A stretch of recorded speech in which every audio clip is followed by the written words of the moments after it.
to partner, because beans and chocolate, coffee and chocolate are sort of created the same way.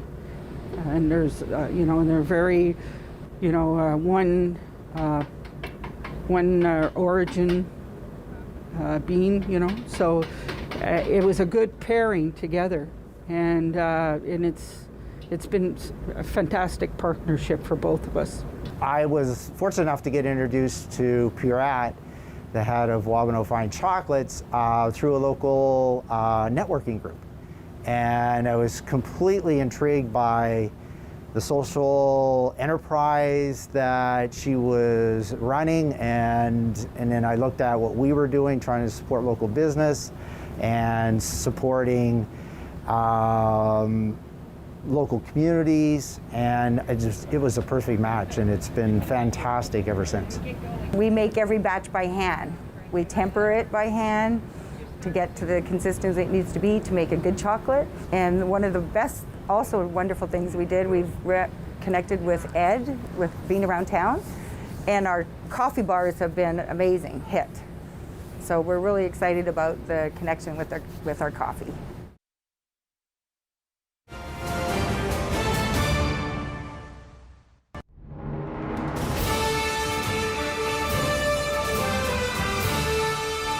Fun. The Rob Snow Show returns On Rogers TV and City News, 101.1 FM. and 1310 AM. Back with your Political Fix Part 2 on this Wednesday morning.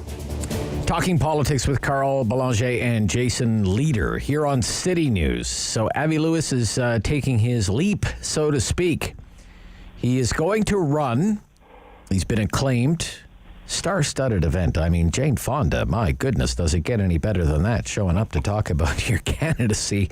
For Jane Fonda, holy cow. For the NDP in the next election, okay? This is like NDP royalty here, Avi Lewis. But does he really have any intention to win, just given the riding, okay? It is West Vancouver, Sunshine Coast, Sea to Sky Country. I have that West Vancouver, Sunshine Coast, Sea to Sky Country, where it appears to me, looking through the history of this riding, not being too familiar with it, okay? This is not what I would call an NDP stronghold. The NDP finished fourth in that riding in the 2019 election. What do you think, Carl, of the decision here by Mr. Lewis? Well, first of all, I always applaud when a candidate with some name recognition, and definitely Avi Lewis does have name recognition. He comes from a great political family, son of Stephen, grandson of David Lewis. Step in and throw their name in the ring, because it is a ring. It is a fight. It is nasty out there when you run for office. Social media is an example. Ever since he announced his candidacy, he's being jumped on from all kinds of corners. So my hat's off to Avi Lewis for doing that. I hear what people are saying about his choice of riding. It may feel like an odd choice. At the same time, that's where he lives. Okay. Where he is right. established. So if he had picked somewhere else, we'd be saying, wow, he doesn't even live there. He doesn't even live there. Oh, yeah. He's so cynical. Parachute candidate, Exactly. So I kind of appreciate the fact that he wants to fight for the people he lives with, around him, his community, his neighborhood, his riding. I think it's underappreciated when people do that, as opposed to, well, I'll pick that very safe seat here in Westminster Burnaby, which has been New Democrat forever. Like that, I appreciate. Now his chances of winning are better than for the NDP now than they were before Avi Lewis announced. Okay. Because people do appreciate some candidates of a certain stature, and you never know how people will turn up at the voting station when you have a real legitimate star candidate showing up. Certainly it's good news for the NDP elsewhere too, because it shows that Jagmeet Singh is able to attract star candidates. The downside, of course, is that Avi Lewis comes with some baggage that play out in a dramatic fashion in the 2016 convention, which ended up turfing Tom Mulcair, and part of it was because of the LEAP manifesto that he helped draft and publish, and that was a key part of the narrative that sunk Tom Mulcair's leadership. Okay, what do you think, Jason Leader? Avi Lewis's LEAP. Well, where do you start?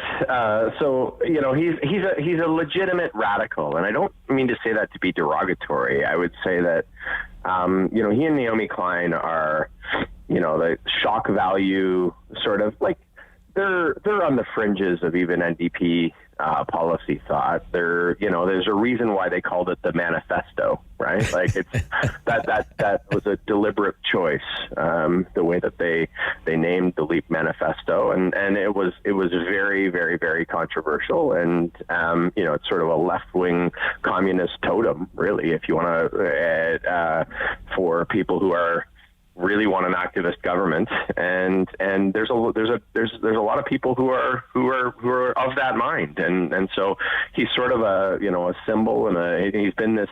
Him and his wife have been, I would say, like, sort of that kind of symbolic leader of that sort of out there far left thought, and the question is whether or not he can harvest his celebrity, his roots, get into sort of real politics, some compromise. Let's be honest. He's not really known for, getting along with people and being part of a party apparatus and making it work. He's not used to all of those things. I actually think he's a better activist than he is a politician so far, and we're going to find out whether or not he's able to convince the people from, sort of West Van up to Whistler that he needs to be in Parliament. Now, I think he's got an outside shot, but the thing is, the Liberals are pretty good out there. The Liberals, I think, hold it provincially as well. It's a pretty diverse riding in terms of demographics. So, listen, okay, I'm with Carl. Good on him for putting his name on the ballot. A lot of people in his position just mail it in and send out a press release every couple of years, and that's it. So good for him. Okay. I think he's in tough though. Okay, let's talk beer. Twitter eruption. Erin O'Toole goes for a run. His wife offers him a beer when he comes home. He takes the picture. Here's me holding my beer that my wife gave me. And people freak out. I don't know. People will freak out about anything on Twitter. I've always said Twitter is not the real world, and you should not spend any time on it. And if I didn't need it for work, I wouldn't spend any time on it. But what do you think? Did he do anything wrong, Carl? What do you think? I thought it was pretty innocuous, and the overreaction over it was, really symptomatic of what Twitter is about, whiwhich is a circus. Rage. Yelling at each other 24 hours 7 while drinking. So it's really not relevant, but it shows that when you play, in the sandbox, you'll get sand splashed in your drink, and that's what happened to Erin O'Toole. Yeah, that's the worst. Jason, what do you think, Jason? Come on, right? I mean, just come on. I really do think, not to make too serious a thing about it, but I saw, quote unquote serious journalists, is Erin O'Toole misogynistic because he's what are you guys talking about? People are on Twitter screaming about he likes his wife barefoot and pregnant. It's just what are you are talking overthinking about? This. Yeah. Yeah, I mean, guys, he thanked his wife for bringing him a beer because he was thirsty after. And I thought it was sort of funny what he did the next day. Sort of, I got home from my run and I took my wife a glass of wine today, and people are just. And then people were mad at that. Yes, it's like you just got too much time on your hands. Get off Twitter, go outside, go for a bike ride. This program is brought to you by Ignite TV. Now you're in command. Visit Rogers.com for more details.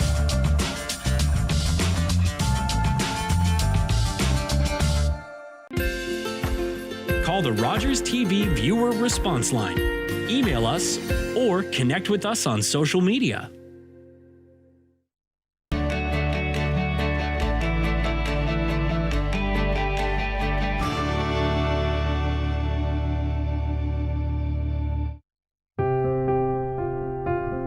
Ottawa's local shops, restaurants, and services are woven into the fabric of our city.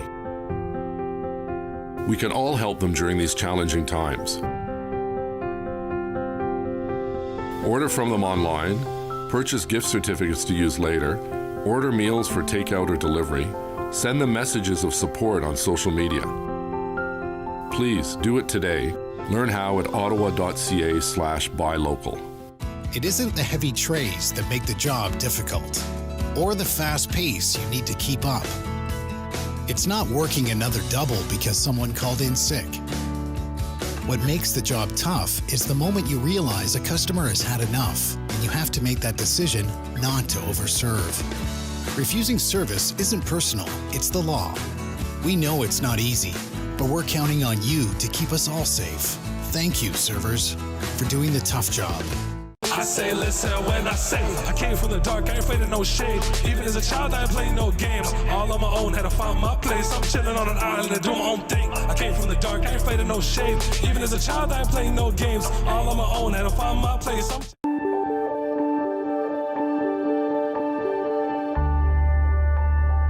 This is Rogers TV, Ottawa.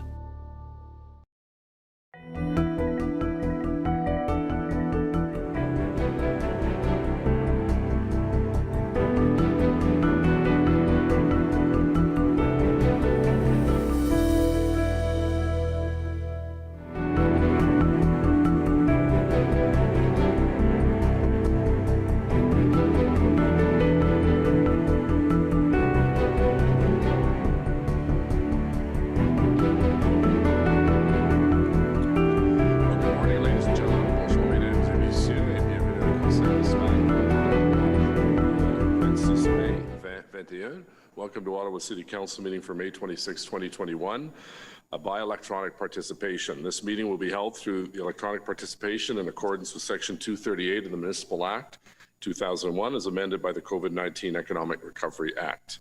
For those who are able to, please rise for a moment of personal reflection.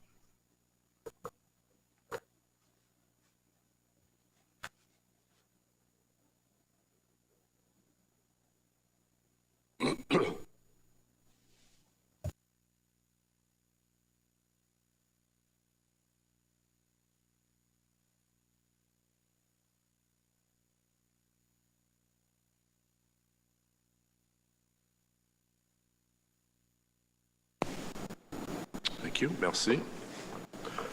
A roll call, please, Madam Clerk.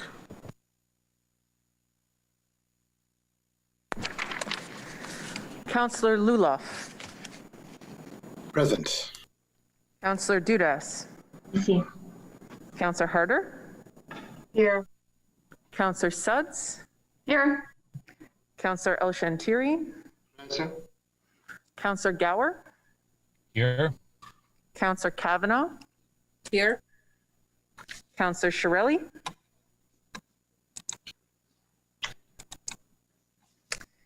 Councillor Egley.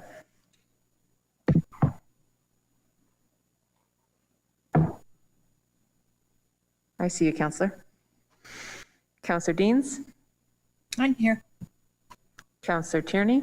Present. Conseil Fleury. Bonjour. Councillor King. Here. Councillor McKenney. Present. Councillor Leeper. Good morning. Councillor Brockington. Here. Councillor Menard. Present. Conseil Cloutier. Present. Councillor Kitts. Here. Councillor DeRuse. Here. Councillor Moffat. Here. Councillor Meehan. Here. Councillor Hubley. Here. Mayor Watson. Ici. You have a quorum, Mr. Mayor. Thank you. Adoption de procès verbaux, confirmation of minutes for the meeting of May 12th, 2021. Carried. Carried. Declaration of interest, déclaration de conflit d'intérêt. None. Communications as presented, petitions as presented, regrets, no regrets filed to date. Motion to introduce reports, motion portant présentation de rapport. Councillor King, please, seconded by Councillor Brockington. Thank you, Your Worship. That Built Heritage Subcommittee Report 21, Community and Protective Services Committee Report 19, Standing Committee on Environmental Protection, Water, and Waste Management Report 16, Finance and Economic Development Committee Report 25, and Planning Committee Report 42 be received and considered. On the motion, carried. Adopté. Carried. We'll go through the consent agenda first. Item 1, Build Heritage Subcommittee Report number 21 on Porter's Island Bridge. It has an amendment, so we'll come back to that. Item 3, Ottawa Paramedic Service Annual Report. Received. Can we hold it? Is that the one with my motion, Mr. Mayor? No, this is the paramedics. Okay. Okay. Item 4, Parks and Recreation Facilities Master Plan Preliminary Draft. Carried. The coordination of a community mental health strategy, Councillor Deans, will come back to that. Standing Committee on Environmental Protection, Waste and Water and Waste Management Report number 16, rapport numéro 16, Comité de l'Environnement. Item 6, Source Separated Organics Program Update. Received. Received. Item number 7, Service Line Warranties of Canada Program. Committee recommendations as presented. Carried. Carried. FEDCO on Montreal Road, we'll come back to that. Item 9, Comprehensive Asset Management Policy and Framework. Councillor Menard, I believe, has a motion, so we'll come back to that. It's just a direction, Mayor, if you want to do it quickly. Okay, go ahead. It's a direction to staff. That is part of the Comprehensive Asset Management Policy and Asset Management Plan Framework. PIDE staff be directed to include consideration and a specific question related to climate change impacts in all consultations related to comprehensive asset management. I believe staff are supportive of that, Mr. Kanalakis. Yes, Mayor, sorry, I'm just getting my bug. Okay, yes. Thank you. On the Comprehensive Asset Management Policy and Framework update. Carried. Received. Motion Integrity Commissioner, there's amendments, we'll come back to that. Planning Committee Report number 42, rapport numéro 42 du Comité de l'Urbanisme, Zoning Bylaw Amendment 5000 Robert Grant Avenue, formerly 1000 Robert Grant Avenue, 5000 Robert Grant Avenue. Mayor? Yes, Councillor Gower. Councillor Gower, I just wanted to make one quick note. A resident had asked me to clarify because there's some ambiguous notes in the report. There were 2 separate petitions with 771 signatures. So I just wanted to state that for the record. Thank you, Mayor. Okay, great. Thank you. A great view of Stittsville Main Street behind you there, Councillor. On the motion, committee report, carried. Carried. Next is front-ending report preliminary design of Leitrim Road, Bank Street intersection improvements and Bank Street south of Leitrim Road to Dunn Skipper Drive. Carried. Bulk consent agenda. Councillor Hubley, you have one item I believe you'd like to lift off the bulk consent agenda. Is it a quick item or should we come back to it? A very quick question. It's the first one to do with the administrative changes on the parks piece. And I note in there that they put several clauses to do with household garbage in the park. And I just want to confirm with staff that they're able to deal with that issue now for us. Mr. Mayor, yes, this is a clarification of language, but the present bylaw, the one that's existed since 2004, did have a provision, but this is to add clarity, and there is enforcement in some parks. This does remain an issue, and this is just a better tool to help with enforcement. Okay, thank you, Mr. Mayor. That's what I was looking for.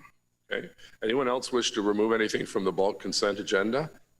Mayor, I just want to be sure on one of the items there, the Integrity Commissioner investigation, release of a confidential memo. Are we coming back to that one? Yes. Okay, thank you. So on bulk consent agenda as presented. Carried. Disposition of items approved by committee under delegated authority suite à donner des articles ratifiés par les comités en vertu de pouvoirs délégués. Received? Received. Yes. Great. Thank you all very much. Well, good morning, ladies and gentlemen. Bonjour, mesdames et messieurs, and thank you for joining us for today's City Council meeting. I want to begin my remarks this morning by speaking about schools. Since the fall, I've made it a regular practice of virtually meeting with several classes every week. We're up to about 150 classes since the pandemic began. And when schools closed again in the spring, it became quite noticeable the steady decline in morale and engagement from students with each passing week.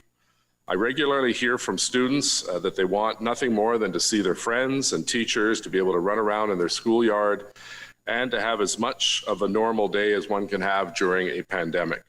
J'entends trop souvent que les élèves ont besoin. Too often, I hear students saying that they need to see their friends and their teachers. Leading pediatric doctors, and even Dr. Williams, the Chief Medical Officer of Health for Ontario, about the need for schools to reopen as soon as possible. In a recent letter to the province from Dr. Tracy Vaillancourt, the Canada Research Chair, Children's Mental Health and Violence Prevention, she wrote, and I quote, "We too often think about schools as just providing the 3 R's of education, and yet they really provide relationships. School closures have had a particularly negative effect on children's mental health and on their relationships, and those interpersonal relationships are so important to children and youth," end quote. While some have raised concerns around the potential for cases to rise because of school reopenings, Dr. Etches has assured me that OPH staff are prepared and more than capable of handling the added pressures of testing and contact tracing. In addition to this, we're now offering first doses to teachers and educational staff, and just this past weekend, we opened vaccine bookings to 12 to 17-year-olds. Of the approximately 48,500 residents that booked appointments since Wednesday, roughly 2/3 of those bookings were for 12 to 17-year-olds. We've said throughout this pandemic that the schools should be the last to close and the first to open. Just this past weekend, we saw firsthand what reopening splash pads and outdoor activities can do to a child's spirit. We've reopened golf courses, we've reopened basketball courts, we've reopened tennis courts. Premier Ford, now is the time to reopen schools. It's time to allow kids to see their friends and their teachers, allow kids some sense of normalcy and routine, and allow kids graduating to say goodbye to their friends and teachers if they happen to be graduating from that particular school. Premier Ministre Ford, c'est enfin le temps de réouvrir les écoles ici à Ottawa et certainement dans les autres. So it's time to open the schools here in Ottawa and elsewhere in the province of Ontario. Of splash pads, I want to thank everyone and my colleagues in particular who reached out to their MPPs as well as members of the public and urged the province to get the splash pads reopened.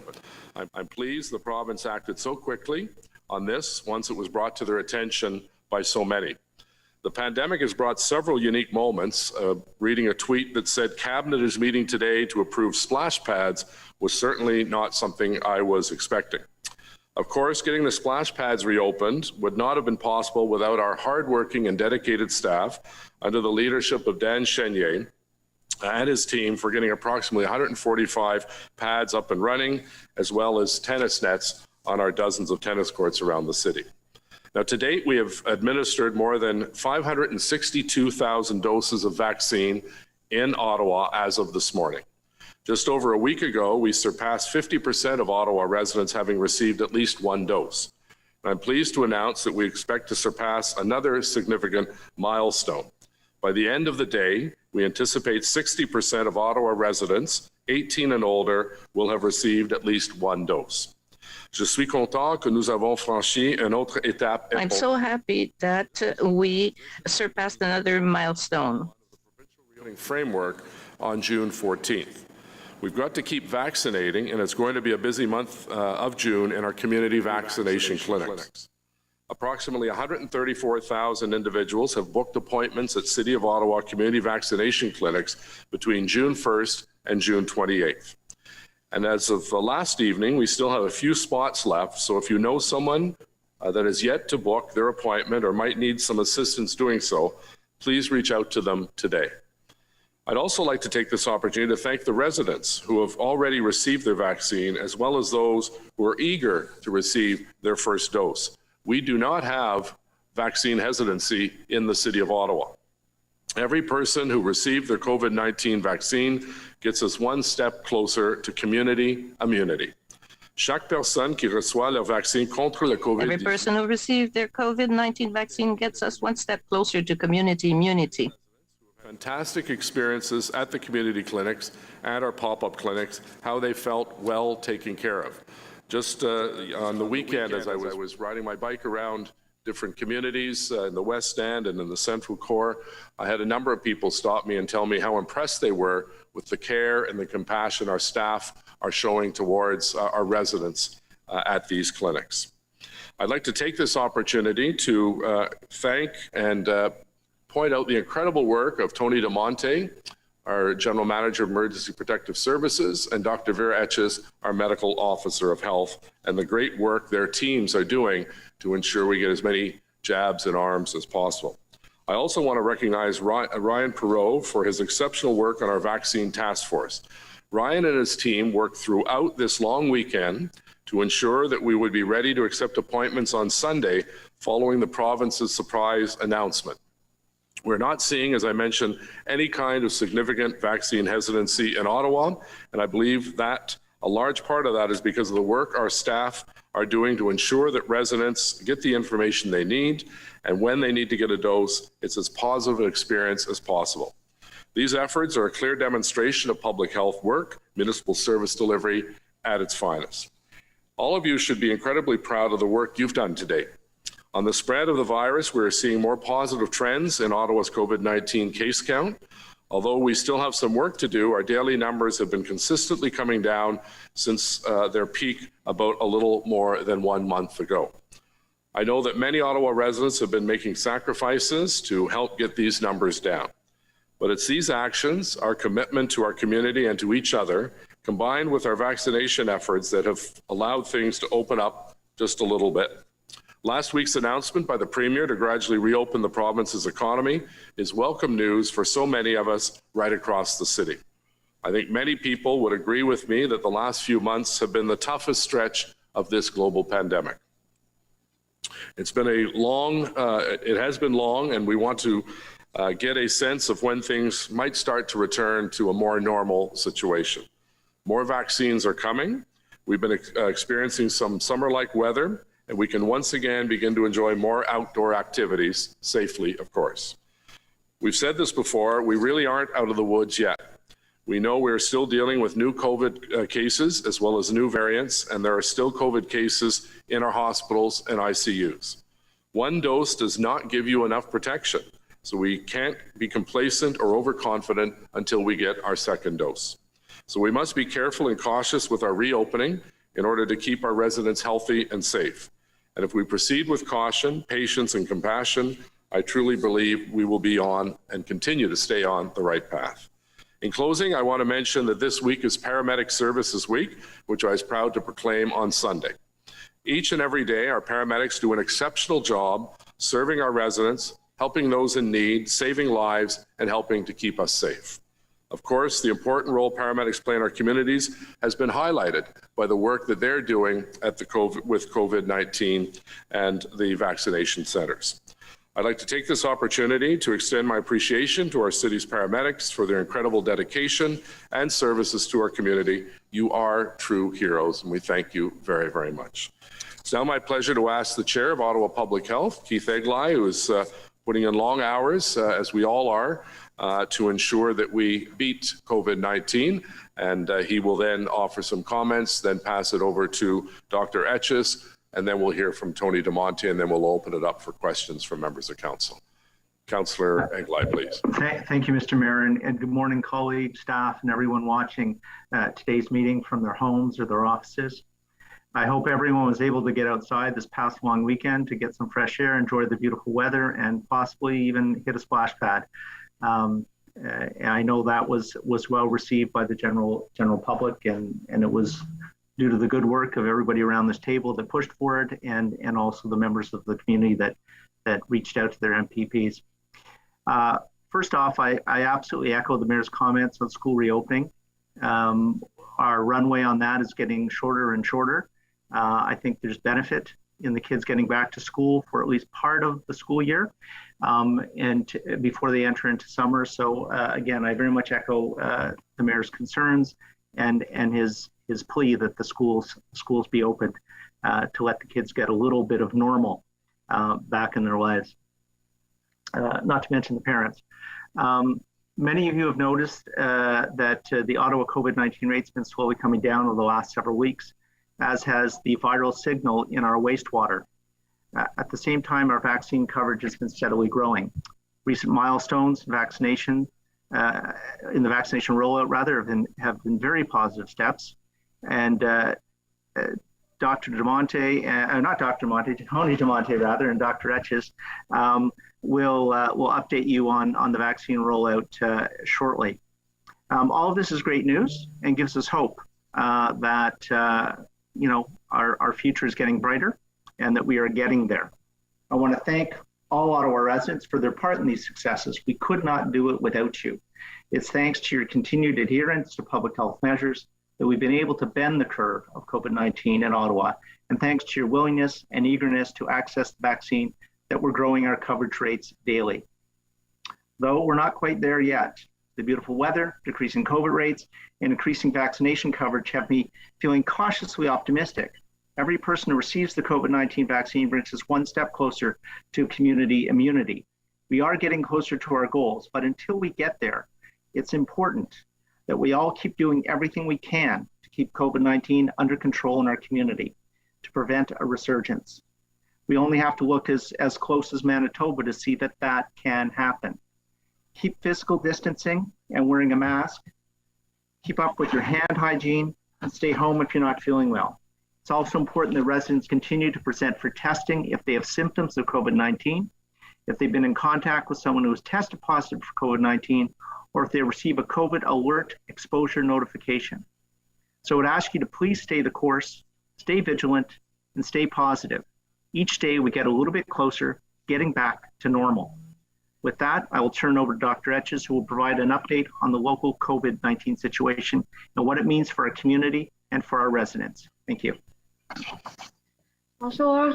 Hello, Kwei, everyone.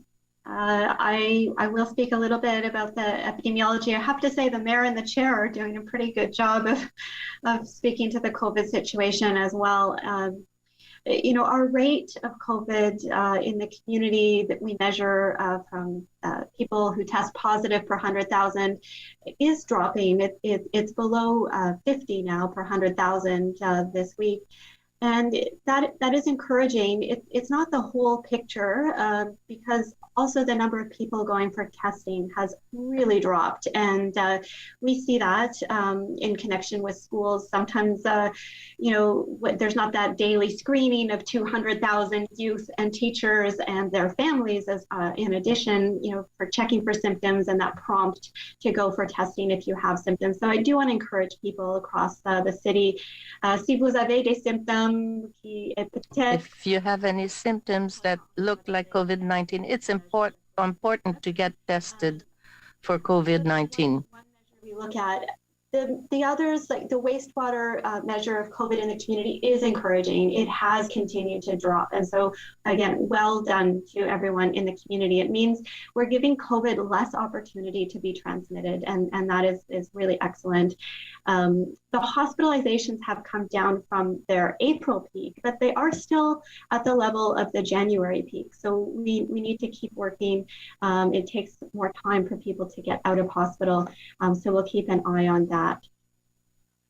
I think as we look at what does this mean, it means that we're on the right track and we can continue to proceed cautiously as the province has outlined to start to get back to things very much based on the risk of those activities. So the province is pointing to, and I fully support, outdoor activities as the lower risk activities. we had in the period of the exponential growth of COVID in our community in April, instituted a Section 22 order to require masks on playgrounds, as they were the only recreational amenities open, and we were seeing crowding in the playgrounds. And we know even outdoors, there is that potential for COVID transmission when people are in close contact with each other, playing head to head on play structures. And so now we've seen the level drop down, and we've seen more recreational amenities open up. And so that order has been rescinded in line with the approach to other outdoor activities, where we highly recommend that people do continue to wear masks when in close contact with each other as people outside of their household. This isn't just coming from a public health as a recommendation. This is upheld by the science table, which has continued to reiterate that when you're outdoors and you can't maintain a 2-meter distance from others, that is still where a mask is recommended to add protection. We will continue to review all of our public health measure recommendations as the level of COVID drops, the level of vaccination rises. I do want to really be clear, though, as I think was mentioned by the chair, we are still at risk of a resurgence of COVID-19 in Ottawa. The level of protection from the COVID vaccine right now is not sufficient. We are seeing benefit from the vaccine. We are seeing fewer older adults die.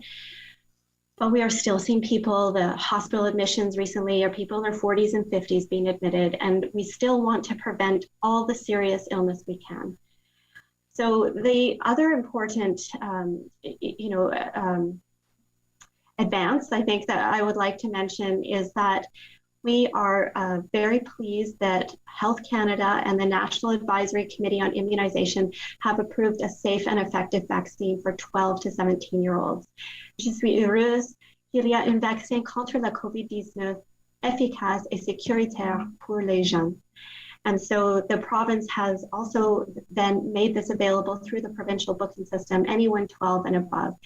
So I want to pause and I want to thank youth, because youth are not likely to get a serious COVID-19 infection. Some may, especially if there are large numbers of people getting infected. But youth have made sacrifices in terms of limiting their social contacts at a time when social contacts are really important. They have made significant sacrifices. We see it in some of the mental health indicators. And so I want to really thank youth and encourage them. There's another contribution they can make now, and that's to protect themselves, protect their families, protect their elders, their grandparents by getting vaccinated. There will be more and more information for youth to have their questions answered. Youth are able to assess information around vaccination, make an informed decision, and be vaccinated. And we encourage parents also to seek out information to share with their youth so that they can get their questions answered. And this really will extend the protection, the level of immunization in our community. So I'm happy to see this advancing. I think the other things, if there are other questions, I'm happy to address them. But the other question, I think it's also been alluded to by the mayor and the chair, is are the levels of COVID low enough for schools to open? And I do believe they are. I think that we have a public health team with the school boards that is ready for schools to open. And we know that the community level of COVID is what is driving COVID into schools, and we need to make sure if you have symptoms, and then balance, the harms, the counting of the COVID cases that are also put against the harms to mental health that are happening, and the significant distress that families are reporting. So I think there are ways to decrease the risk of transmission are useful. The screening I've mentioned a few times, but the masking as well, the cohorting. Now there's good weather, we can open windows and doors and increase ventilation. Teachers can be creative. We encourage people to move teaching even outdoors as much as possible. I do look forward to some the provinces still assessing this situation, an update from them. And the gradual reopening of the province that, I think that there's a real shift towards recognizing outdoors. Slowly we'll get gatherings in outdoor settings from 5 to 10 to larger. Each step of the way we need to monitor the impact on the COVID-19 levels. And so, this is what we'll be doing in the weeks here now following the long weekend, keeping an eye and making sure we can proceed cautiously.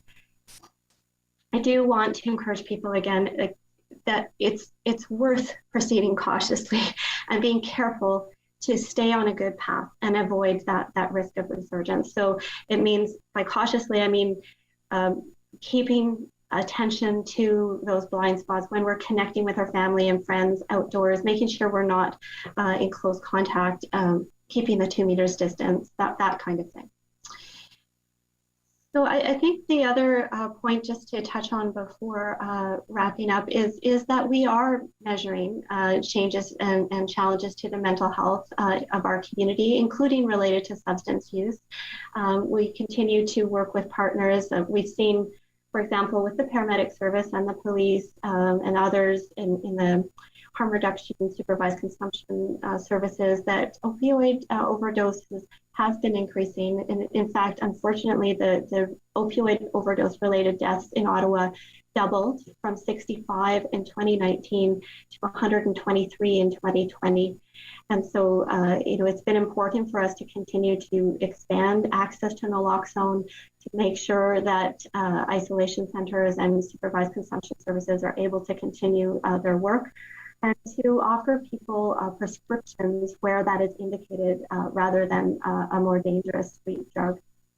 So we're continuing to work on promoting mental health and helping people stay well with partners who are contributing to the Ottawa Community Action Plan for Mental Health and Substance Use. It has a focus on opioids. We're working to prevent stigma so that people are reaching out and getting the help that they need.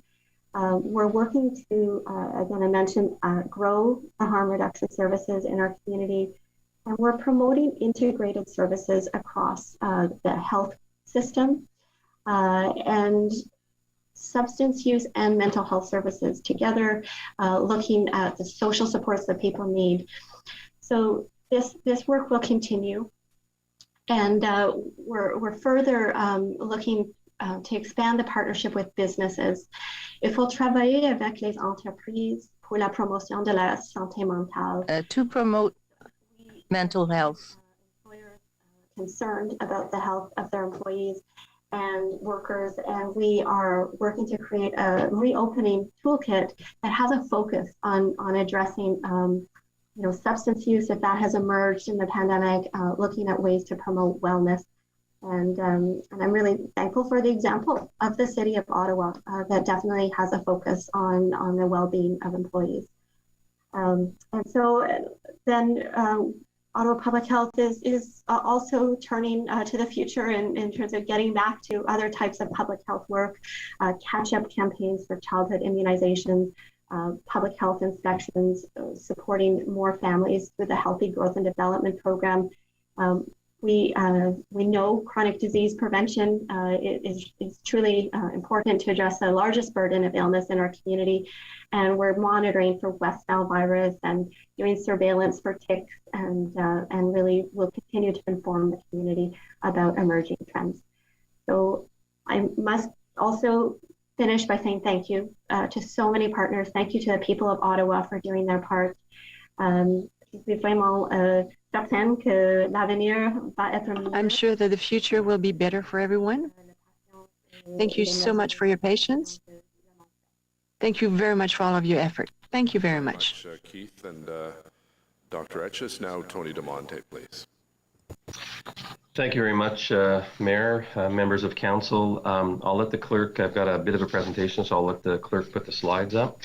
And I'll prompt you for the next slide, so if you could leave it there.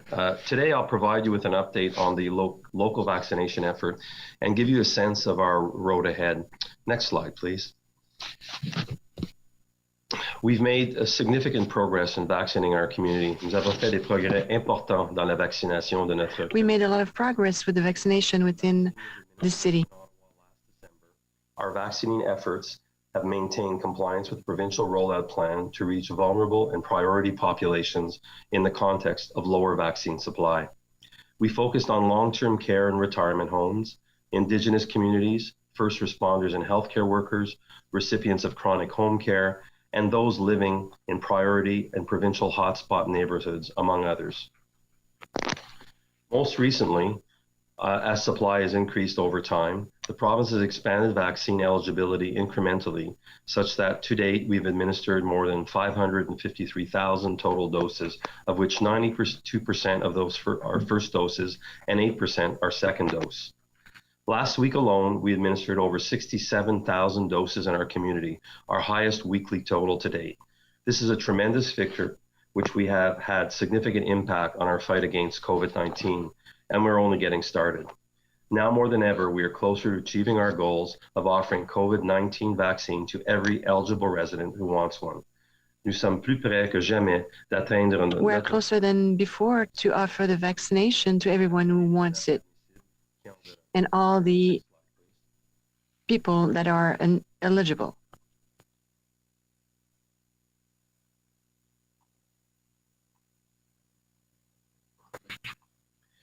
As a reminder, I'll let Caitlin get there. Next slide. Thank you very much. As a reminder of the use of our community mass immunization clinics, we continue to be a key vaccination delivery model for many people for the foreseeable future. The clinics on this map are a result of unprecedented collaboration between the city, Ottawa Public Health, our hospital and healthcare, and community partners. Appointments in these clinics are booked through the online provincial system call center. With the expansion of booking of individuals 12 and above, we advised over the weekend that we would expand our operations to include the Saint Laurent complex located at 525 Côte Street. The first appointments for this location are booked for June 4th. Avec l'élargissement des prises de rendez-vous pour les personnes âgées de 12 ans. So we offered vaccination now to 12 years and older, so it was open throughout the weekend. We will readjust to have vaccination offered at the St. Laurent complex. The first consultation was given for June 4th. Clinics may be added in the future if supply exceeds our capacity to administer doses at the existing sites. I would like to mention that every day, like many of you, we receive overwhelmingly positive feedback from residents attending these clinics. This is thanks to our incredible staff at these sites and for those working behind the scenes to provide residents with excellent care and service. Next slide, please. While community clinics are an essential component of our vaccine rollout, there are a variety of alternative delivery methods reaching thousands of residents each day. At the clinic of the Ottawa Hospital, they have taken the lead in vaccinating our community's healthcare workers. Area hospitals are also vaccinating their staff and selects patients, whereas the Queensway Carleton Hospital is also offering appointments to the public on the provincial booking system, which is depicted in the previous slide. There are also clinics serving Indigenous communities, including the clinic operated by the Wabineau Centre for Aboriginal Health in partnership with Ottawa Public Health. This clinic, which operated previously at the Saint Laurent complex, is now located at the Rideau High School. Select pharmacies across Ottawa are also offering vaccines. Participating locations are available on ontario.ca. Most pharmacies book appointments ahead of time. Some allow walk-ins, so residents should check in with the pharmacies directly. Certaines pharmacies d'Ottawa offrent également des vaccins. Some pharmacies are offering vaccination. They are participating in our program. This will be available on ontario.ca. Most of the pharmacies are requesting an appointment. Some no, so please do check before showing up. Vaccination teams and other activities in priority neighborhoods are also playing a key role.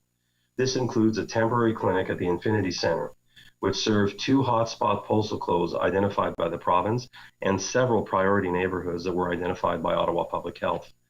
This variety of delivery methods is a testament to the One Ottawa approach the team is embracing, working across organizations and with all partners to get vaccinations in arms as soon as possible. Next slide, please. With these achievements, there remain some logistical challenges. Although we are receiving more vaccines from the province has also significantly expanded eligibility, which is squeezing appointment availability in community clinics. So as a reminder, however, residents needn't wait for an appointment at a community clinic. More than 100 pharmacies across Ontario, Ottawa, are also receiving vaccines directly from the province. Residents are encouraged to connect with these locations, and for more information, call them directly. A nearby pharmacy may offer an added level of convenience for residents. Accordingly, we expect pharmacies will play a role in delivering COVID-19 vaccines today and in the future. I want to assure residents that anyone who wants a vaccine will be able to get one. Please remain patient and know that your turn is coming soon. Je tiens à assurer les résidents que quiconque veut un vaccin. So anyone who wishes to be vaccinated will receive their dose. Just be patient and you will have your turn at one point. We are waiting to hear from the province to add that availability to book a second appointment in the system for second doses. This is important for those approaching their second dose interval in late June. We understand from the province that this ability will be added to its online booking system very soon. Contingency planning is in place locally. However, the provincial booking solution is the most efficient and least resource-intensive option for the city and OPH, and so we hope to see the province progress with this very shortly. Next slide, please. Looking ahead, in June, we expect to receive over 250,000 doses locally in Ottawa. En juin, nous prévoyons recevoir 250,000 doses. We will be receiving over 250,000 doses in Ottawa. Expanded community-based clinics, such as the operation of the clinic at the Saint Laurent complex. With everyone 12 and over now eligible to get vaccine, our neighborhood approach will refine and focus on providing support to those residents securing and attending vaccine appointments in community clinics and participating pharmacies. This will also include providing assistance with booking within the provincial system and transportation support. In addition, tailored options for groups living in high priority neighborhoods with more barriers to accessing vaccines are being explored.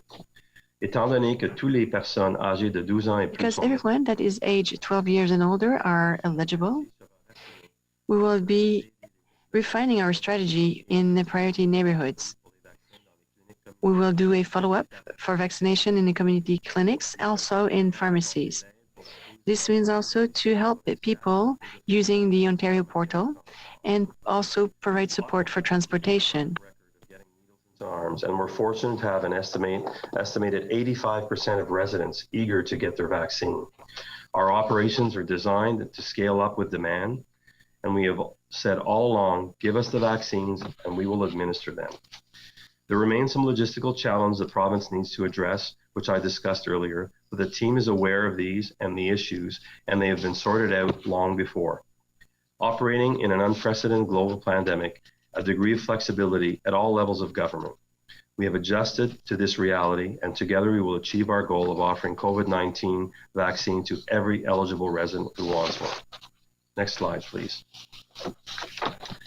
Finally, as we have heard, head into the summer months, I want to assure members of council that staff are committed to keeping you informed of our vaccination efforts. The EOC will continue to provide you with weekly briefings on its activities and provide your offices with FAQs and key information documents to assist residents' inquiries. Please continue to use the council liaison email to ensure inquiries reach the correct staff and are actioned appropriately. Since the start of this response, the council liaison has coordinated more than 3,500 inquiries from council. Memos will also be circulated as required to advise of significant developments, such as on the weekend. As information regarding vaccine plans change rapidly, we encourage residents to sign up for the city's e-newsletter and follow announcements on the City of Ottawa and Ottawa Public Health websites and social media channels.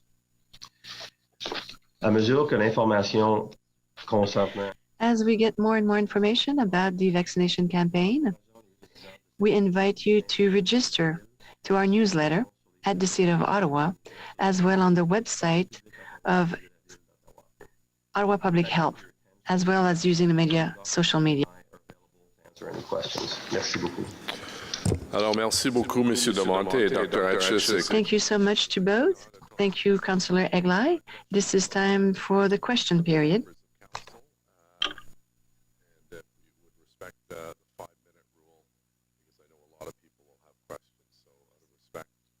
Councillor Deans, please.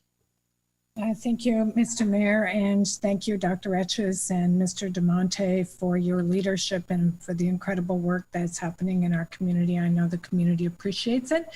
And I just wanted to start by passing along some of the accolades that I have heard from my residents about how well run the clinics are in the community. People are reporting really positive experiences when they go to get their vaccine, and they're really appreciative. So I wanted to start on that note and thank you for the incredible work that you and your vast teams are doing in the community. I have just two questions. The first one is, what percentage of school employees have been vaccinated to date? I don't think, so Vera, if you want to go, I don't think we have that exact breakdown unless Dr. Etches and her EPI teams pulled that off recently, but I'll turn it over to her. So I don't think we do have it specific to education workers, partly because that isn't always entered as a variable identifier in the provincial booking system. But what I can tell you is that education workers have had access to booking vaccines from early May. And when you look at the age group coverage, so people in their 60s, we've got 84% coverage. And we look at people in their 50s, I'm just so pleased to see this because we want to avoid those hospitalizations that we're seeing of people in their 50s. We're now at 78% coverage. 50s, 40s, we're at 56% coverage. So and then 30s, it's actually 35% coverage. So I think it's fair to say if you look across the age groups of people that are teaching, and of course there are teachers in their 20s too. So the data I have is 18 to 29-year-old is 30% coverage. We probably have the majority of education workers. I think I feel comfortable saying the majority of education workers would be immunized at this point. Okay, thank you for that. And I understand there's a lot of ways to collect data, but I think parents are interested to know that people in the classrooms that can be vaccinated have been vaccinated if there's a return to school, which sort of expecting there will be. My second question is really coming from my constituents. Is the most asked question that I get on pretty much a daily basis, and that's when can I get my second shot? And especially for people who book through the OPH system, or actually people asking about if they had booked through pharmacies as well, when can they expect to receive information about that all-important second dose? Mayor, that's a question that Dr. Etches and I get regularly as well too, and we've been providing that feedback to our partners of the province. We have been told that the IT team and the provincial booking system have not resolved that issue, but have a solution for that, and we expect shortly to hear from them that will become available. And what I can tell you is we've committed, and we are committed to ensure that that's broadly communicated to you, so you can tell your constituents, and through all our processes and through our public notification to ensure that when that becomes available, that people know they can book. And I think that will be eminently noted, because it is a problem not just for Ottawa, it's across the province. And as I indicated in my notes, end of June is when those first groups start arriving. So it's important that they'll be able to have that opportunity to be able to book. Thank you. Those are all my questions. Maybe I'll just add, if you may, sorry, Mayor, just to say, the immunization of educators is important, no question, and youth, but it's not the key, like in terms of it's not a requirement for the reopening of schools, because we have the other measures that we have relied on previously that have been effective, and so that's part of the context.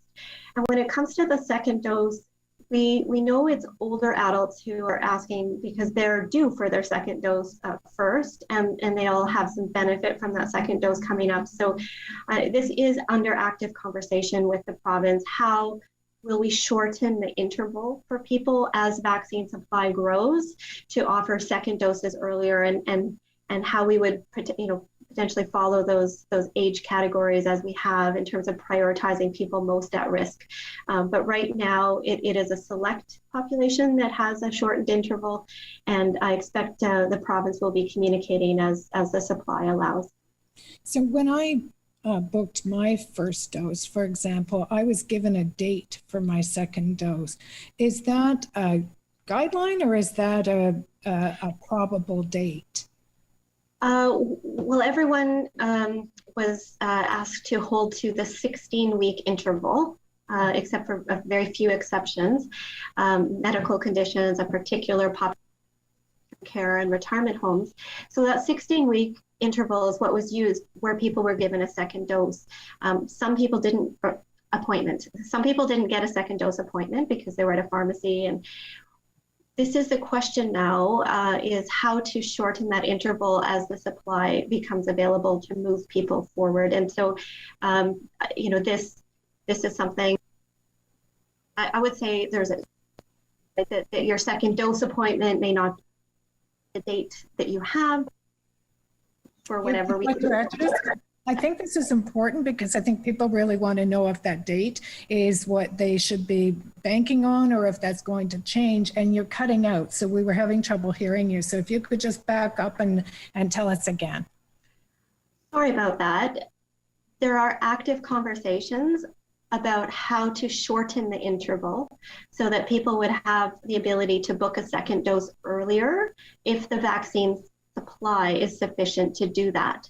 So we can't say what that shorter interval would be, but it is fair to say that people may well have a chance to move up their second dose appointment, but we don't know that for sure yet. So keep your second dose appointment if you have one. And for those who don't have one, you will be, as Mr. DeMonte said, soon able to book in the provincial system that second dose appointment. And so we're looking for that provincial communication on this. Okay, thank you very much. Thank you, Mr. Mayor. Great, thank you, Councillor. Councillor Brockington, please. Thank you, Mayor. How many people are we talking about in this cohort who are still waiting for their second dose, the older adults? So I'm trying to get an exact understanding of your question, Mayor. What are you looking for exactly? The older adults who book through Ottawa Public Health, who never received a second dose appointment date. How big is this cohort? Is it 25 people? Is it 2,000 people? How many people? We're waiting for the province to solve an issue here in Ottawa. Yeah, so it would be those who, when, as you remember, we stepped ahead of the curve, and when we started getting vaccine to get that group in because it was important for us. I don't have that exact number, Councillor. I'll get that for you. It'd be a small proportion of the total because that only took place for a few weeks, and then we got on the provincial booking system. But again, I want to reassure you, I know we are waiting, and we've been told this by the province several times. The last discussions we have, I'm pretty confident that they've resolved the issue, and it's not just an issue here. There's other jurisdictions in the province, so that solution is coming. But I'll get you that exact number. I asked Mr. DeMonte because if the number is manageable, can we not just go ahead and book these appointments ourselves? So I do have the answer to that. It is a significant number that would be very problematic for our Ottawa Public Health booking line to take that all at once. Part of our scenario planning as a backup is we could do it in chunks, and that's what we could start doing. But I think if we started to do that, ramp that up, the efforts that needed, I'm pretty sure that the solution will be there. So we're kind of awaiting that. But I'll get you that exact number, Councillor. It's a very astute kind of analysis that you're doing there. You and I have talked many times. I'm not going to repeat it today. We have people crying on the phone because they're worried. They're seeing teenagers getting booked. They're not getting their appointment. Children of older adults saying, my parents are basically losing it. They think they've been forgotten. We know they're not forgotten, but it's the struggle to communicate that things will be okay. This will be ironed out. I'm confident it will be, but we all know there's a very great deal high tension and concern in the community that these folks who are waiting will not get an appointment. So. Yeah, perhaps I can just reassure on that, and if Dr. Etches wants to step in as well too. I want to tell people we're well aware of this. I want to reassure them they will get their vaccine. They're not forgotten. It is one of our top priorities, and especially that age group, as Dr. Etches has mentioned several times, are highly vulnerable. We know when they're due, and we will ensure that they get their vaccine. We'll make sure that happens. Thank you. Dr. Etches, do you get a sense whether we're going back to a regional approach where local regional health authorities will be able to chart the course for a reopening plan, or do you get a sense it's going to be province-wide? I think the province has been pretty clear about their reopening plan is province-wide, with their 3 stages that they expect to begin around June 14th. And they focus initially on outdoor activities in small numbers, growing the numbers of people that can connect outdoors, and then moving indoors where masks can be used, and then moving indoors where people may not be able to keep a mask on. And that's based on the risk of transmission. And I do see it's province-wide. Okay, thanks. Just going back to Mr. DeMonte, can you talk about whether there are going to be additional plans to target at-risk communities where the spread has consistently been higher than the city average? The outreach to date has been very good. I really like what you've done, but I don't know what the percentage of those at-risk communities who have been vaccinated is. I don't know that data. So are there plans to go back in there and do more vaccinations? So, Mayor, the team is efficient, as we were discussing, and I'm going to get to your answer. The initial question that you had earlier, I said I would get to number. It's 17,000 elder patients that are waiting for their second dose. So we have plans for that. So I can answer that now. Yes, Mayor. The team is, as I mentioned in my remarks, have adapted, have tried not only tried, but have been very successful with different methods. And what we've noticed is that has to evolve as the province decided to open up to 12 and above and broadly open things. The 2 main methods are that. So we are not going to leave our high-risk neighborhoods behind. That has always been a priority. And I can tell you, Dr. Etches and I lead a tremendous team.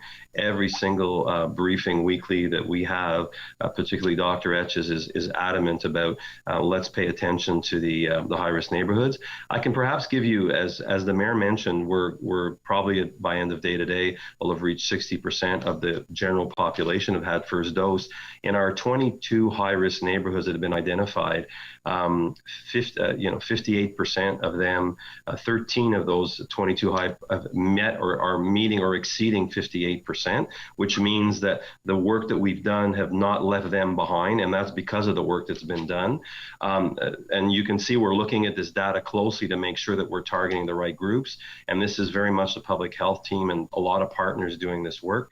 6 of the 22 priority neighborhoods are a little below and in the 50 some odd percent, not quite 58. So they're targeting that to try to continue to make sure that we not drag them along, but ensure that they stay with the general population. And there are 3 of the 22 neighborhoods. They're not quite where we need them to be. They're 8% below the 58%. So they're only at 58%. So in the next few weeks, there's new approaches that are being focused on those neighborhoods. So I just want to encourage you, not only that's important for us and we continue to look at it, we have data to ensure that we're paying close attention and we're ensuring that those neighborhoods keep up with the rest of the general population. We have to do that. These groups and these neighborhoods will not be left behind.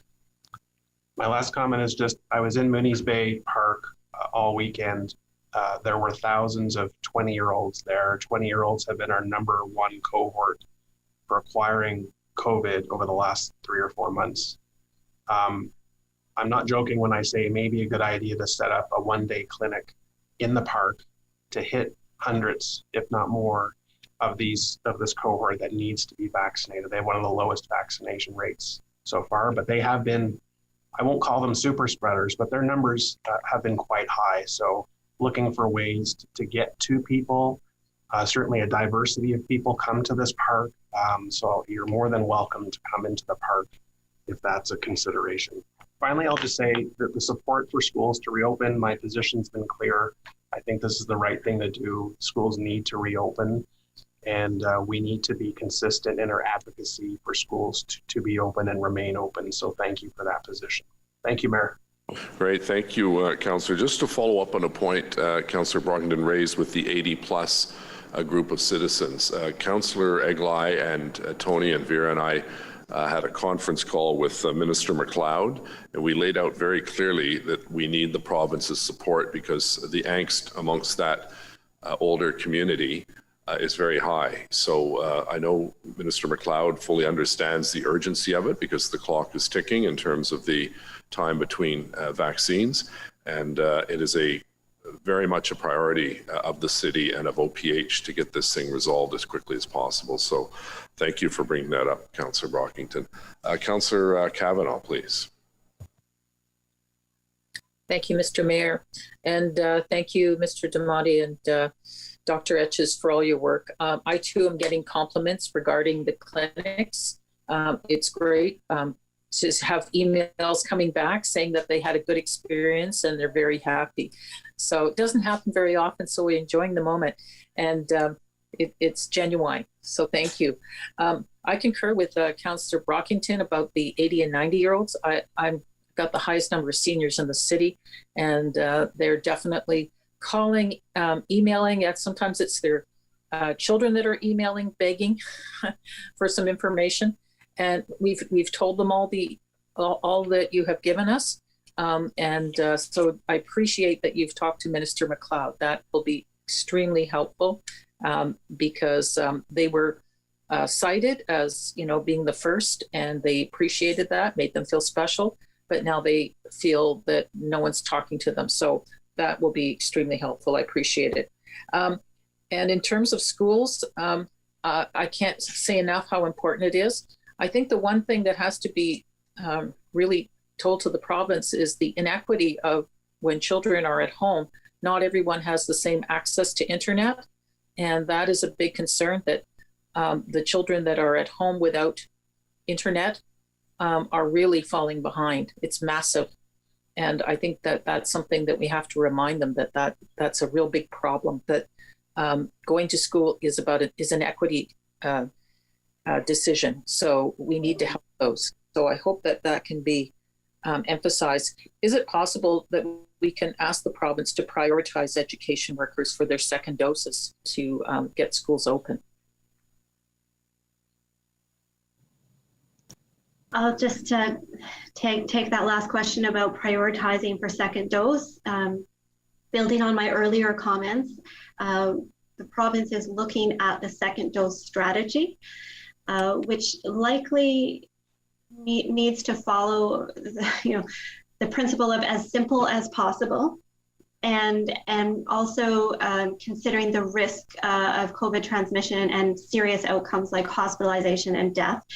As we saw with the first dose, age is the most important predictor of serious illness and death. And so I would not be surprised that age will continue to play a role in prioritization. And the simplest approach may just be to shorten the interval for everyone. So I'm not sure, again, this prioritization of education workers came towards the end of the age groups that were at higher risk in the first dose round. So, I think the bigger picture here is, though, that we are expecting enough vaccine supply to be able to help everyone get their second dose, by September. This is what we've been aiming for.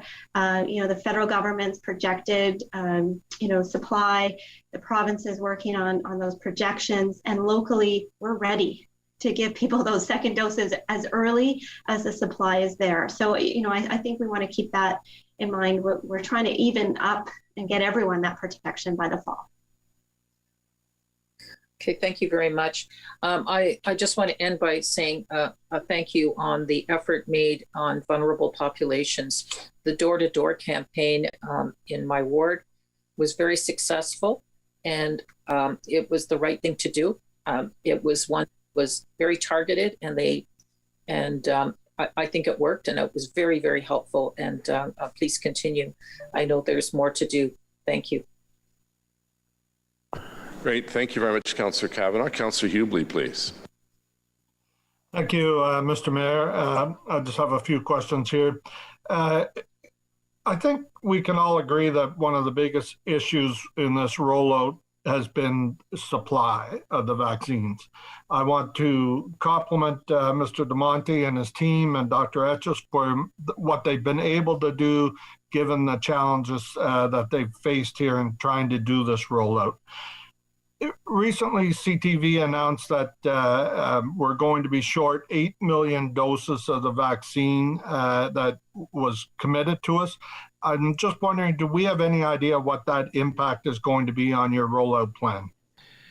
So that projection is one that's further down the path. While we look at that, Mayor, those longer term projections of what the federal government was supposed to receive, what they may not receive, what we get from, will Moderna arrive in vast quantities because they've got contractual agreements with the country.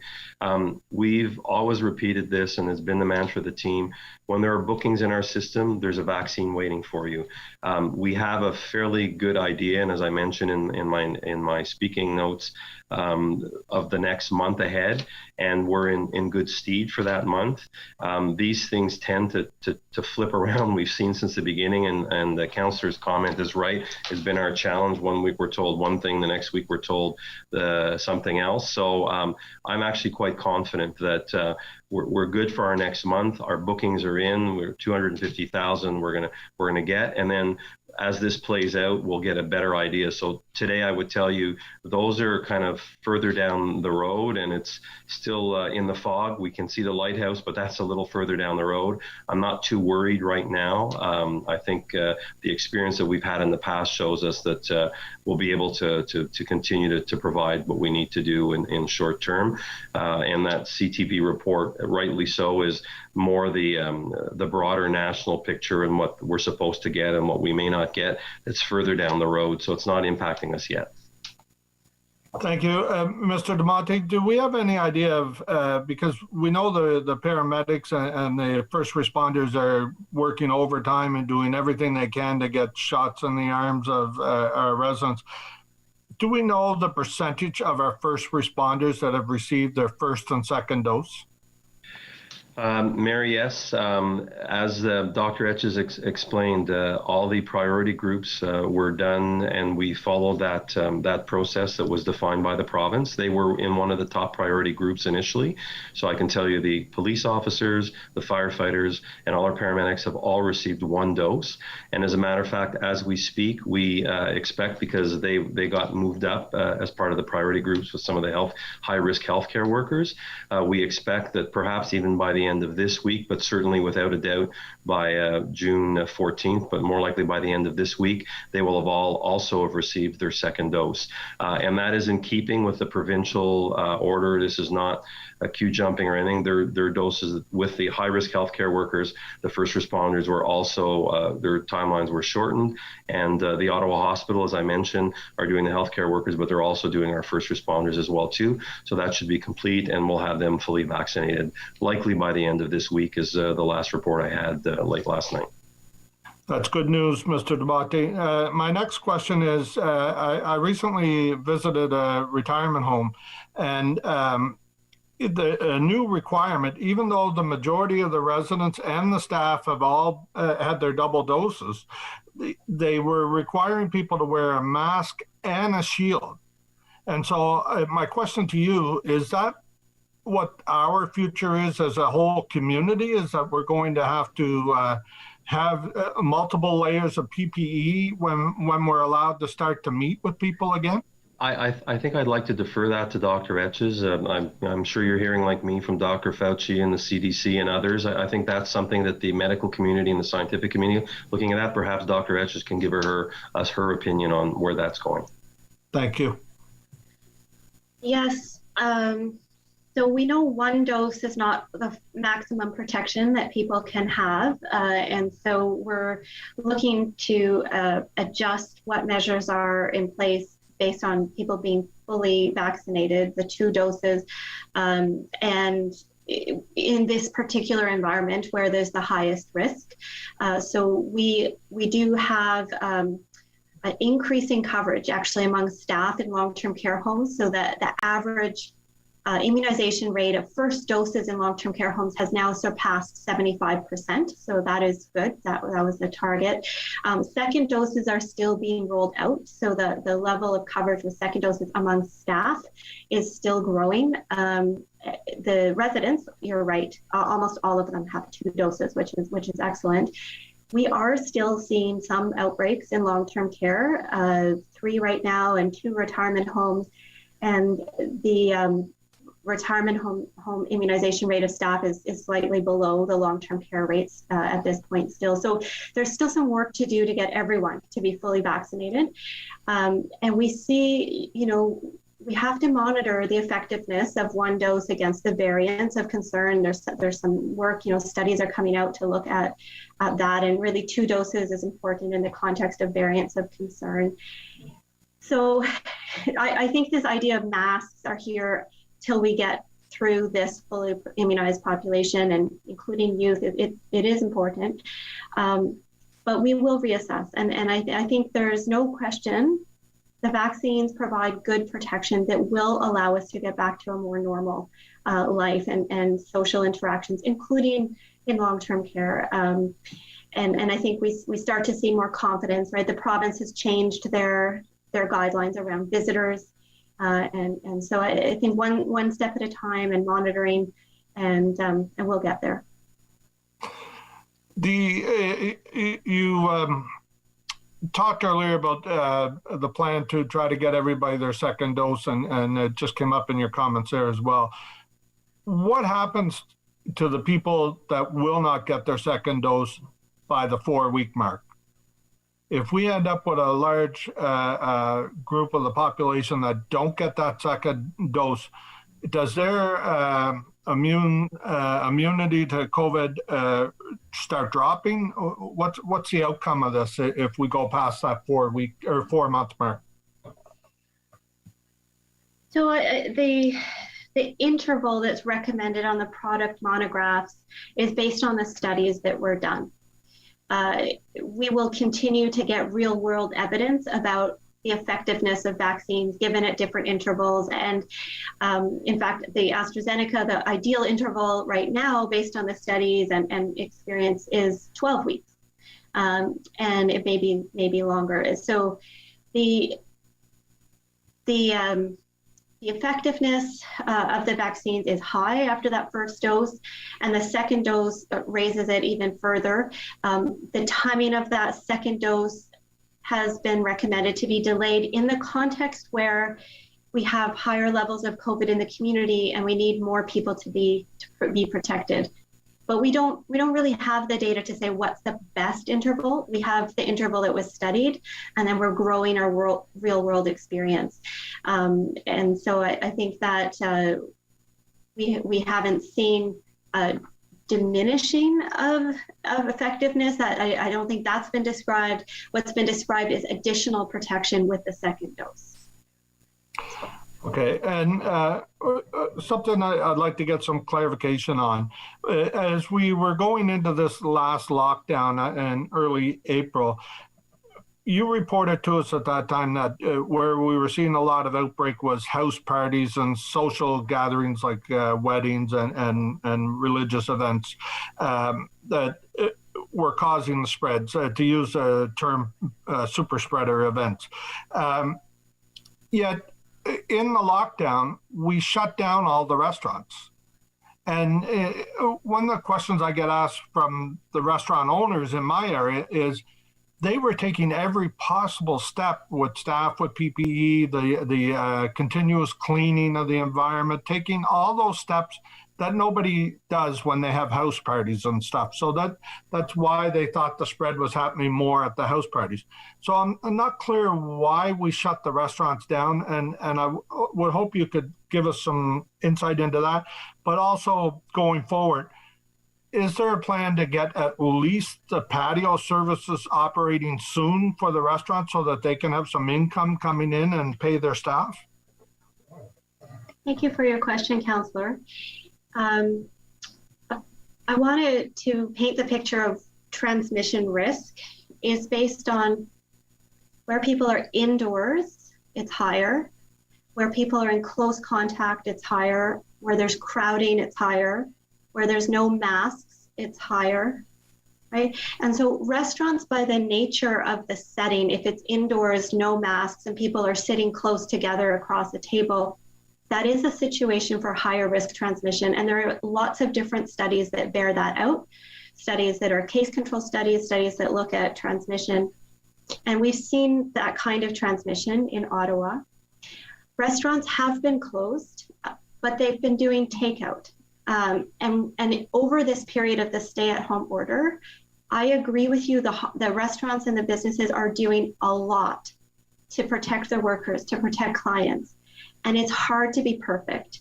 And it's hard when staff take breaks and they're in a kitchen and they're working close together and it's hot. Maybe the mask isn't on properly. Maybe they're in an enclosed environment for a while. Maybe people take a smoke break and they're close together. So we have actually seen during the stay-at-home order, if you just consider workplace outbreaks, construction and restaurants doing takeout actually rise to the top of where we're detecting outbreaks. Now that's in comparison to still the majority of transmission is what we recognize in households and social contact.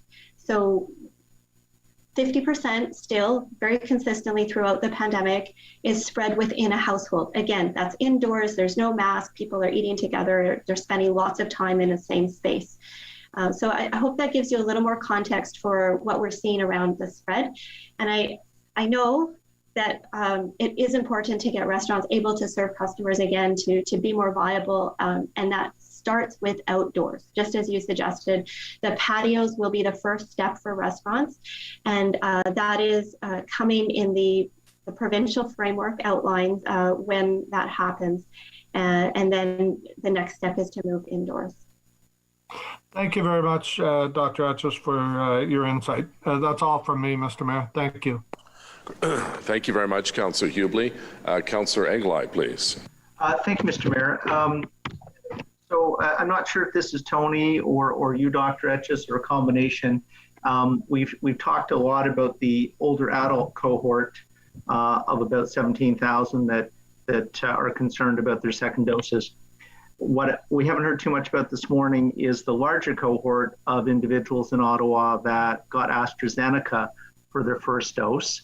And what they might expect by way of timing for second dose, as well as potential vaccine. I'm not going to use the word choice. I don't like choice. I think you should take the first vaccine that you get. But what might be on offer, I guess, is a better way to put it.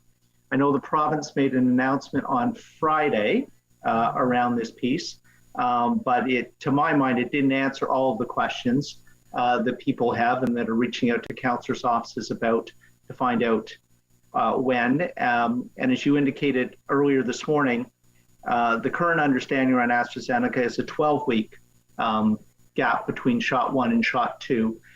So I'm wondering if one or both of you could speak to that and give some people out there waiting on the AstraZeneca question some guidance or comfort as to what's coming next.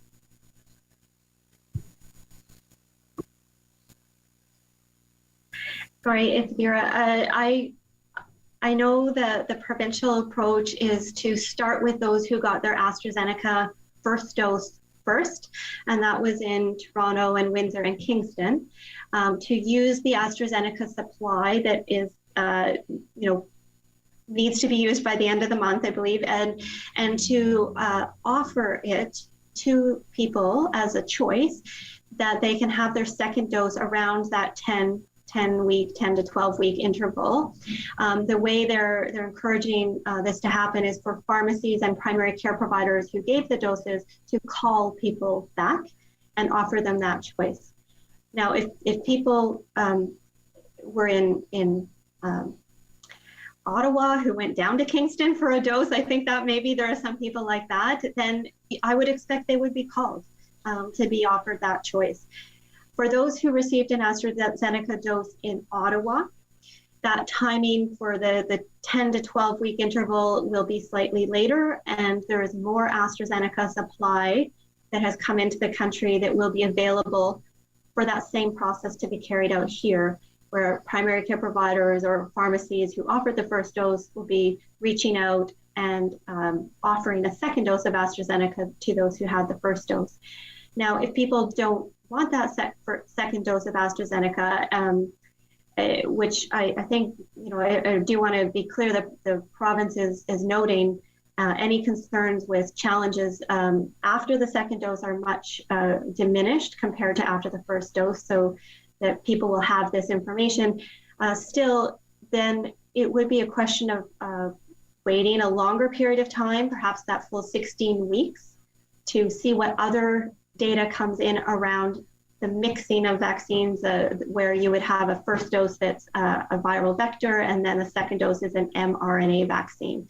And those studies that are underway right now to look at the effectiveness of using two different COVID vaccines are expected to be published and report out in June. So within a few weeks, we'll have more information about giving an mRNA vaccine after AstraZeneca. And again, then people would likely be offered a choice given the emerging information. Do they want AstraZeneca for second dose or a different vaccine? But that's getting a little ahead of where we are right now. But hopefully that's helpful. Yes, no, I think it is. And so to sum up, people in that cohort in Ottawa, if they didn't go to Kingston and they got it at a pharmacy in Ottawa, they should expect for the pharmacy to reach out to them, is what you're saying, by email or phone call, to say, we've got additional doses and your time has come. Okay. No, I appreciate that. And it's another cohort that we're hearing from. So thanks for that clarity. And I'm sure everybody out there listening appreciates that. Thank you. Thank you, Councillor Aglai. Councillor El-Shantiri, please. Thank you, Mr. Mayor. And I have a quick question for Dr. Vera. Dr. Astis, first of all, thank you again for you and your team. My question is, some of the restaurants going to come back to business as we see in mid-June, perhaps. And some of them, I know some or a lot of them, they were using to take out, but some of them, let's be honest, they've been closed, I think, for a long period of time. Are you working with our staff in economic development to establish a tool to help those businesses? How we're going to reopen? What do you need to check? What kind of food we need to check the expiry date, and so on, how to prepare to bring back the customers. I'm just wondering if there's such an idea about a toolbox to help our small businesses to be able to come back to business. Yes, it's very important that small businesses are supported in infection prevention and control measures, as well as looking at those things, like I mentioned earlier, the health of their employees and dealing with all the challenge that has come for families and employees, and food safety, as you mentioned. So we have partnerships with the business community, with the Ottawa Board of Trade, the BIAs, through the Mayor's Economic Recovery Task Force. And we have a team dedicated to supporting businesses. And so a reopening toolkit that was created previously is being redone in terms of updated for this reopening and looking ahead. And our team actually recently polled businesses to ask about their needs and how we're meeting their needs. And we got some very good feedback that businesses are getting the support they need around infection prevention and control from Ottawa Public Health, and we'll continue to adapt our methods and our tools based on their input. I was more, to be fair, like I know some of the businesses, we saw the toolbox, and they are already currently in operation to take out or curbside or whatever.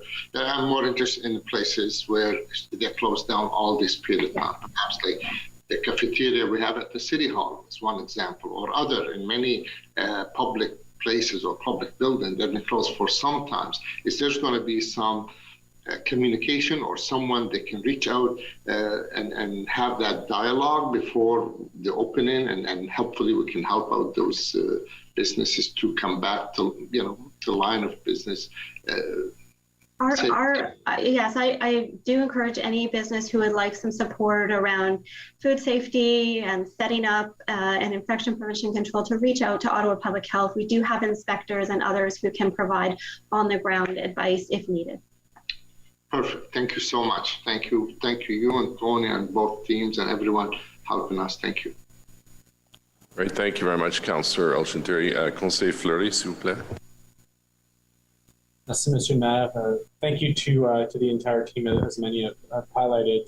And I know there's a shout out to Ryan, and I would expand that to Vera's team, specifically with the number of conversations we've had with Ottawa Community Housing, and specifically the partnership to do the airplane modes. I think it's demonstrated its success, and I want to thank the team.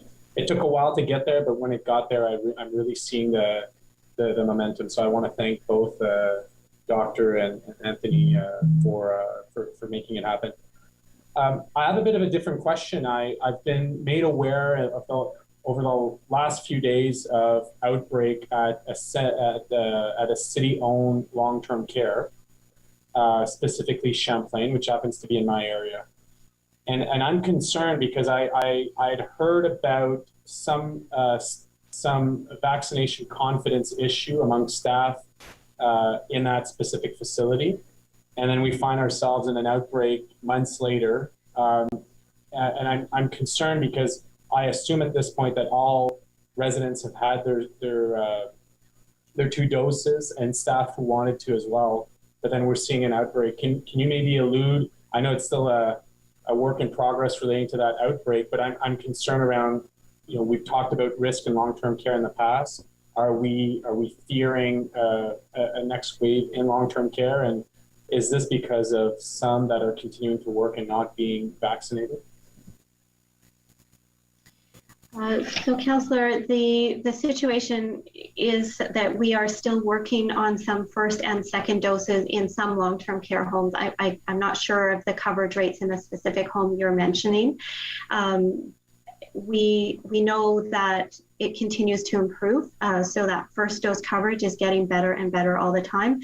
And we're currently in the time of offering that second dose to the healthcare workers, with long-term care and retirement homes a priority, both with dedicated clinics. I'm sorry, now I'm getting into Mr. DeMonte's territory, but dedicated clinics for long-term care and retirement home workers, but also on-site.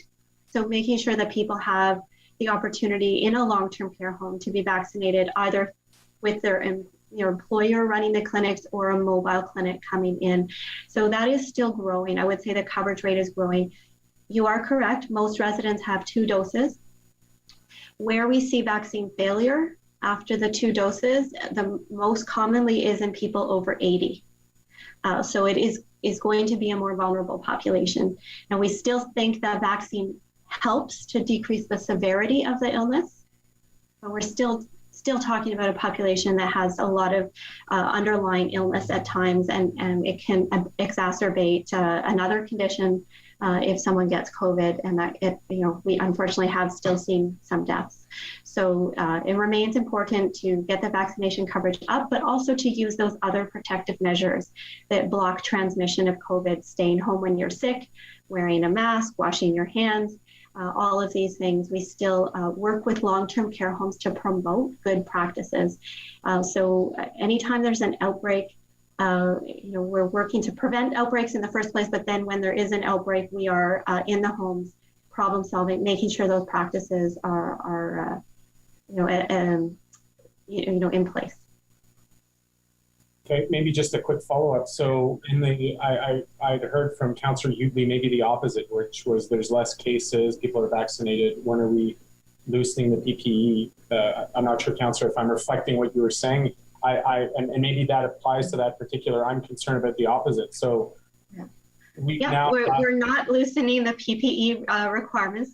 So there's provincial direction, and we work on that locally. So we're not at that point where we can loosen the requirements for personal protective equipment in long-term care homes. We will keep evaluating as we go, but right now we need people to adhere to those good practices. As we see, there is still a risk of outbreak.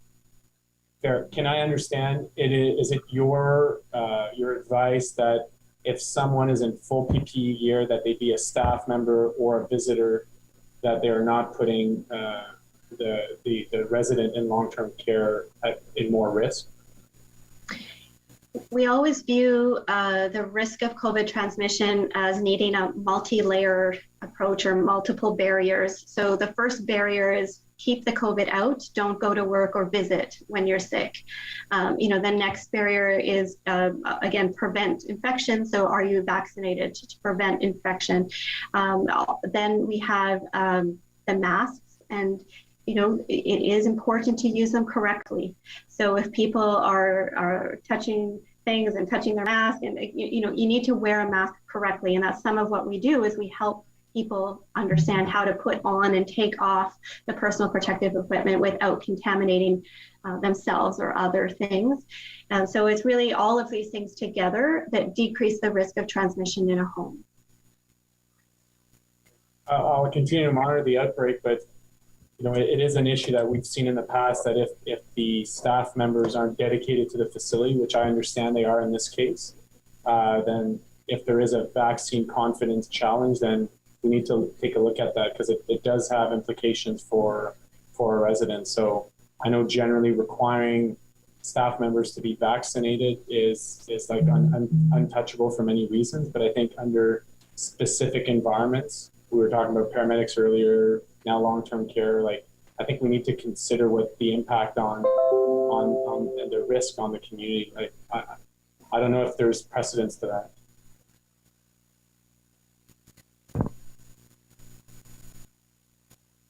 Sorry, who's the question to, Councillor?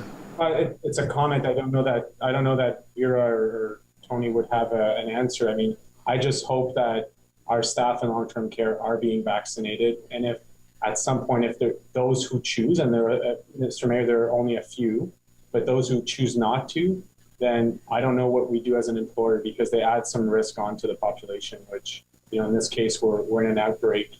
17 staff members at Champlain, that's significant. Yeah, I think, Mr. DeMonte, we had this discussion, and I don't know if you wanted to offer comments with respect to the legality of us forcing our employees. I have great empathy and sympathy for what Councillor Fleury is saying, because obviously the most vulnerable people they're working with, but we don't at this point appear to have any legal means to force an employee to take a vaccination. Is that a fair assessment? That's correct, Mr. Mayor. That's the information that we possess. That said, I think Dr. Etches and her team are working with our long-term care. Are there other methods? We talked about PPE, et cetera.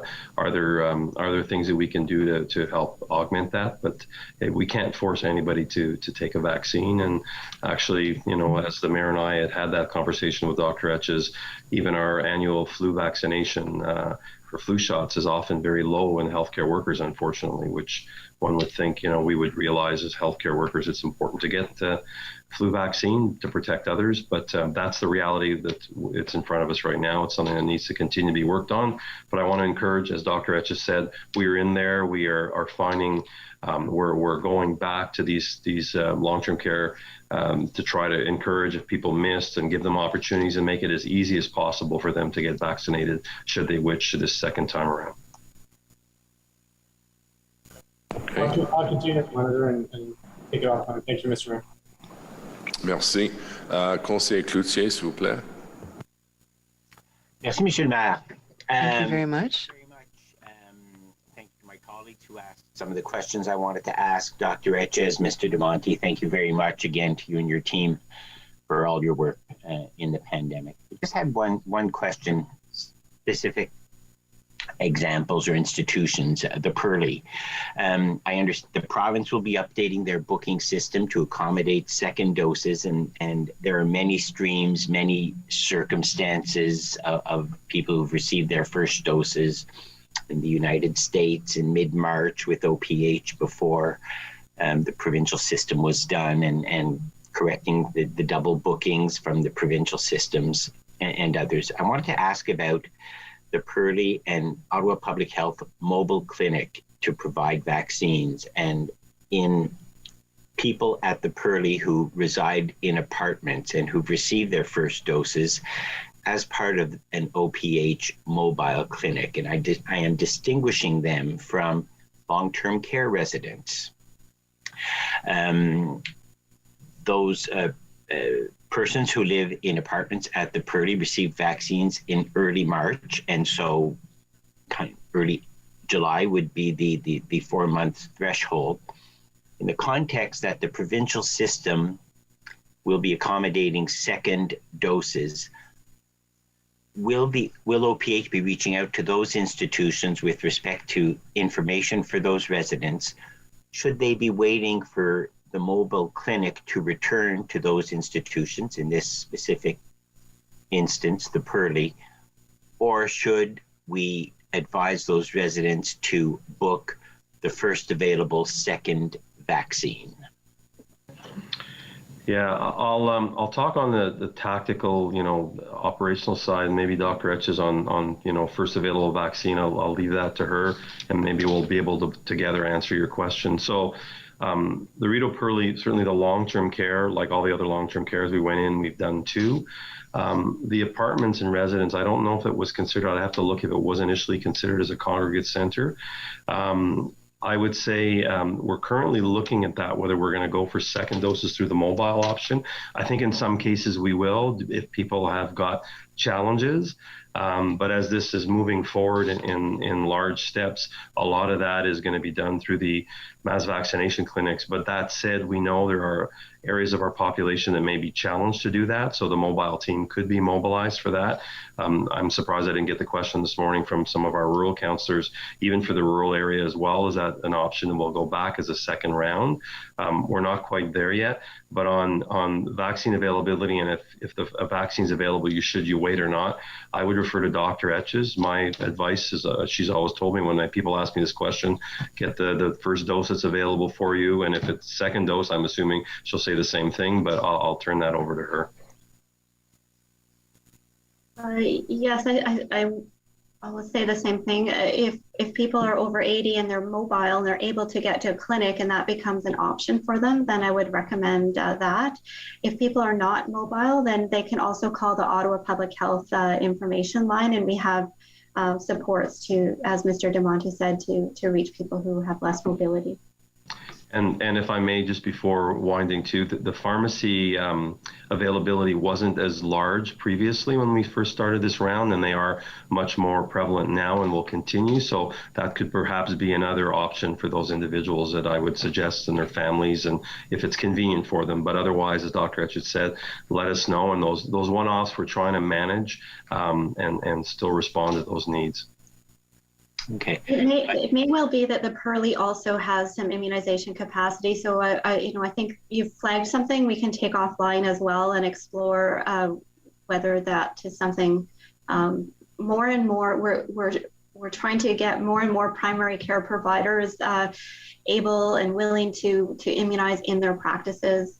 Primary care is a really important venue normally to immunize their own patients. So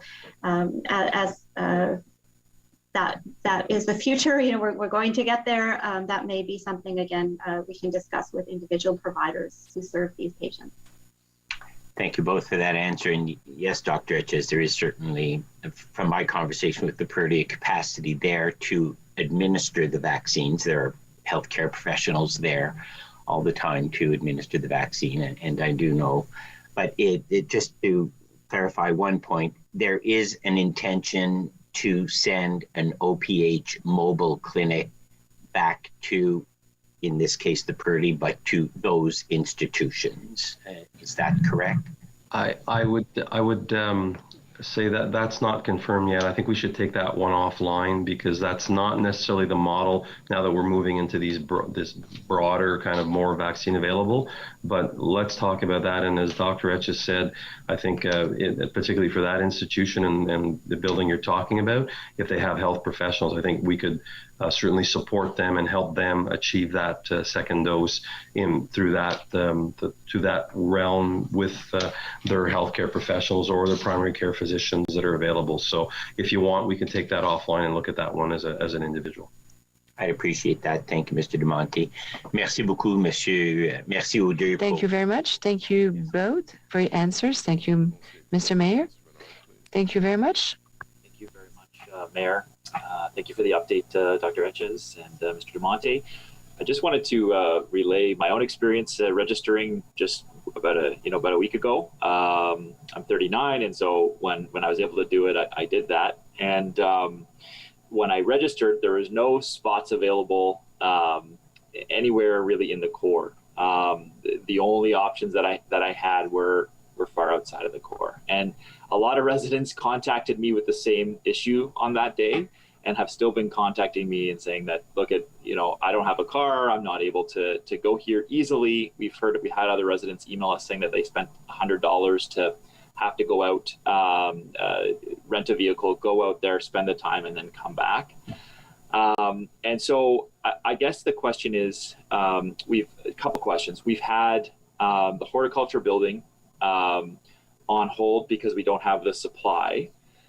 Is there an update on potential supply, and would that open soon? That's the first question. And then the second question would be, in terms of actual spots for folks who don't have easy access to transportation options, what more can we do to make sure in the next round we've got those available at City Hall or somewhere in the core where there's been accessibility issues for folks in terms of booking times and options? So perhaps I can give you a bit of insight. So the experience that you had is related to your second part of your question, is supply, right? So where the availability remained available, where there was supply, that's why you booked, and that's why you're out of the core. Unfortunately, everything gets booked up, and that's what happens. I mean, every time we have more, we can open more, and we try to spread that around through all the clinics. With regard to the horticulture building or others, and I mentioned it in my opening remarks, but perhaps I want to reiterate, currently with the supply we have, we're opening up one more site because we're getting a bit more supply, but that approach is more than the sites that we currently have is more than sufficient to be able to give the vaccine that we have. So we can't open other sites unless we have more vaccine, because you have to understand that's more staffing, more capacity, and that type of thing. So we really don't have more vaccine that would justify opening up other sites. And I know you'll say, well, what about this challenge? When we're going to get the next batches, then they'll reopen, and those facilities, Saint Laurent, for instance, and others will be more available. So it's not a great answer, but that's where we're at. Both of your questions are definitely related completely to supply. As we had mentioned initially, I mean, even some of the preliminary stuff when we went way last year, with our public health team, we were looking at perhaps 20 sites across the city. And then we quickly realized that was never going to come to pass. And, we have those 12 sites that we thought about, and we're still not opening those 12 sites because we've never had that supply of vaccine that has created the capacity to open up 12 sites and open up. And I don't see that happening very soon either, Councillor Menard. Okay, thank you. I think it'd be helpful to receive sort of the spots that we have across the city. So we know the sites, but how many spots are in each site that were available in terms of appointment bookings? I'm not sure if you have that, if you're able to send it along, but that would be helpful to see as well. Yeah, so each of those sites are the number of available spots. It's the flow of that site. We can provide that to you, but at the end of the day, it depends on it's the provincial booking system. Those sites, they're made available to everybody, and once they're filled up, so that varies continuously. I can't really tell you, like, at this site there's this many spots available. You'll go on, and 10 minutes later that won't be the reality, so that changes. Okay, thank you. Thanks, Mayor. Thank you. Our last speaker is Councillor King that I have on the list. Councillor, please. Thank you, Your Worship. And I'd really like to thank Ottawa Public Health for submitting its detailed annual report to Council earlier this year. And I'd also like to commend both OPH as well as Emergency Services for all the work that it's been undertaking to respond to this unprecedented emergency affecting our city, especially its most vulnerable residents and communities. I've seen firsthand the work that's been undergoing in pop-up clinics in high-risk communities, and also I've taken a tour, a vaccines tour of some of those pop-ups and seen the hard work that registered nurses are doing administering the vaccine. I was quite impressed with the logistics, seeing registered nurses in the back actually assembling multiple doses from one vial. The amount of work and the logistics that are required are incredible. And we are also very satisfied that we are seeing these clinics in high-risk neighborhoods and as well in Ottawa community housing residents. So I really want to thank you for that. It was noted in the report that alongside the Ottawa Local Immigration Partnership, OPH released data highlighting the disproportionate impact of COVID-19 on racialized populations in Ottawa. And in order to develop, and they did this in order to develop tailored approaches to more meaningfully address the needs of the Somali, Arabic, African, Caribbean, and Black populations. I was wondering if you could comment on the progress that has been made through this community-based approach and whether this approach has translated into quantifiable higher COVID-19 testing and vaccination rates for residents of African descent and people of color across the city generally. Thank you. It has been so important to have the community input and feedback to inform the COVID response and really look at how do we best support populations who may face a higher risk of COVID infection. And so I think this partnership continues. We had definitely been using the information to bring alongside more supports for people who needed to isolate, working with the city's Human Needs Task Force and community health centers. We had improved systems for referral where people were identifying that they needed more support, or simply primary care as well, healthcare. We built on that to then provide information about the vaccine as really an excellent, best way to protect someone from COVID-19 and something we really want to see everyone have the opportunity to have that vaccine. And so it's resulted in town halls. Some have been led by the Black community, led by Ottawa Public Health in collaboration with different partners. Very thankful for the leadership from the Black community to convey to the population how the vaccines were developed, how they're safe and effective, what to know about them, to have informed consent, and where to access them. And so then the idea of bringing vaccine to communities was informed by the community. And so we've had positive feedback. Also that the lowest barrier approaches like walk-ins are important to maintain. And so I'd say it continues. We're continuing to adjust the approach. Going to neighborhoods with a school-based approach will be one of the next things. I think Mr. DeMonte was alluding to the evolution of the neighborhood approach. Now we can focus on youth and school-based even more so. So I think what we're seeing in terms of the vaccination coverage is that it is making a difference. We are, working to decrease that disparity that could exist around protection from vaccine because people have more barriers to access it. The testing, you asked about the rates of testing between neighborhoods. Actually, we've also looked at that and we didn't see a disparity in the proportion of people that were going for testing. So sometimes the proportion that come back positive is higher still in racialized communities. And so the rates of COVID infection are still showing to be persistently higher. So we need to keep working on this. Some of the drivers are hard to change, right? People's housing circumstances where transmission within a household is a greater risk. Those things we need to address over a long time with different housing approaches, and some of the employment settings where people are at more risk continue. So we will keep tackling these things with the community, with partners. I think it's pointing us in a direction for recovery that is much more equity oriented. And I really, again, want to thank people for informing the approach and working with us. Well, I appreciate that, Doctor, and I know that the community appreciates that.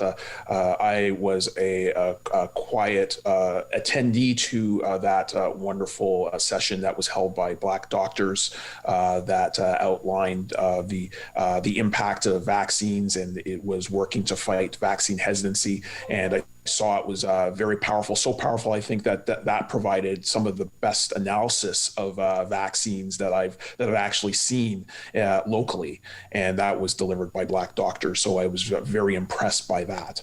So please keep up working in partnership with our communities. The last question I have is in the same vein, but with the Indigenous communities. I was just wondering if you could speak to the effort that's underway in terms of vaccination, as well as the vaccination cohort opens up to 12 and above, what we might experience there in terms of the Indigenous vaccination program and its timelines. Thank you. Again, the leadership is coming from community in partnership with Ottawa Public Health and the Emergency Operations Center team, of course, supporting the whole vaccination effort, where Wabano and Kausavik Family Health team are leading clinics that are Indigenous specific. First Nations, Inuit, and Métis populations are served at these two clinics. And people from the Indigenous community are very diverse, have very many different, points of access as well. It's not just that you have to go to one of these clinics. People are able to book on the provincial booking system, so any of our clinics. But we are seeing now that second doses are available for the Indigenous population, that the uptake is excellent. People are filling up the appointments, using the allotted vaccine, and that includes all age groups, so 12 plus. Excellent. Well, thank you for all the work that you're undertaking, and thank you to the OPH team and the emergency management team. The work is being seen and is quite appreciated across the community. Thank you, Mr. Mayor. Thank you very much, Councillor. Councillor Meehan, please. Thank you very much, Mr. Mayor. I'll just slip in one quick question. I know that we're at the end here. Dr. Etches, the south end of the city, Barrhaven and Gloucester South Nepean, are not considered high-risk neighborhoods. Yet consistently we're seeing really high numbers of clusters in some of the pockets of our wards. And I'm just wondering, I've inquired several times about getting a pop-up clinic in some of these areas. What's it going to take in order to get a pop-up clinic to address and to get some of the people who are at risk in these neighborhoods vaccinated? Councillor, I'll start, but I think also it's Mr. DeMonte who could explain a bit more how the decisions are being made around vaccine access and process. What I know is that people are monitoring the coverage. The vaccine coverage rate is what we call is the percentage of the population immunized. And we're monitoring that by neighborhood. And so if there are neighborhoods where that vaccine coverage, the percentage of the population covered is lower than the average, that's a flag for us, and that informs the vaccine planning in terms of the additional methods such as pop-up or door-to-door. So that is something, again, the team looks at every week to assess where are the coverage needs. And Mr. DeMonte, I don't know if you... No, I don't have anything further to add. And Mayor, I think the other element too is as we're now moving into the next phase when, there are many other channels available to people, the pop-up becomes less and less of a tool that's really necessary because there's pharmacies, there's mass vaccination clinics, there's a whole bunch of other tools. But Dr. Etches clearly indicated it's been something we've been tracking. We track it week by week. We look at those neighborhoods and we put all effort necessary. And while I certainly understand what you're saying, fortunately, I guess, in the hierarchy of high-risk neighborhoods, you're much lower, and that hasn't been a top priority to take human resource and logistical support to do a specific pop-up, because there's other channels available. So that's why you haven't seen it. I appreciate that, yet we consistently see these high numbers of clusters. And these are, many of these are ethnic communities where I think there may be generations that are at home, and young people are bringing the virus home. It continues to be a source of concerns for Councillor Harder and myself. I just think we need just a little bit more a campaign of sorts to hit these areas before it gets out of control. But I'll take this offline and try you again for some additional assistance. So thank you. Okay. Thank you, Councillor Meehan. So thank you very much, Dr. Etches, Mr. DeMonte, Councillor Eglai. Appreciate all of your answers to our questions. I'm going to call on Councillor Tierney, because we talked a little bit about mental health challenges, particularly amongst young people. And as some of you may know, Councillor Tierney and his wife Jenny were very involved in a challenge that he's going to talk about. Councillor Tierney, please. Great. Thank you, Mayor and Council, for giving me a very quick opportunity here. I think we all know someone that's been affected by mental health issues, and I want to give a big shout out to Chris Hoffley with OSEG. He tweeted at, imagine, 4 o'clock on a Friday of a long weekend saying, I want to shave my head for $1,000. And I quickly looked at my wife and said, can I jump in on this? She said, go ahead. So for $2,000, which filled up within seconds, of course, now this has happened. But even on top of that, suddenly the snowball kept going. And we had lots of great people, Steve Lloyd, Ryan Lindsay, a lot of real celebrity people in town. And then my wife said, wait a minute, this isn't just for boys, is it? And I said, no. She says, put me in for 5. I said, okay. Which was actually a really good, she looks fabulous with her hair, or lack of, I should say. Then we added on, it kept going. We saw a local celebrity, Pepe Velez. He shaved off his beard for $15,000. I'm very happy to see Stuntman Stu eating pineapple pizza, quite funny last night, and Dylan Black supporting Michael Wood, Matty Eisenberg. Breaking news: we just got over $60,000 into the account so far. Thank you, Caroline, and we're really proud of that. We're edging up. Just last night, a good friend of mine, Mayor Kenny Bell. He actually said lots of kids from Nunavut actually use the services of our CHEO hospital. So he's volunteered his head to be shaved at $65,000. And breaking news, you're hearing it here first, because the end goal is to get to $75,000 for CHEO. So Matt Scooby will shave his beautiful locks off. But while this minister will not shave her head off, Minister McKenna, will be dyeing her hair green for youth and mental health, also marking the kickoff Environment Week next week. So I do want to thank everybody that's posted, retweeted. I've seen many council colleagues doing it. I don't think we're stopping at 75. I think with all of our social networks, we could push this. At the end of the day, maybe Stuntman Stu has to get a tattoo of a pizza while he's eating a pineapple pizza. That was his commitment, who knows? But I love what I'm seeing out of this. Really, came out of one simple tweet.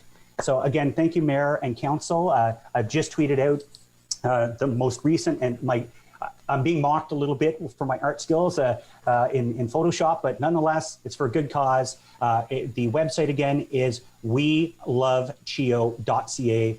Please tell your friends to get on and donate today. Thank you, Mr. Mayor. Great, and congratulations to you and all the participants going obviously to a great cause. So committee reports, rapport des comités, Build Heritage Subcommittee Report number 21, rapport numéro 21 du Comité de patrimoine bâti. This is on the designation of Porter's Island Bridge under Part 4 of the Ontario Heritage Act. And Councillor Fleury, you have a motion to deal with this. Go ahead. Yes, thank you, Mayor. I wonder if Great Clerk could put it up. Thank you, Kelly.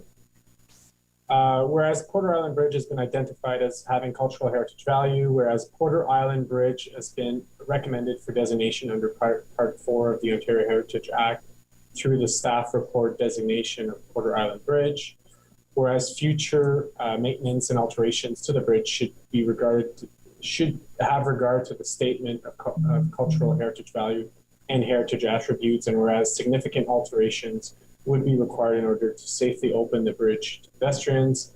Therefore, be resolved that council, now, 1, be directed to undertake a conservation plan, for the bridge to address rehabilitation and maintenance of the heritage resource, opportunities for interpretation, heritage permit requirements, and potential financial implications. And 2, direct staff to consider the cost to prepare this plan as part of the 2022 budget for planning, infrastructure, and economic development department. Okay, so on the amendment as presented, carried. Carried. On the report as amended, adopted, carried. Ottawa Paramedic Annual Report, we actually didn't receive that, so received. Received. And it's Paramedic Week, as I mentioned. Congratulations and thanks to our paramedics. Coordination of Community Mental Health Strategy, Councillor Deans has a motion, and then we have a referral motion by Councillor Luloff. So Councillor Deans, if you'd like to introduce your motion, which is, I believe, a little different than was at committee. So go ahead. Thank you, Mr. Mayor. There's just a little couple word changes, but I'll read the new motion so everyone has it in front of them.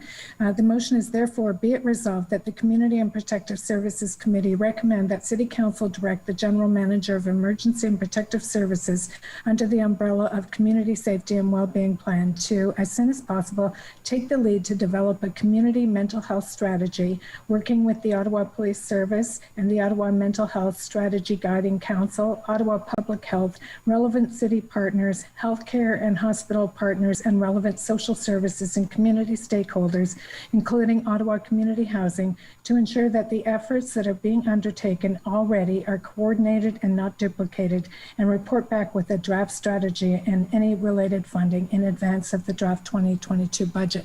And Mr. Mayor, I understand there is a referral motion. I would like to speak to this, but I'd be happy to, if you want to put the referral motion on the floor first.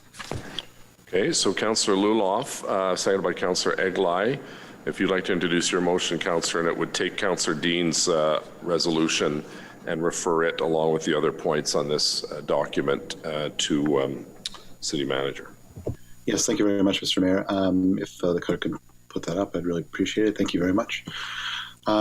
So essentially, I don't think we have to go through the whereases here. I think that the council has been in receipt of this for quite some time. So I'll just go to the therefore be it resolved that council refer this matter to the city manager to review in consultation with relevant parties and to report back to council in Q3 of 2021 with a recommended path forward to coordinate the city's future efforts, with those being led by the Ottawa Police Services Board. I'm very supportive of what Councillor Deans is trying to do here. I just, although we do want to see this done right now, we want to make sure that it is done right. And I believe that Councillor Deans is supportive of this approach, but I'll let her speak to it. Thank you very much. So Councillor Deans on both motions. Thank you, Mr. Mayor. Yes, you're absolutely right. I am very happy to support this referral motion. I would accept it as friendly if you want to go that route. But in any event, I think it's generally accepted that we need a better coordinated response to crisis mental health calls than we have today. And there is a lot of great work happening in our community. 613-819 Hub, the Ottawa Paramedic Service, the Ottawa Police Services, through the Ottawa Mental Health Strategy Guiding Council, and many other groups are all working to improve crisis mental health response in our community. The problem has been that we all have an instrument, but we don't have a conductor. So we're not harmoniously making the music work, and that's the whole point here.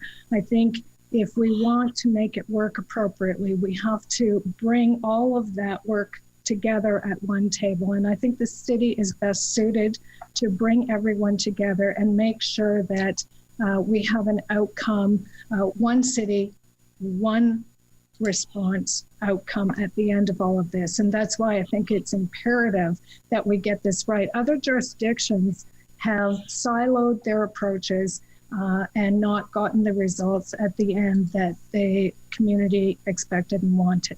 And I think we have this golden opportunity now to get this right.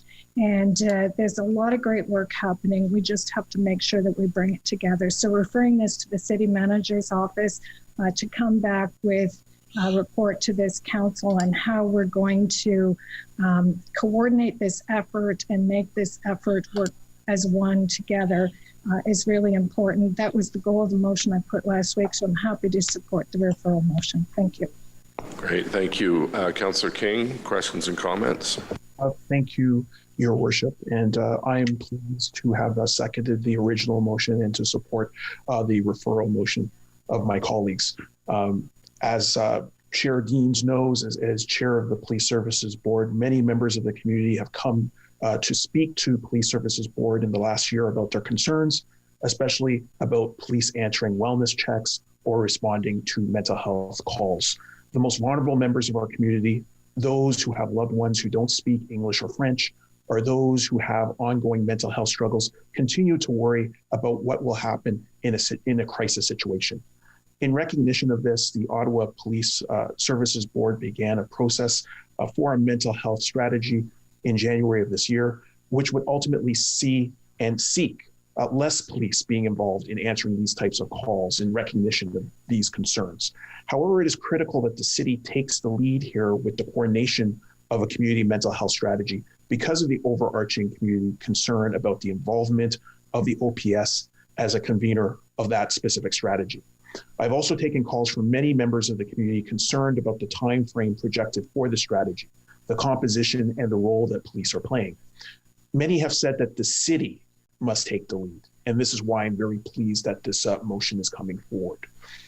Because in taking the lead here, the city can cast a wider net and bring many stakeholders to the table, which will allow us to collect better input and reduce duplication in efforts.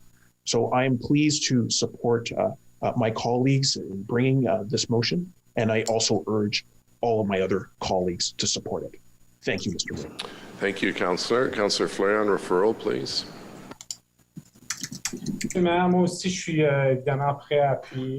I'm also willing to support referral. Saved by the police board.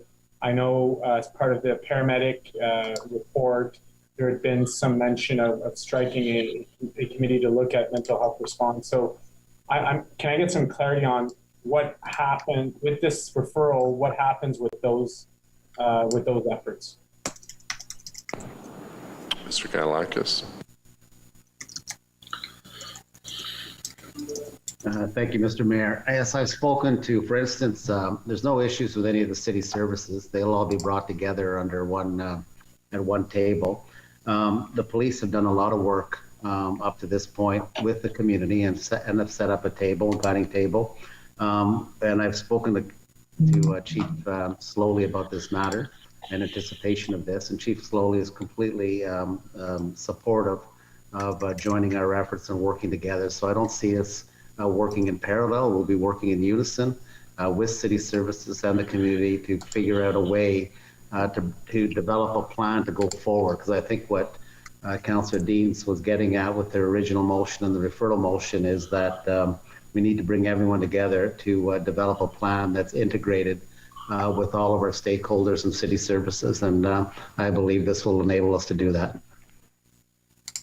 Thank you. Thank you for clarifying. I'll be supporting the referral motion, Mr. Mayor. I do think the proof is in the pudding here, where if we can come together as one, if we can have a fourth arm to the 911 call where there is an agency resourced and equipped to respond to those calls 24/7, 365 days a year, that will lead to better outcomes. That will lead to more modern approaches to responding to some of those the mental health urgencies. So thank you for that. And Mr. Kanalakis, I'm looking forward to that coordination and ultimately to that quick response when those calls come in.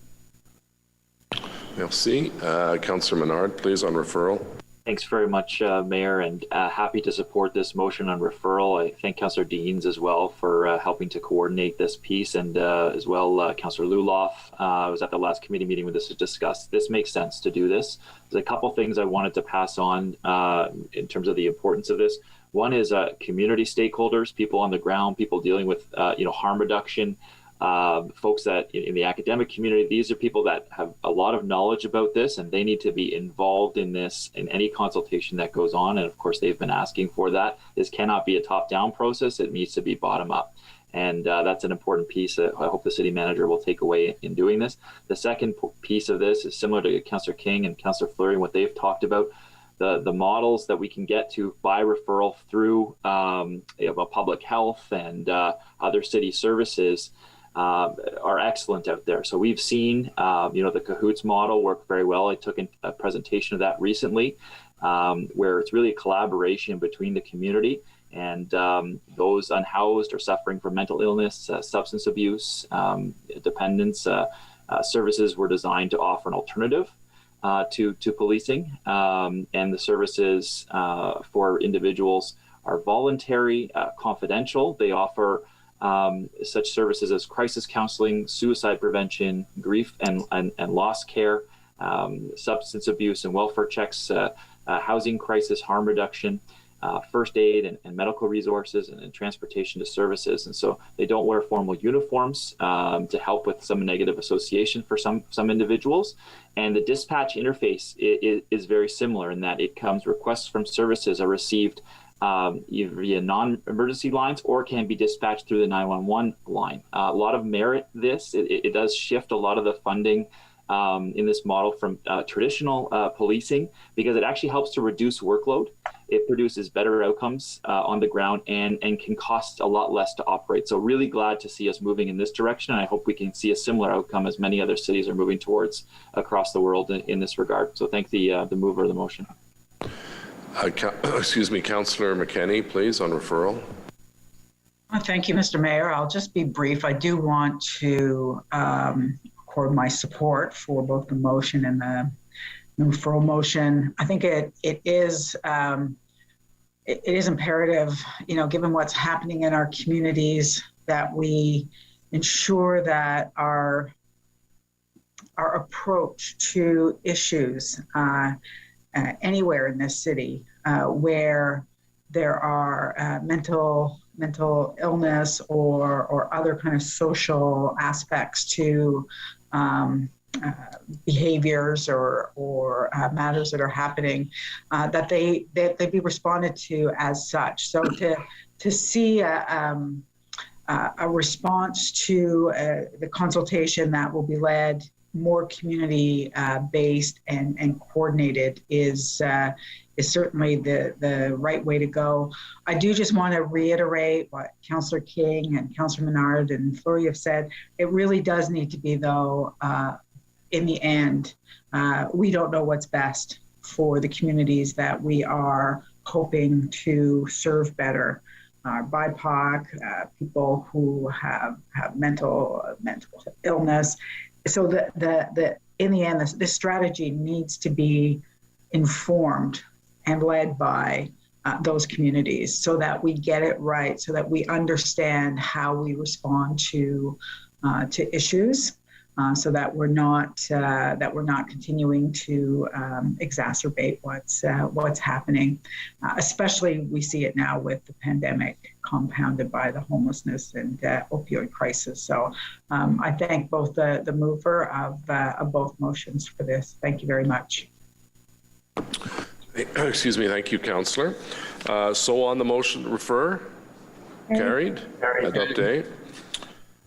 Next is Finance and Economic Development Committee Report number 25, rapport numéro 25 du Comité des finances et de développement économique. Item 8, Montreal Road Community Improvement Plan application from Mirac Holdings Inc. for 458 Montreal Road. Demande de plan d'amélioration communautaire de chemin de Montréal présenté par Marc Holdings. et visant le 458 chemin Montréal. We have, that I'm aware of, two motions. Does anyone else have any other motions? They can bring them forward. The first is a technical amendment, I believe, for an error. Councillor Deroux, seconded by Councillor Suds. So if we could put that on the screen, and Councillor Deroux, if you want to move that and then refer to staff where the technical amendment is, or the error, I believe, in the document.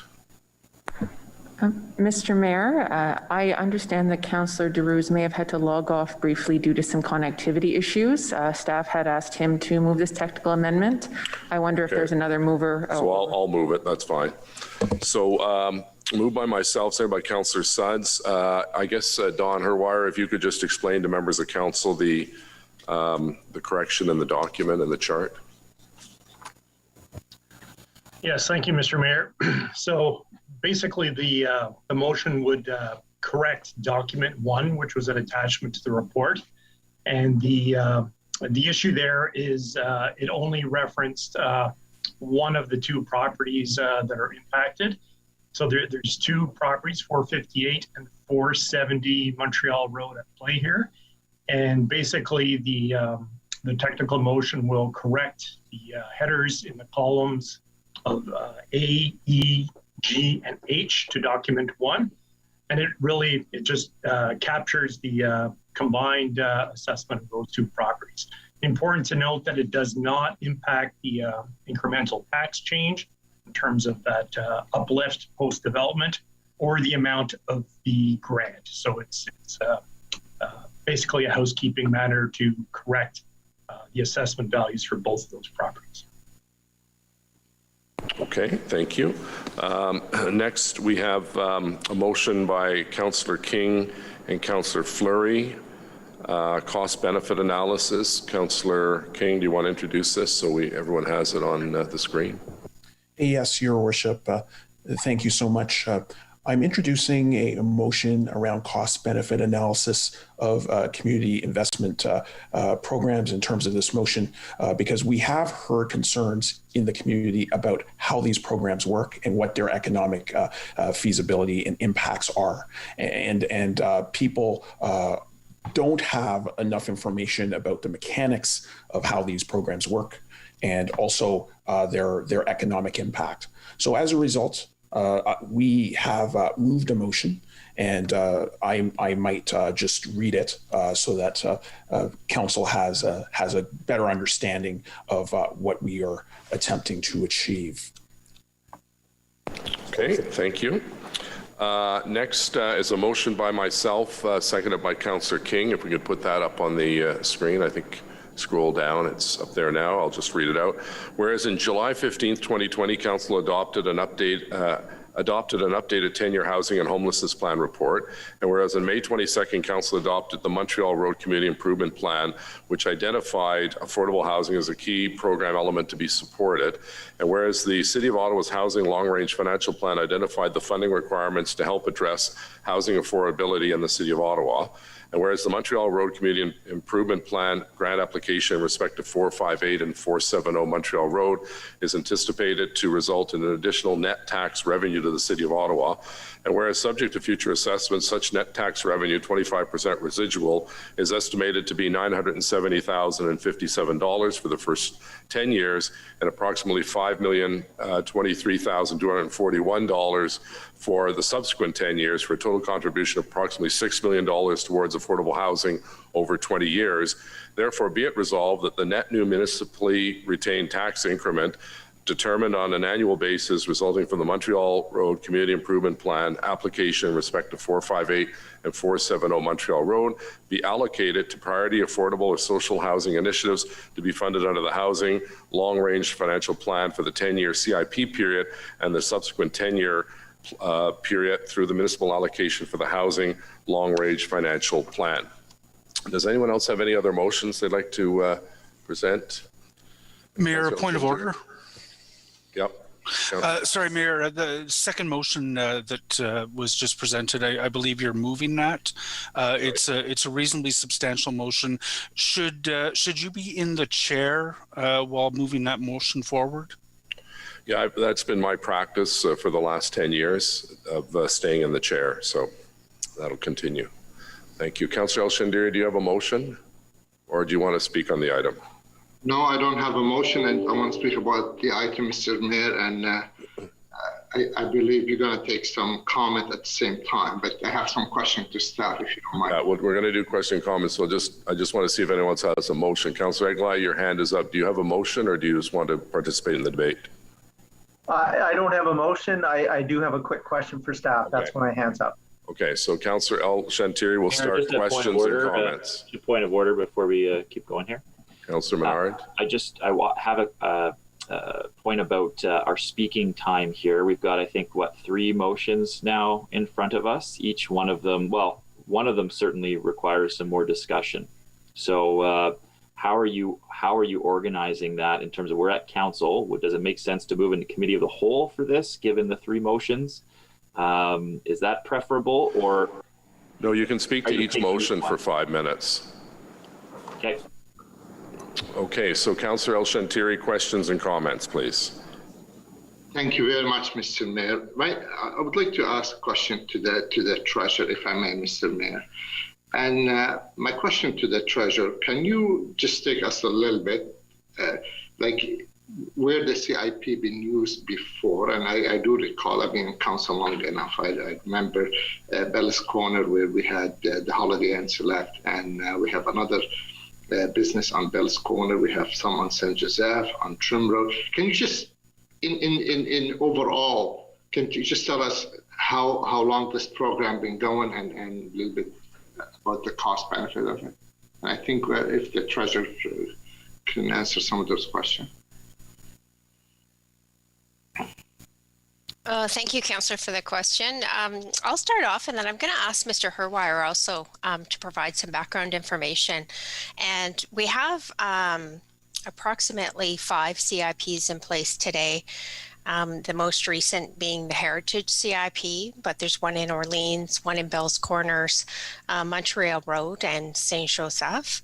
When you look at sort of the benefits across the board, I think the most beneficial CIP, where the largest tax increment grant is in Bell's Corners, and also Orleans, coming around the $2.5 million mark.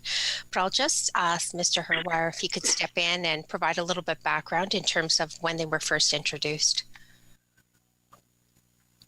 Thank you, Mr. Mayor. Thank you, Wendy.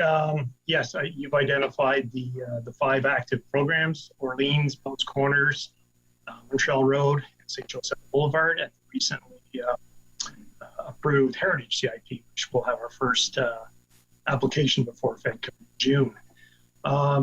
So in terms of this has obviously evolved over time. I'm going to ask Chris Cope, who's our subject matter expert, to give a very brief sort of concise history in terms of when they started. Chris? Yes, Mr. Mayor. We have, as has been mentioned, 5 programs. I guess the one that we're most proud of would be the Bell's Corners program, which resulted in 2 very significant projects: a new 6-story hotel with over 100 rooms, and a conversion of a very old, had been vacant restaurant into a 3-store strip mall with 2 national tenants and a local tenant.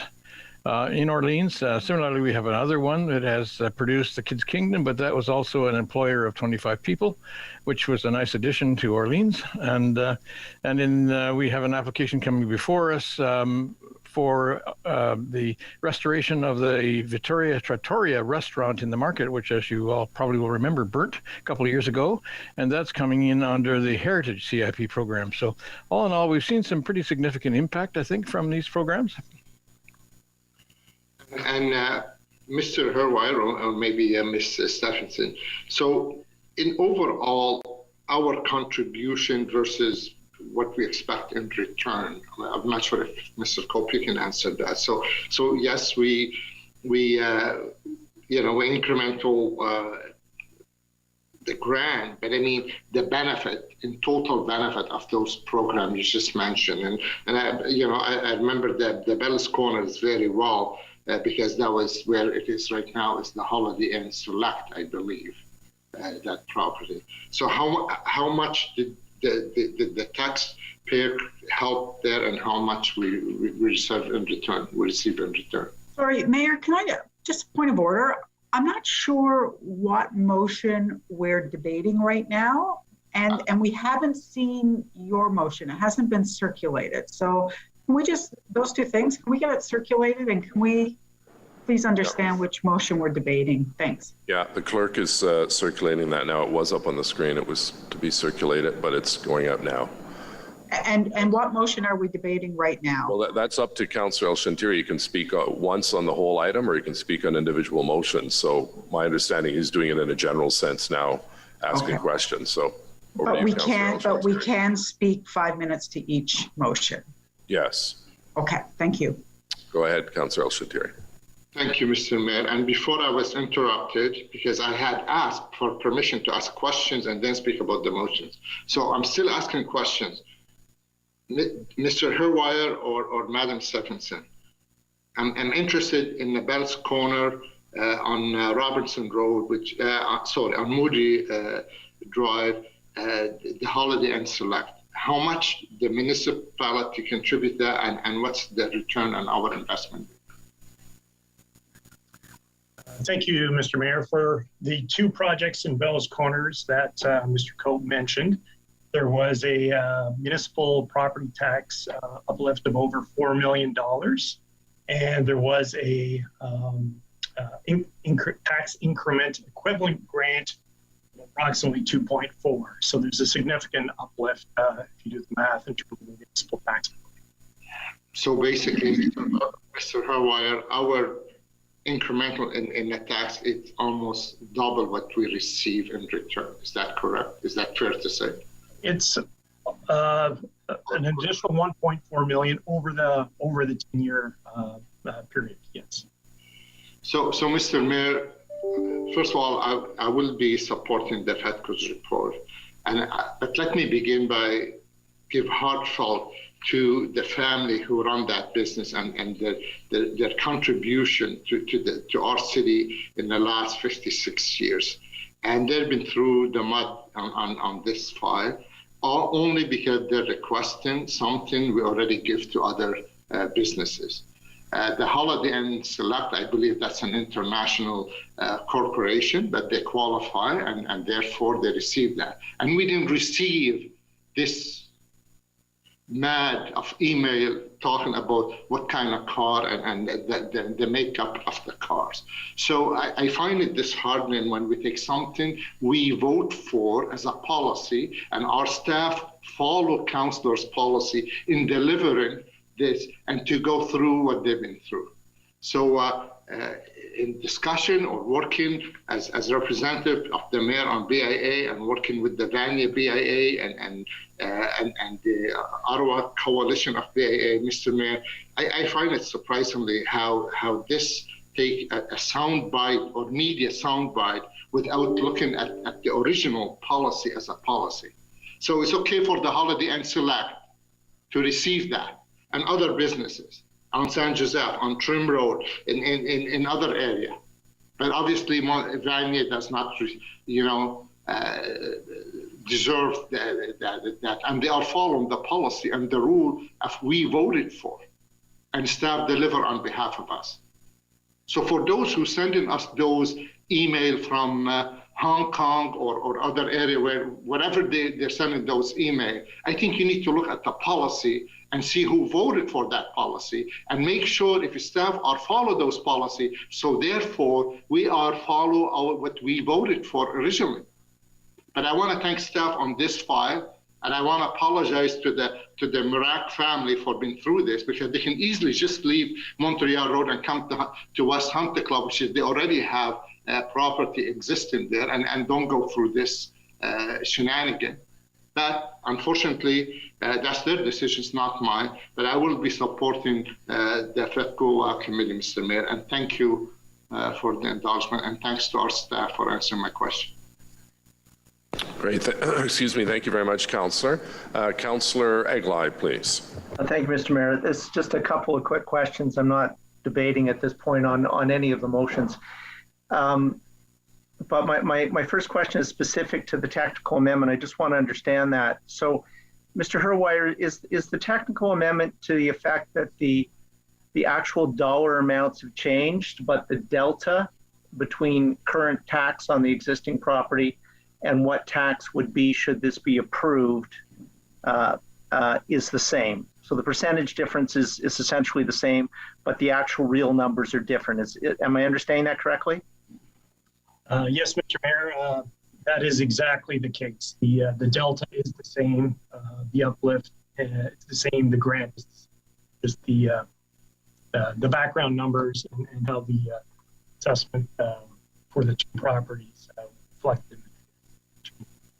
And the other quick question, Mr. Herwire, on the policy itself, is there an obligation on the applicant to show that they could not do this or would not do this somewhere else but for the grant? I just refer back to what Councillor El-Shantiri just referenced in terms of the West Hun Club property. That's where the question is coming from. Yes, thank you, Mr. Mayor, for the question. I'm going to ask Mr. Pope to speak to the applicant. They were very clear at FEDCO that this was a significant factor in terms of why they chose this. Sorry, Mr. Roy, I'm having a lot of trouble hearing you. You keep on cutting out. Oh, apologies. Is that better? Yeah, but you may have to back it up a bit. On two explanations. Sorry. Apologies. Yes, it was very clear at FEDCO that the program was a significant factor in terms of developing at the Montreal Road location. But I will ask Mr. Cope to speak to the details in their application. Yes, Mr. Mayor. The Marac family contacted me shortly after the CIP came into force to find out if it would apply to them and if their kind of a development would be able to get the grant there, because they were considering doing this. They were working with Porsche International to come forward with something and wanted to find an appropriate location. The fact of the grant and the way their development would tie into what we were doing in the redevelopment and the refurbishment of Montreal Road just seemed to be a happy marriage. And it was clearly a factor that entered into their decision-making process, whether they should do it on Montreal Road or whether they should do it on Hunt Club or even elsewhere, because they have several properties around the city. Oh, thanks for that, Mr. Cope. So it was your understanding that we're going to go ahead with this project in any event? Definitely not. Actually, when they first talked to me, it was under consideration, and they're looking at all locations and all options, including at that time they did not have a commitment from Porsche. So this was a process. Okay, thank you. Great. So questions, Councillor McKenney, please. Yeah, just one quick question to the mover. I guess it's you, Mr. Mayor, of the affordable housing motion. Would this be over and above what we've already identified as needed to be invested in affordable housing through our long-term financial plan? Yes. Okay, and if it doesn't pass today, given that you've indicated that an extra $6 million is necessary, if we don't approve the CIP today, are you going to take the $6 million off the table for affordable housing? Well, Councillor, we need a source of revenue to increase the housing budget, and I've found a source of revenue with this uplift. So if we don't get the uplift, we don't have the money, unfortunately. That's how budgeting works. We've got to have a revenue stream, and my belief is that given the need for affordable housing, I would hope all members of council would support us putting an additional $6 million. But you don't feel strongly enough that we should just look for another source if, in fact, the CIP doesn't carry today, given that we have a housing emergency? Sorry, I didn't hear the first part, excuse me. I'm just curious why you wouldn't feel that we should, if the CIP doesn't carry today, why, and given that we have a housing emergency, people sleeping outside in the city and dying of opioid overdoses, why we wouldn't, now that it's been identified that we need another $6 million over and above our long-term financial plan, that we wouldn't look for another source of funding. Well, I'm happy to entertain any suggestions you have for an additional $6 million, but I found a source and I put it forward, and I think it's a reasonable request that that money go into affordable housing. So I hope you would support that. Thank you. Mr. Mayor, just on another point of order, I still don't have the motion and I don't know what it says. So if we could get those motions. Madam Clerk, has it been, I've been told by the clerk it was circulated. It hasn't come through on my feed. Caitlin? Yes, members should have received the motion at 12:24, and we will ensure it is also saved in Council's shared drive and SharePoint if it is not already there. Okay, we'll put it back up on the screen as well. Questions, Councillor Menard?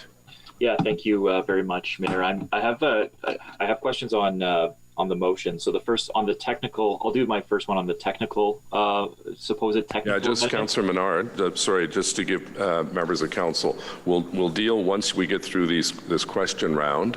We'll then go amendment by amendment. The first one's the technical one, the second one is the cost benefit, and the third one is the housing, and then on to the main report. So go ahead. Yeah. Questions? Yeah. I understand the voting order will go that way. That's helpful. So my first questions are just on the technical amendment piece.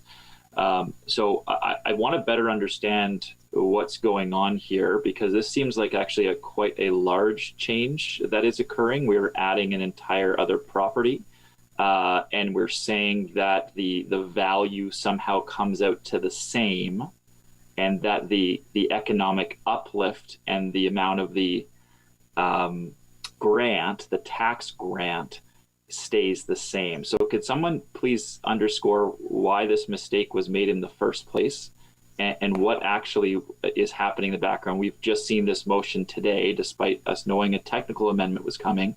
The first time we've seen it today, and I don't know if that one's been distributed yet. I saw the other Watson motion distributed. But can staff please explain the background of this and why that change is being made now, so long after the fact? Mr. Herwire or Mr. Yes, thank you, Mr. Mayor. The short answer is there was basically a human error in terms of the content of that document 1 to the report. So, if you look at the original assessment values, they were very low. And that was a comment we received from others, and we took a look at it and we realized, the values, there's two properties at play here, 458 and 470 Montreal Road. So the updated table in terms of the motion captures the proper assessed value of both parcels, whereas the original assessment value in that table only captured one. As explained earlier, the delta in terms of the uplift and the grant don't change, but it just reflects the entire site, the entire redevelopment site, if you will, versus only a portion of it, which the table did originally. So I hope that's a little clearer. I can ask Chris to get into further detail if you have any follow-ups.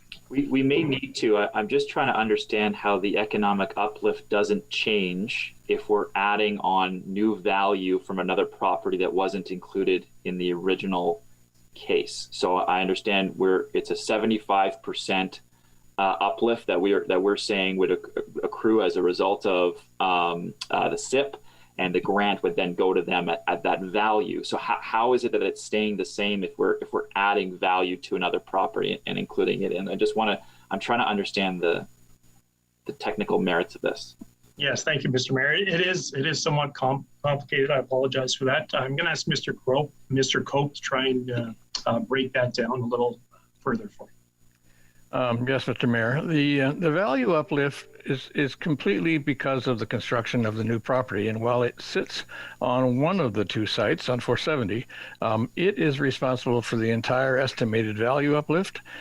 But by adding the assessments for both, and this was our instruction to the consultant, we can actually, if later on the proponent ultimately decides to transfer a piece of land from one to the other, it won't have any impact on the uplift. And so if we did not separate them and they transferred land from the Audi dealership to the new Porsche dealership, that would cause a bump in assessment simply related to the land.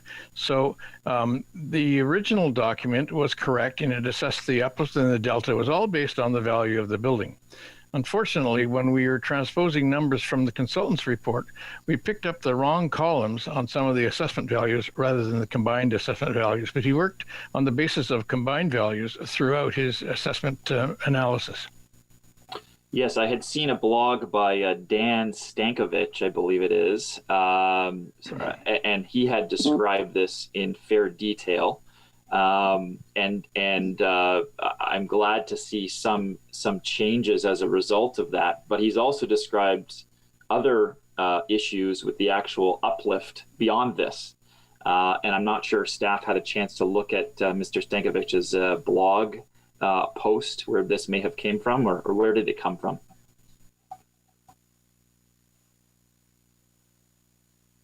I'm not sure, Councillor Menard, how our staff could monitor every blog that's out there on a report. So I don't anticipate our staff would have any idea who this gentleman is or what his blog said. I guess I'll rephrase the question. Where did the change come from? How are you alerted to the change that needed to be made here? I'll ask Mr. Cope to speak to that. We discovered the discrepancy by trying to do the calculations across the line of each line, and that the, A times B times C didn't add up to C. And so this was picked up by our financial helpers. Ms. Stevenson helped us with this, but in the end, we discovered that the ultimate answer was correct, and it was based on the true uplift. The supporting columns that would ordinarily be able to work in mathematics crosswise did not. Okay, that's interesting. I hope we can analyze more of this at this point, just given that that's a fairly big change. So I'm hoping we can actually look at some other aspects of that.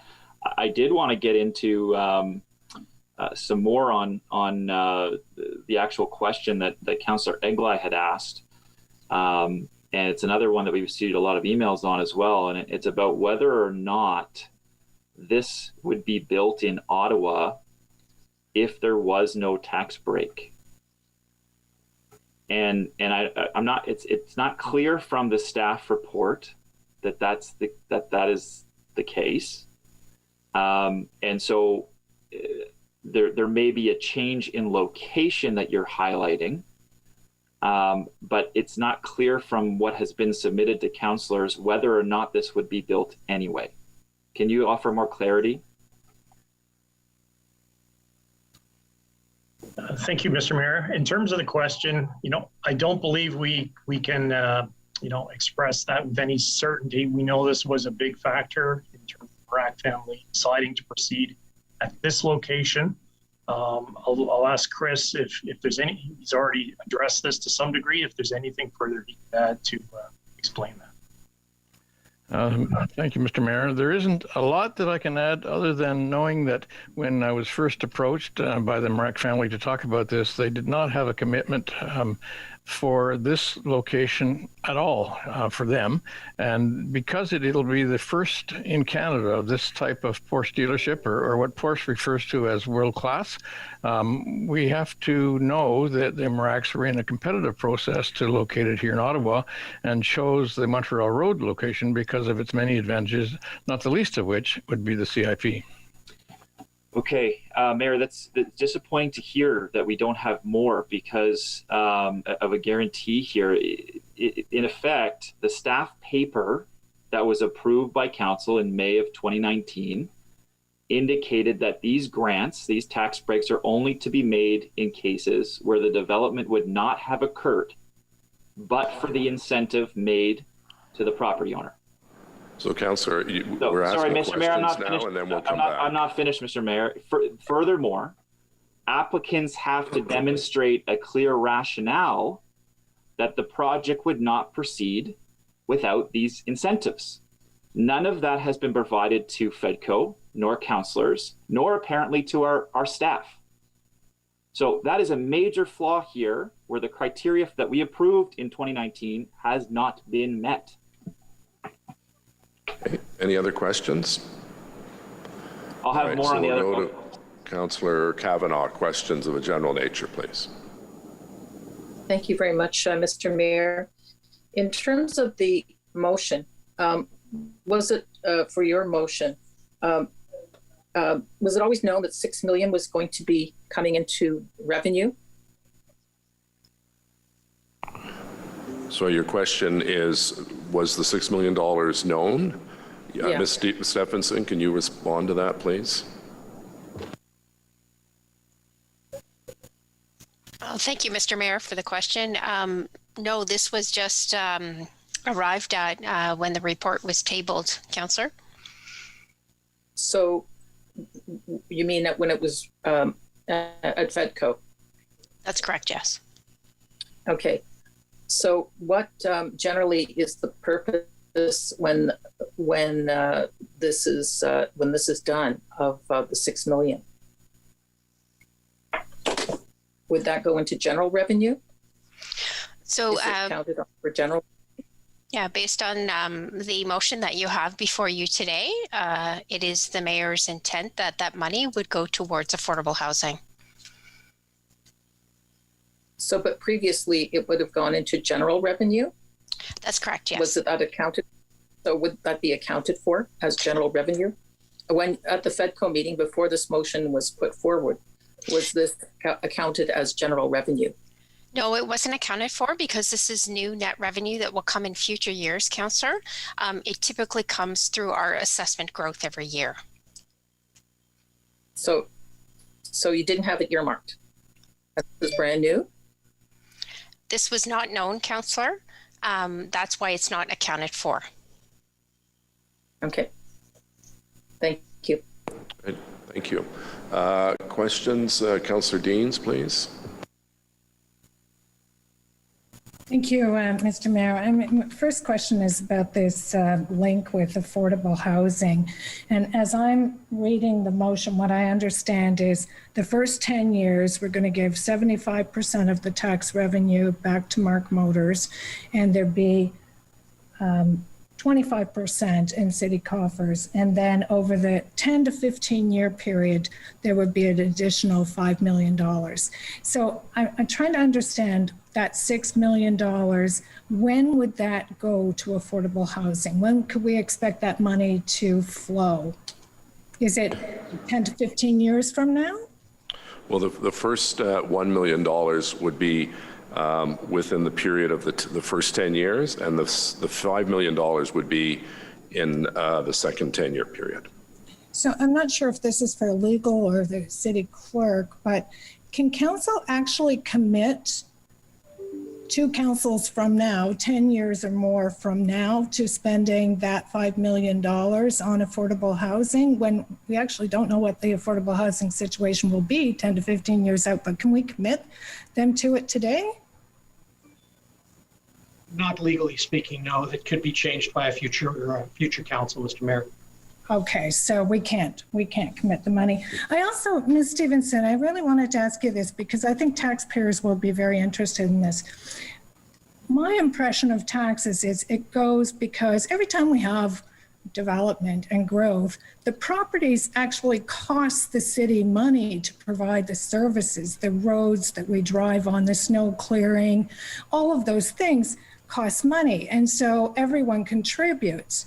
And it would seem in this case that we're saying Mark Motors in developing a brand new property, we don't need any of that money to contribute to the ongoing city services that they would also be drawing on. So we're taking the money and assigning it, most of it to them, and then a little pittance of it to social housing 10 to 15 years from now.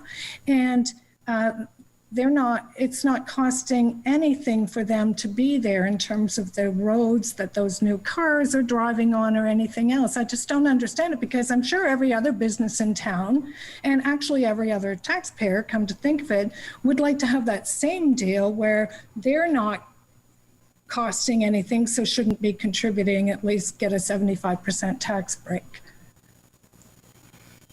Thank you, Mr. Mayor, for the question. This is something that we visit every year, Councillor, through the budget process. We look at what our pressures are, and we look at the pressures in terms of what comes through from our tax increase and that bucket of money, and then what comes through in terms of our assessment increase, right? And that's where the growth services that you talk about would fall into that bucket.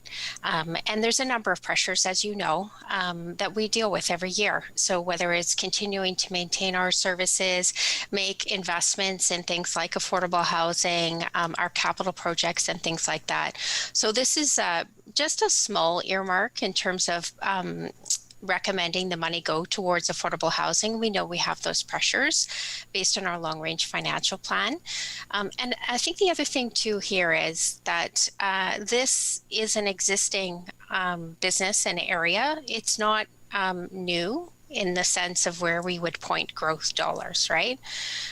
So we know that they're already partaking in some of the services that we're providing on that street and around the area. We also know all those services need renewal over time as well, that roads and sewers and all of those things need to be renewed, and that's why we charge taxes to everyone across the board fairly, except maybe Mark Motors. That's all. Thank you.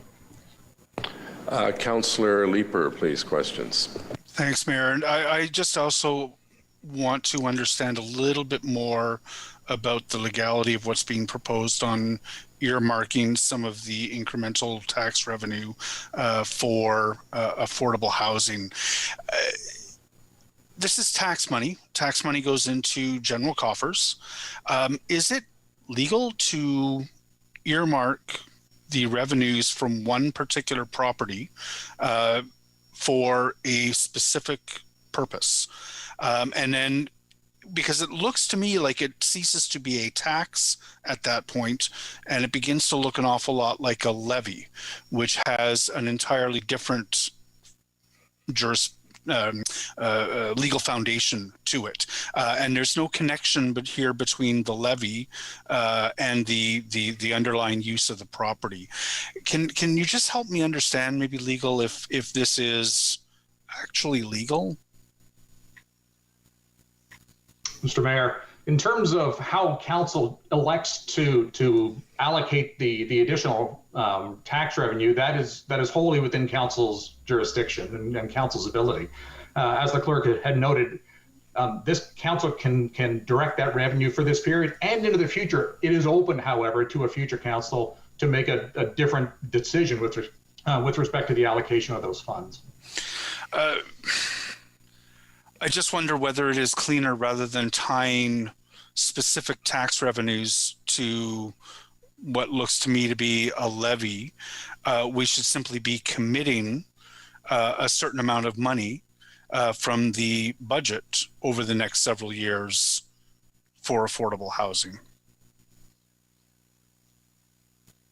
Well, we already do that, Councillor, and just to be clear, those who are concerned about committing future councils, we all voted unanimously for the long-range housing plan, financial housing plan, which goes into 2 councils down the road as well. So future council can, at any time, cancel a program that we put forward. But I think that's a reasonable stance to take, because we want to find every available resource for affordable housing, and this is a $6 million contribution that we would recommend for future councils, just as we did with the long-range financial plan that we all supported.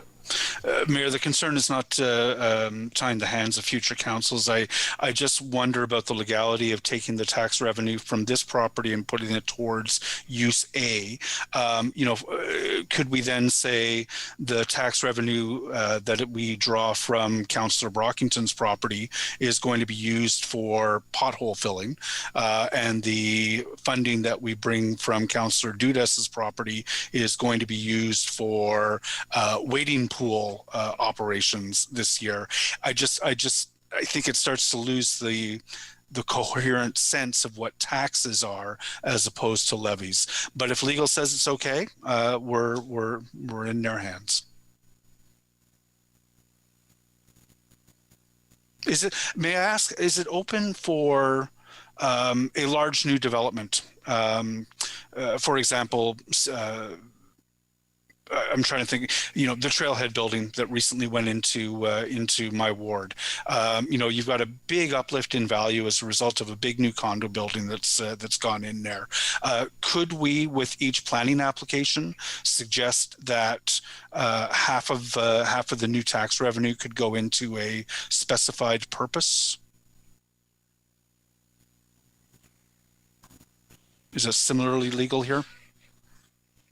Again, how these funds fall into the overall revenue that the city brings in is clearly up to council to determine how it wishes to allocate that revenue. I don't know that in the same way that you don't draw a direct line between that particular dollar at that site and into something else. You're simply talking about the increase in revenue that arises as a result of whether it be that development or this application. Right. But in this case, we're tying the particular revenue dollar to a particular envelope. It just seems messy and starts to look a lot like a levy rather than a tax. Mayor, I'll leave it there. Thank you. Great. Thank you. Okay, so now we've got 3 amendments. This first one, is Councillor DeRue's back? Councillor DeRue's, no, okay. Okay, so first item is the technical amendment moved by myself, seconded by Councillor Suds. Debate, Councillor Menard.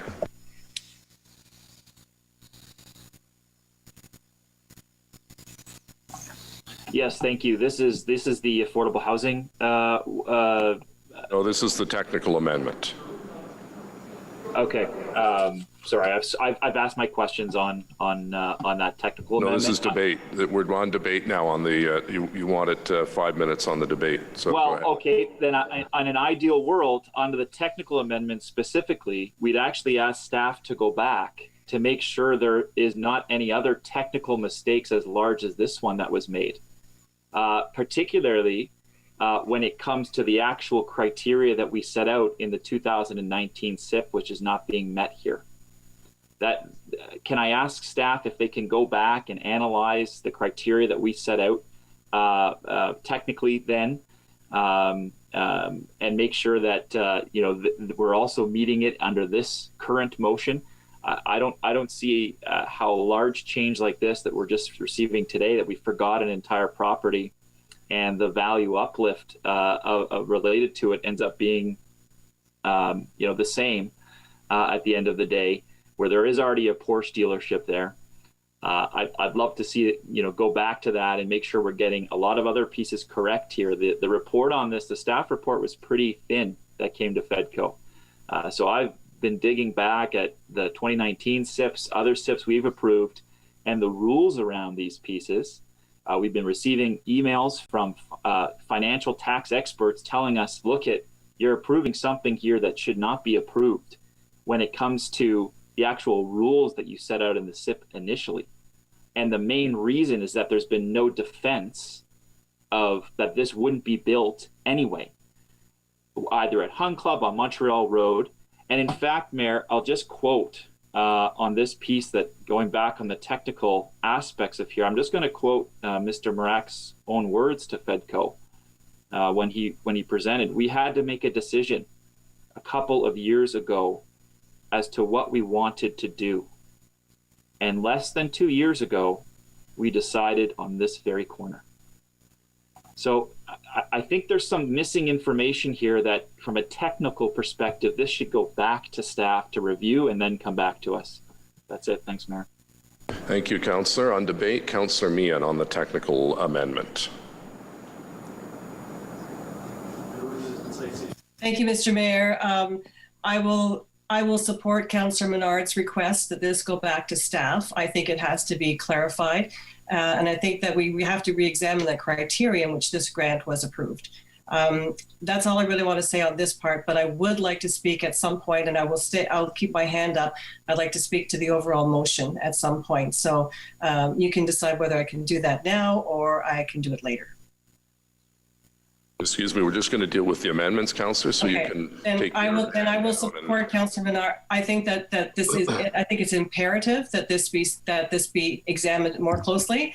I think bringing it up today is inappropriate, and I think that we deserve, and the people of the city deserve to understand more about this. So thank you. That's what I'm saying about that. Councillor McKenney on the technical amendment. Yes, thank you, Mr. Mayor. I also would like to discuss referring this motion back to staff.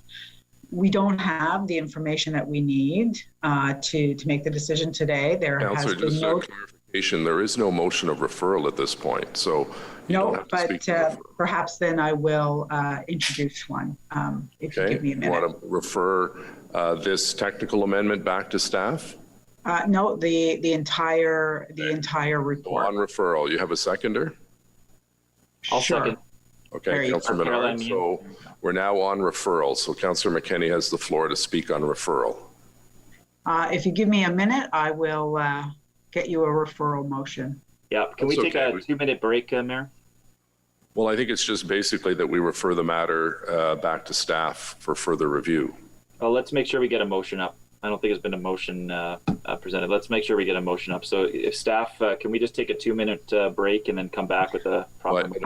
I think, Mr. Mayor, given that the technical amendment has come up, it's quite clear that we just don't have what we need to make this decision. Look, I'd like to make it, but we don't have what we need to make it today. We don't have the rationale that we need, and I'm worried about the numbers given that they have changed substantively since committee. So if you would just provide me with a couple of minutes, I will get a referral motion up and then we can debate that. So Councillor Caitlin has agreed to draft a referral motion, so you can speak to referral now. Go ahead. The floor is yours. Well, I just have spoken to referral. I'll take 2 minutes. If you don't mind, I would like to see a referral motion in front of me. And I have some wording that I want to ensure is in that referral motion. So with all due respect.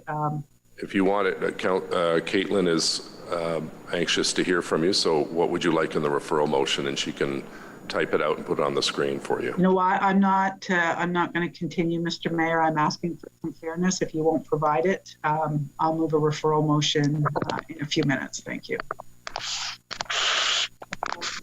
Yeah, referral's not on the floor. We need it in writing. So Caitlin is going to put together a draft and share that with you. So if anyone else would like to speak to the technical amendment while we're waiting for the referral motion, Councillor Brockington would like to speak to the technical amendment. Sorry, Mayor. No, I would like to speak to the referral. I apologize. Okay. Anyone else? Mayor, could I just ask that the technical amendment be up on the screen? I don't have it, and I'd just like to see what it says. So we did send it, but we'll send it again, Councillor Davis. I got your motion, but I didn't get the other one. So maybe I'm not seeing it, but it's just not showing up in my feed. So if we could just... Caitlin has a comment. Mr. Mayor, if the request, and I apologize, I might have missed it, was to have a particular motion up on the screen, I will seek your direction and have one of my staff present that motion at your direction, Mr. Mayor.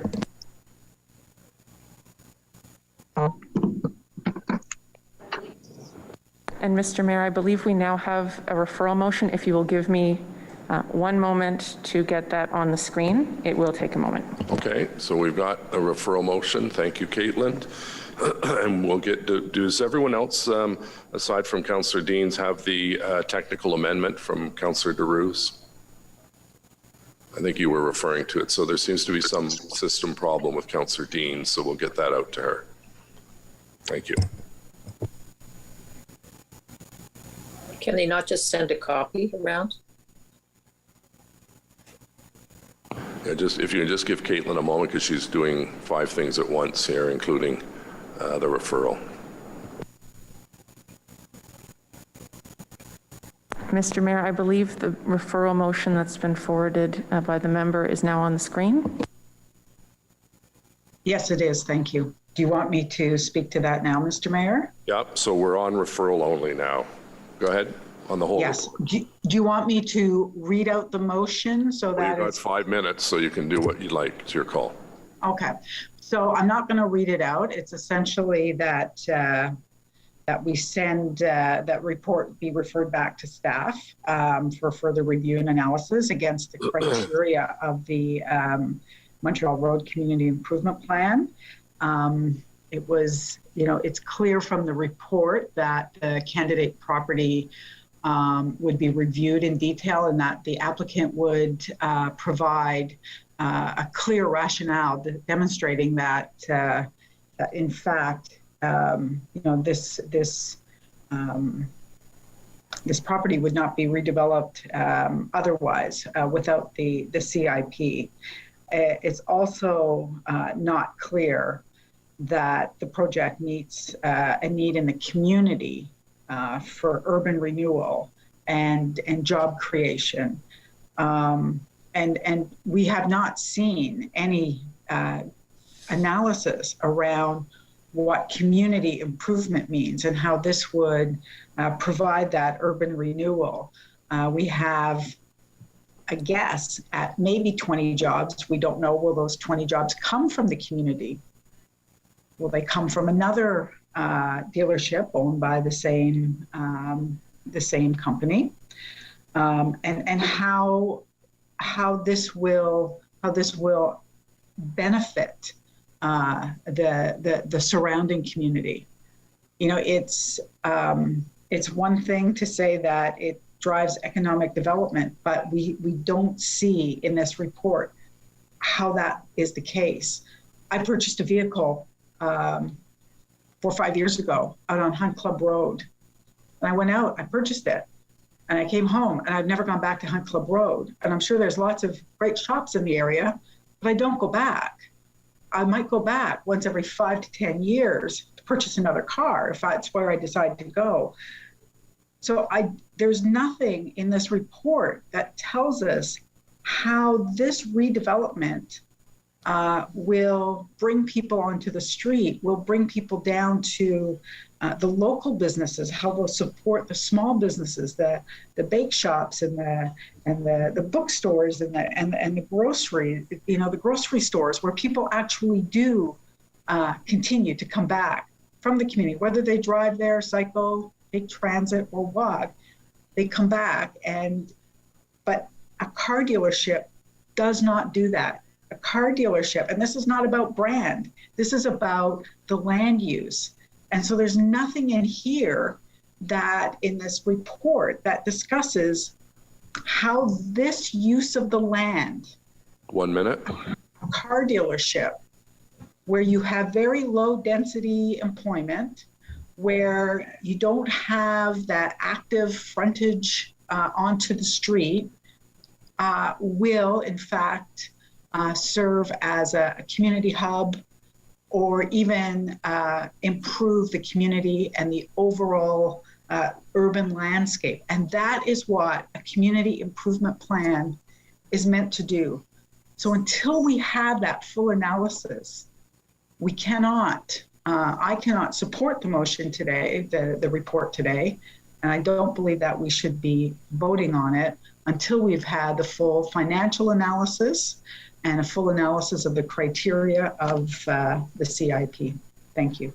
Thank you, Councillor. On referral, Councillor Brockington, please. Thank you, Mayor. I simply want to ask staff, there's two components to the referral motion. One talks about further review and analysis against the criteria, and the other component is an analysis on information provided by the applicant, whether the project would proceed or not, with or without the grant. So to staff, for the first part, further review and analysis against the criteria, is there anything more staff can provide council, or is all of their analysis in this regard already in the report? And I ask this because I don't want to refer this to kick it some point in the future if we're just going to get back the same information. Is there more information, data analysis that staff can pull and provide? Thank you for the question, Mr. Mayor. Basically, staff stand by its evaluation in terms of the existing criteria. We could add details, but the content, summary in the report, we stand by. And certainly, we've spent the last several days replying accordingly. So we've had a very exhaustive look in terms of the criteria and do stand by our recommendation in that regard. So if this passes, what are you going to deliver to council? Thank you for the question, Mr. Mayor. We could ask the owner to comment further. We could not require the owner to do an assessment of another site in another part of the city. That would be not part of the program, or it's never been done on any other CIP request before, and I suspect the owner would resist that, and staff don't have that ability to produce that. So that would be problematic. I don't think you need to go back to the property owner at all. It's either you have the information which you develop to create your report, or it doesn't exist. And I'm not supportive of another fishing expedition to go and get more data. We're either prepared as a council today to vote, or we're not.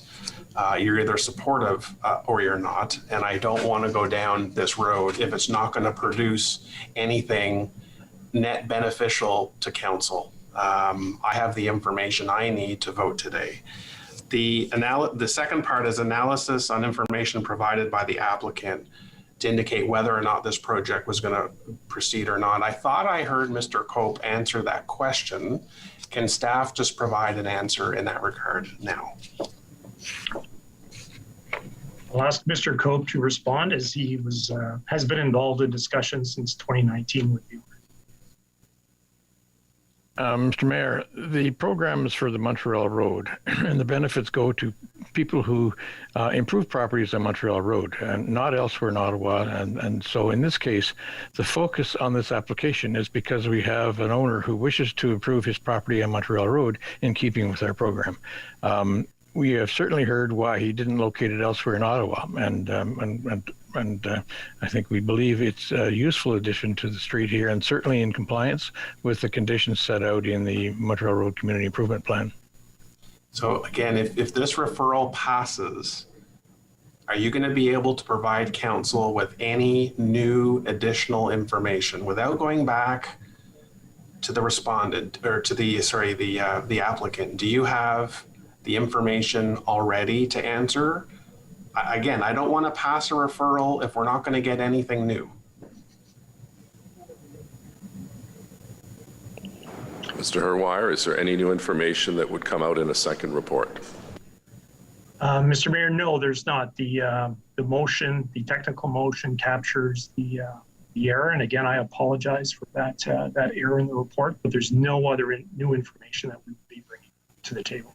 Okay, so I will listen to my colleagues. I'm sure there's more that can be added to this, but at this time, I will not be supporting the referral.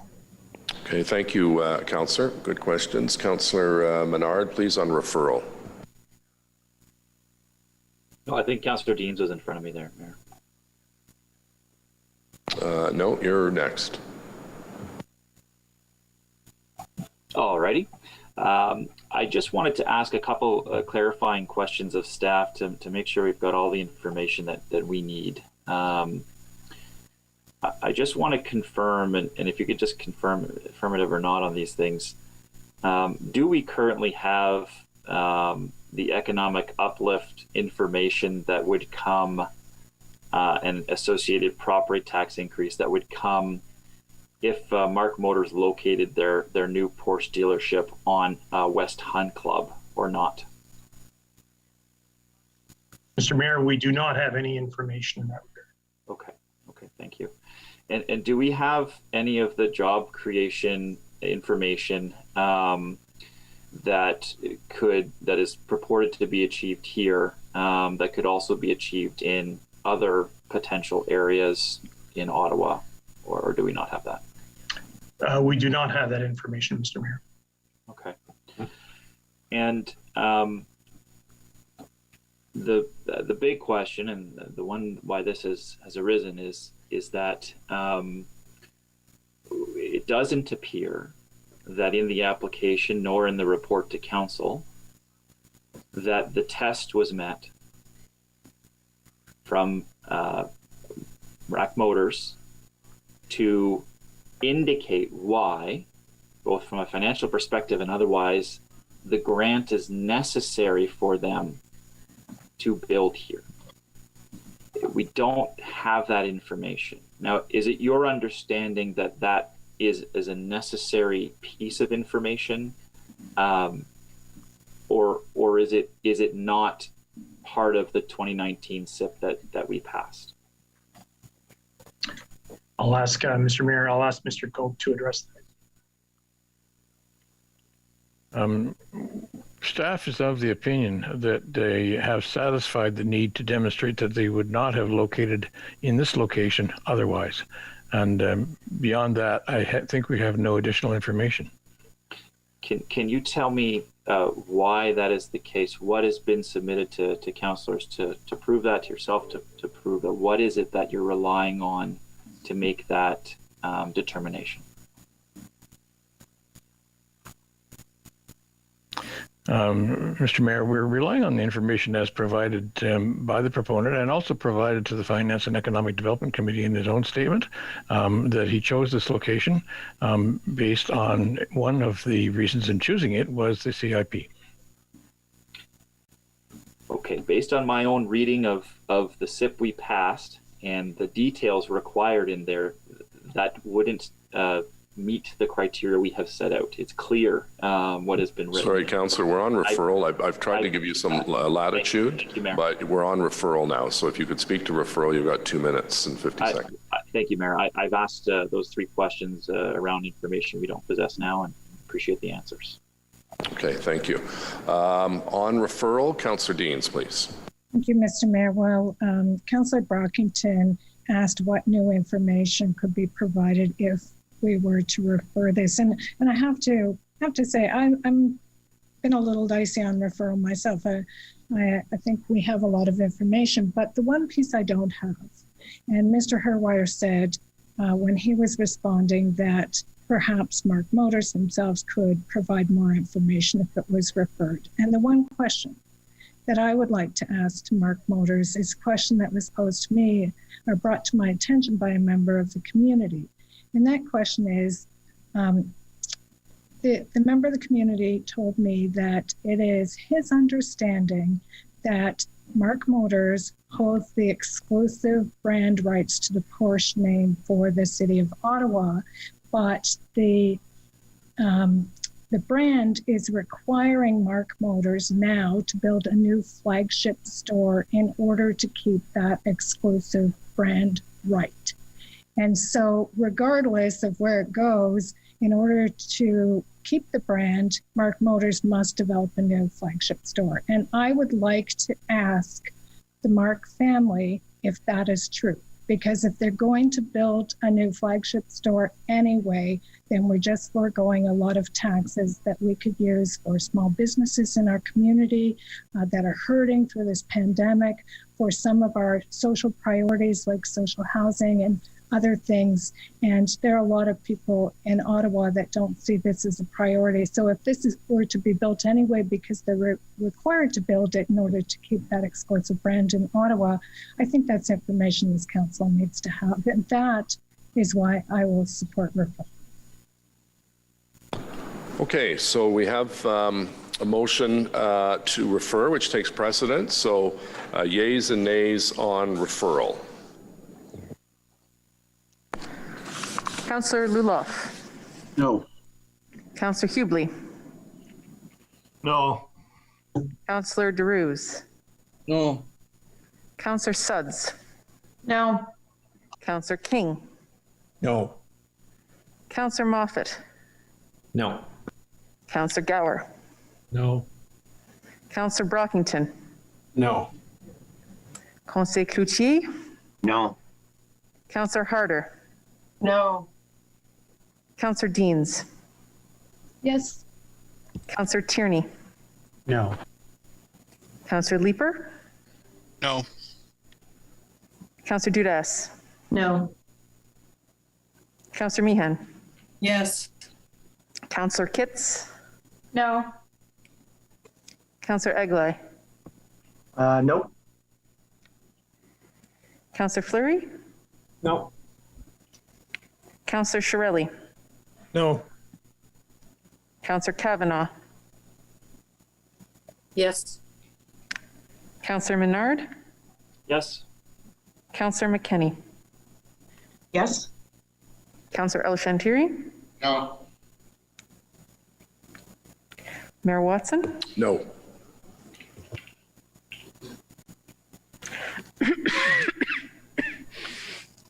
Excuse me. 5 yeas, 19 nays. Okay, so our next item is Councillor DeRuse is back. Our technical issues have been resolved. Seconded by Councillor Sudds on the technical amendment.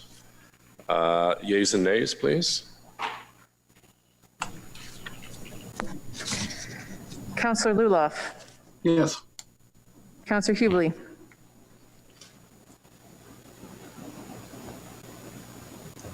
Councillor Hubley. Councillor DeRuse. Yes. Councillor Sudds. Yes. Councillor King. Yes. Councillor Moffat. Yes. Councillor Gower. Yes. Councillor Brockington. Yes. Conseil Cloutier. Oui. Councillor Harder. Yes. Councillor Deans. No. Councillor Tierney. Yes. Councillor Leeper. Yes.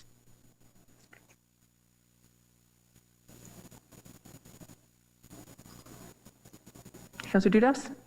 Yes. Councillor Meehan. No. Councillor Kitts. Yes. Councillor Egley. Yes. Conseil Fleury. Wait. Councillor Shirelli. Yes. Councillor Kavanaugh. No. Councillor Menard. Yes. Councillor McKenney. No. Councillor El Shantiri. Yes. Mayor Watson. Yes. I think Councillor Hubley just told me he had a technical issue. Councillor Hubley, are you there? Yes, sorry, Mr. Mayor, I couldn't unmute for some reason. I want to have my vote recorded as a yes, please. Sorry, Mr. Mayor, I'm not sure. I meant to say no. I'm like, I can't remember if I said yes or no. I meant to say no. Whatever I said, I meant to say no. Okay. No. Mr. Mayor, I have Councillor Hubley as a yes, Councillor McKenney as a no. Yes. Is that correct? Councillor Hubley, yes. Councillor McKenney, no. 20 Thumbs yeas and 4 nays. Okay, great. Thank you. Next is a motion by Councillor King, seconded by Councillor Fleury. Councillor King, do you wish to speak to your motion? Thank you, Your Worship.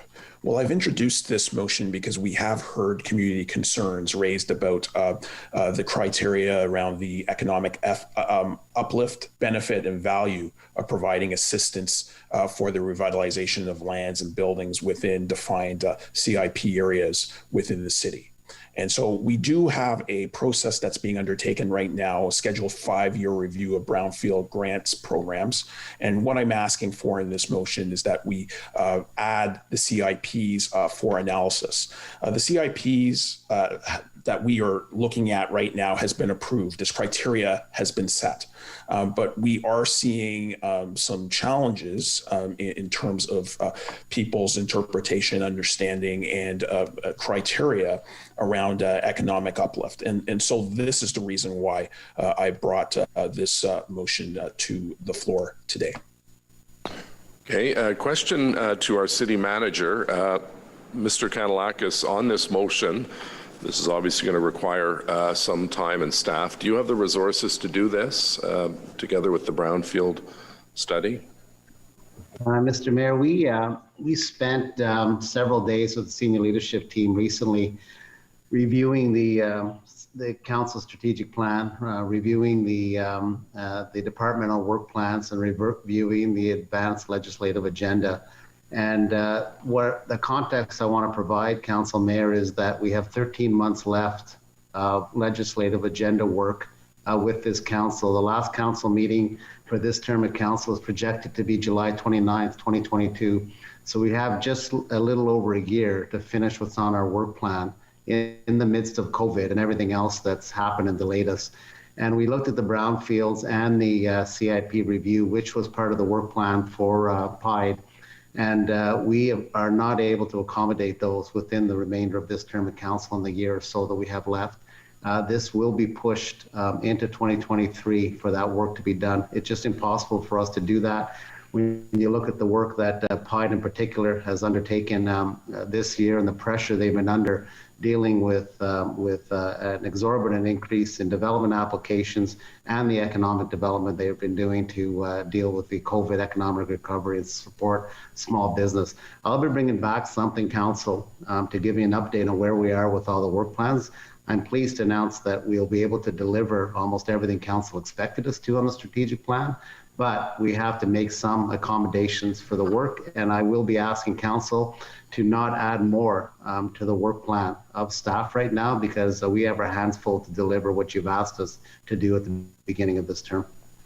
So just a question to the mover of the motion, Councillor King, given the city manager's comments, would you accept that we give direction to the city manager that this be dealt with in the first year of the next term of council, given the fact that staff don't have the resources? Obviously, COVID has pushed a lot of things off the table that we've got to get back on the table. My preference, Mr. Mayor, would still be to see this done as immediately as possible. I think we have heard from the community that they want to have a greater understanding about the impacts of this program. So I wouldn't be in favor of that, Mr. Mayor. Okay, so Councillor Moffat has the floor.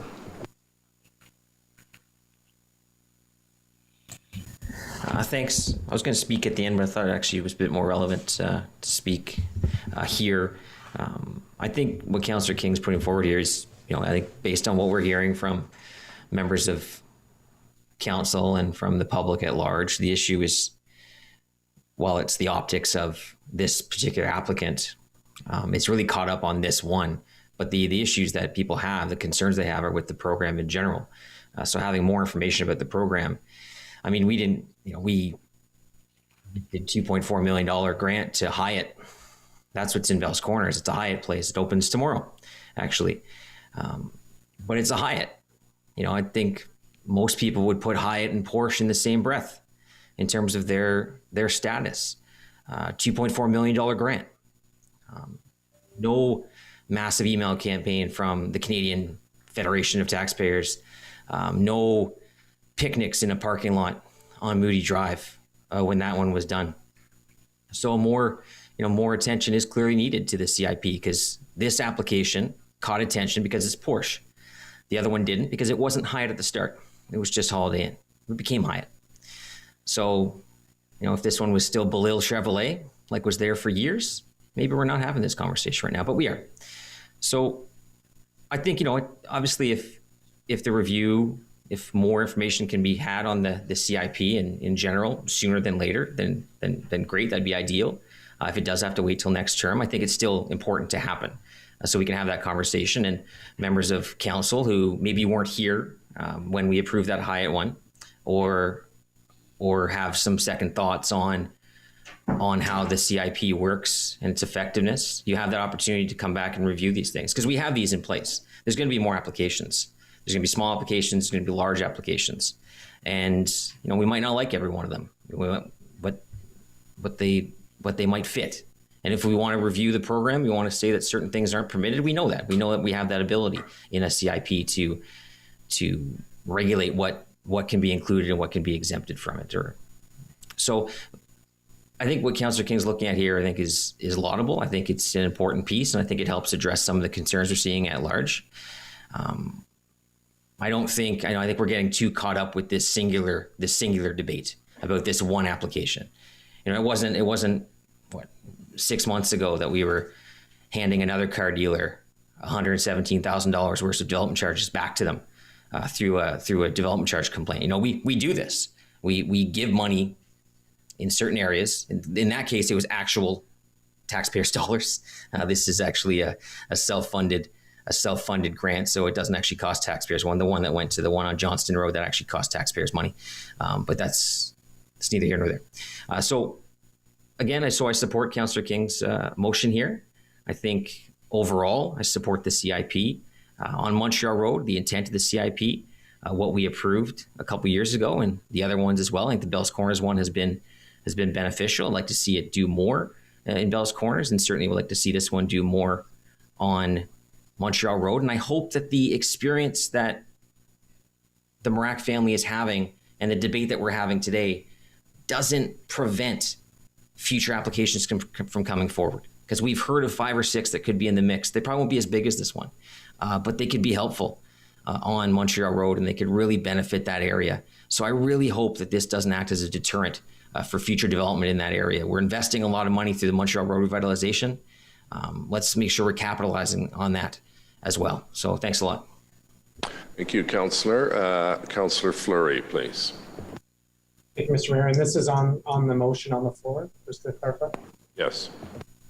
Just looking to clarify our city manager's comment. So, Steve, on 2 fronts. One, which is, are you planning to come back to council to give an update as to what we're going to, what the senior management team plans to bring forward legislatively until the end of council as a review? Because this is great information you're providing, but it's a bit an aside to a report here where I think it does need to be aired in its fullness. Mr. Mayor, my plan is to give an update on where we are with the strategic plan and the work priorities all the departments have. I owe that to council, and I'm hoping to come in July council meeting to present that. The context I wanted to give you is that we can add more to our plate. We would commit to do this review and start it at the beginning of 2023, at the beginning of the next term. But I'm asking council to take into consideration that I still have 4,000 employees that are working from home. We're actively working right now in terms of how do we get them back to work. It's complicated to get them back into our buildings and to not disrupt our services. We've done a really good job with that right now. Our people are tired, they're stressed. And so I'm trying to balance the work demands and what are truly priorities that council gave us, rather than adding new things that in terms of accelerating the timeline for these things. I'd rather give us an opportunity to get what we were supposed to get done in our work plan and make a commitment that at the start of 2023 we can undertake that work. Could you clarify specifically in the motion that Councillor King and I drafted? We make reference to a review of the Brownsfield grant, which is identified in the current reviews. So we're saying that if the review's underway, we view the granting as a bigger package, right, of conversations from it's land use and redevelopment in many ways. So we were looking to see that as a comprehensive report back to FEDCO. But can you confirm that the Brownsfield grant work has not begun? No, I can confirm that we looked at that when we looked at all of the items, and there's very few that we're pushing off. But that item is one of the things that we're going to be advising council that we need to push off. Brownfields and now this additional CIP plan would be pushed off into 2023. Mr. Mayor, I understand there is to be a conversation related to legislative priorities. Could we approve the motion as is pending the July review and discussion at that point of what elements should fall off if needed? Because I think, you know, council has identified a number of concerns and a need to review particular brownfield grants and now CIPs. Having a standalone conversation on this is unique, but I don't see an issue with us approving the motion, but pending our city manager review in July and defining what's the best approach for that legislative agenda then. Okay, thank you. Councillor El-Shantiri. I kind of like the idea, Councillor Fleury, put it on the table, Mr. Mayor, and I think that would serve two purposes. First, we'll have the motion with staff, and secondly, depending on a review in July, whenever the city manager will be able to give us the review, then we can decide then either to, you know, postpone to the next term of council, or maybe some work can be done during this term of council. At least I understand what Councillor King's trying to show us here, because quite honestly, out there, no one talk about the policy. Everybody's talking about the Porsche. Somehow the Porsche become the topic. So I understand what he's trying to achieve here, revisiting the policy itself, and I'm okay with that. But it's also, I understand the pressure our staff is on. So maybe Council King, if you can just take a friendly amendment to your motion, we can accept it today, pending on what staff can come up in July, and we can revisit it then, see if the workload be able to continue. So I put that as a friendly amendment. I hope you consider a friendly amendment, because I would like to vote to review the policy. I'm with you on this. But at the same time, I understand the city manager's position, and with the, you know, we have to keep in mind we are still in a pandemic. So anyway, I hope you'll accept that as a friendly amendment. Thank you, Mr. Mayor. So, councillors, we have a motion, a referral motion moved by Councillor Gower, seconded by myself, that the King-Fleury motion be referred to staff for review and report back by the first year of the next term of council, 2023. And we'll put that up on the screen. Basically, staff have been very clear. Our senior member of our staff, Mr. Kanalakis, has indicated that he's doing his very best to get all of our priorities accomplished this term. But if we continuously add, particularly given the restraints of the pandemic, it's going to be really, really difficult. So I appreciate what Councillor King and Fleury are trying to accomplish. I think the reality is it makes more sense, as Mr. Kanalakis has indicated, that they would be able to look at that as a term of council priority in the next term of council, and it would be done in the first year. So that's moved by Councillor Gower, seconded by myself. So now we're on referral. That takes precedent. Councillor El-Shantiri, do you want to, is your hand up for referral, or are you okay? You just spoke. Mr. I saw it, my hand was up because I spoke earlier. Thank you. Okay, thank you, Councillor. On referral, Councillor Luloff, please. I think it's important that we do look at, and I appreciate all the comments of my colleagues. I think that it is important that we look at the granting program in a holistic manner, both brownfields and CIP at the same time. You know, we're in consultation right now for an Orleans-wide CIP. You know, the two previous ones, well, they did yield, you know, moderate results. We really do want to make sure that we are achieving the objectives that we set out to achieve when we began discussions on the renewal of the CIP. So I think that it would be important to look at the criteria and to look at the success of CIPs, what's worked in some areas, what hasn't worked in others, you know, and what what kind of spin-off or perhaps undesirable consequences have occurred across the board when it comes to CIPs and brownfields grant. I think that's important work. I also realize that we are in the middle of a pandemic, and that staff are taxed right now. So many staff have been redeployed to help with the vaccination effort, to help with public awareness campaigns that, perhaps if we weren't in the middle of the pandemic, CIPs, we would have been able to put out better communication pieces on CIPs so that people understand what they are and what they are not. And perhaps that should be a part of this review too, is evaluating our communication strategy so that, our residents are aware of what these grants do and what they can do. So I definitely want to make sure that we are paying attention to this. I want to make sure that we do a fulsome review. And if staff aren't going to be able to do that while balancing the other priorities that council has set, it does make sense to bring this back following the next term. We have to remember that there's less than 18 months left until we go to the polls again. There's not a substantial amount of work that's going to happen over the course of that summer, and so I really don't want to put staff in a bind and add to their workload. But at the same time, I want to recognize that what Councillor Fleury and Councillor King are asking for is indeed important, and it should be a top priority of the next council. So after hearing from our city manager and understanding the workload that they're going through right now, I do think that this is worthy of consideration as soon as possible. And it seems to me that we're hearing that as soon as possible is at the beginning of the next term of council. I do want to support our city manager at the same time as supporting my council colleagues. So I'd encourage my friends to support this referral. Thank you very much. Great, thank you. And just as a reminder, just a few hours ago, we asked our city manager to take on another new task with respect to coordinating a mental health strategy, which is all new, just to add it to his work plan in the last couple of hours. Councillor Shirelli on referral, please. Thank you, Your Worship. I'll support referral.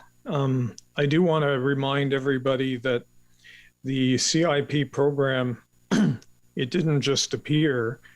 I know in Bell's Corners a few years ago, I went for a walk down Robertson Road and we found 19 storefronts boarded up, 19. And the place was in deep trouble. The people of Bell's Corners were afraid their neighborhood was gone very soon because the commercial sector would be gone. And then we did a couple things. We brought in the creation of a new BIA in Bell's Corners with Alex Lewis operating as executive director for a long time and successfully. And then we also gathered hundreds of people, plus the majority of businesses in Bell's Corners, at consultation sessions about a potential CIP program for Bell's Corners. And we got that. And the program went into place, and we've had a number of projects happen since then. And nobody in Bell's Corners would want to go back to the way it was 5 years ago. Things are improving dramatically. And I remember a couple of the projects, there were people objecting to different projects that got approval. But now in hindsight, we see that Bell's Corners is much better off because we have this program that was put together largely by businesses and community members. And so I don't support the motion that we're referring if it's designed to rewrite the whole CIP approach. We just went through that. People contributed a lot. It's happened. Normally, I would say you need reconsideration to do this, but if that's not what you're saying, then of course I'll support referral of it. Thank you, Councillor. Councillor Aguilar, please. Thank you, Mr. Mayor. I'll be supporting a referral. I think that it achieves what Councillor King, Councillor Fleury would like to happen, and will hopefully provide more clarity and understanding for the public about how CIPs work, and if in fact we have to tinker or tweak them. And I want to thank you, Mr. Mayor, for raising the issue about the big piece of work that we just gave to Mr. Kanalakis and his team, and that he accepted on the mental health piece. As important as this discussion is around CIPs and clarity of understanding, I would hate for him to be trying to juggle whether to do a CIP review or to do the important work we've asked him to do on our mental health response throughout the city at large. I don't want to put him or his team in that scenario. So my preference would be, yes, to refer it to the beginning of next term. He's indicated he can get the work done in that framework. I don't want to put any more pressure on them, again, especially in light of the piece of work that we gave him this morning.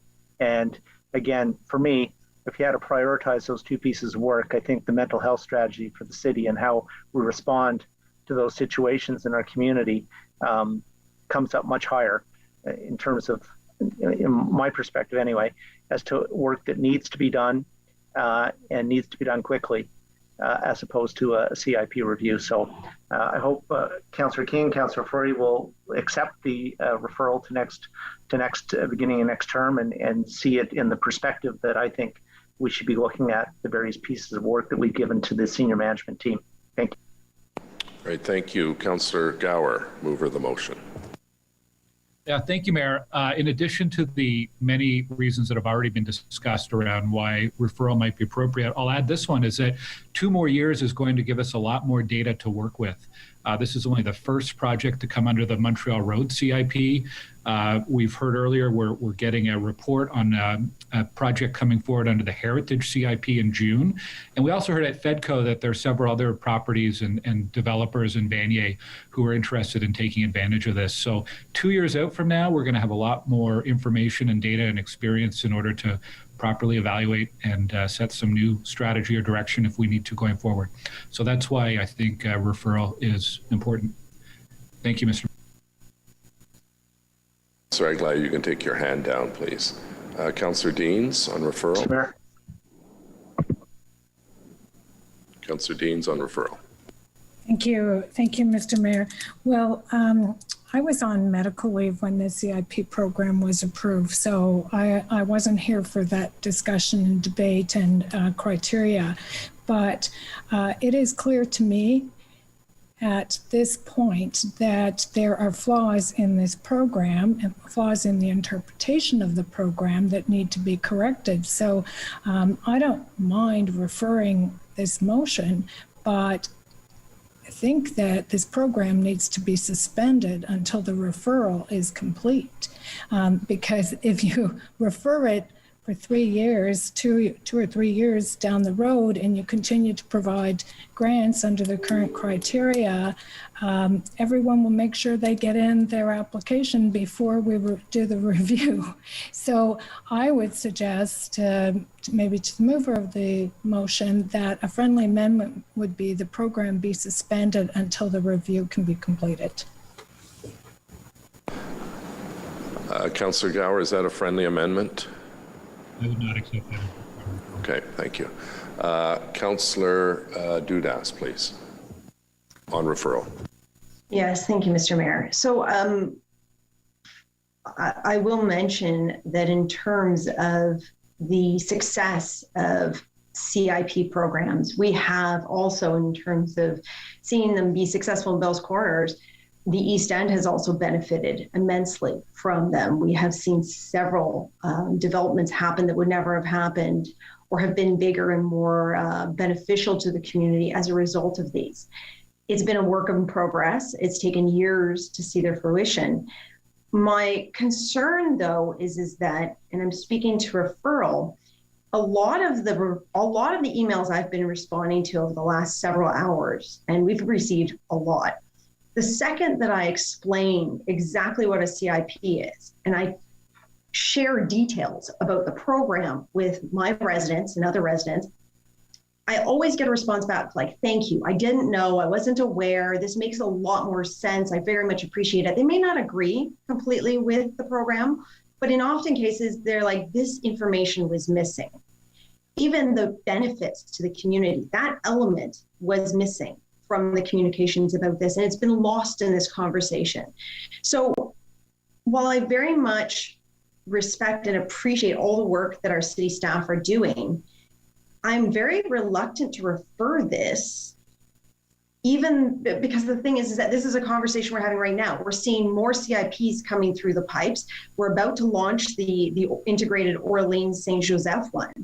And I don't think that it's my role to have to explain how they're going to benefit if it's not already available to the community. So I guess my question is to Steve Kay, if this item is referred and you do the more comprehensive analysis for 2023, can you commit to bringing back at least a more fulsome communications package about what these things actually are, so that staff, so that politicians, so that the community know what these things are bringing to our communities and bringing to our economic prosperity and our recovery from this pandemic?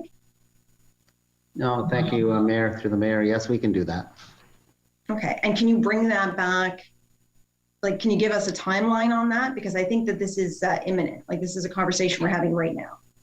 Well, the policy is there. Just if the issue is that the policy key messages are not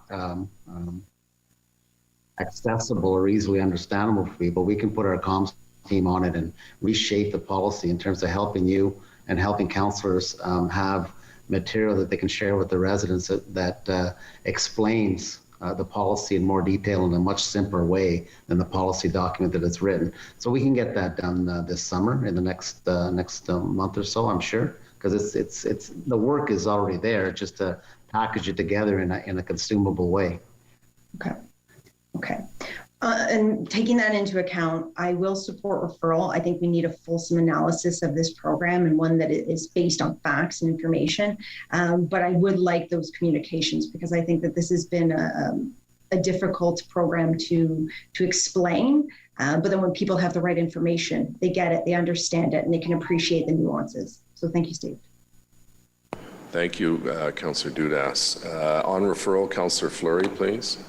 Thank you, Mr. Mayor. I'm looking for clarity. I don't know if it's from the mover, but does the referral motion capture a referral or delay to the Brownsfield grant? Because my single interest is that that be a package of review, and then that come to FEDCO. And if the community wants at that point to have a conversation on grants and CIPs, to have it fulsome and at once. So I want to understand does the referral motion include both a delay for both elements?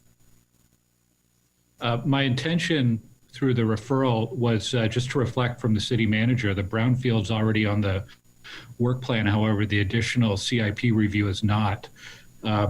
Maybe ask, if I can, Mr. Mayor, ask Mr. Kanellakos to respond. Mr. Kanellakos. Mr. Mayor, the consideration was that both would be delayed until the start of 2023, both items. So it's like, back, sorry. Sorry, Councillor Dudas has the floor. Anything else, Councillor? Mr. Mayor, I think I have the floor. Sorry, just wanted to clarify. I think. Sorry, we're just going to finish up. Is it a point of order? Because Councillor Dudas still has the floor. No, I was finished, Mr. Mayor. Finished, okay. And next is, I have Councillor Moffat. Mr. Mayor, I'm raising my hand. Okay, I don't see it, but anyways, go ahead. I had the floor. On referral.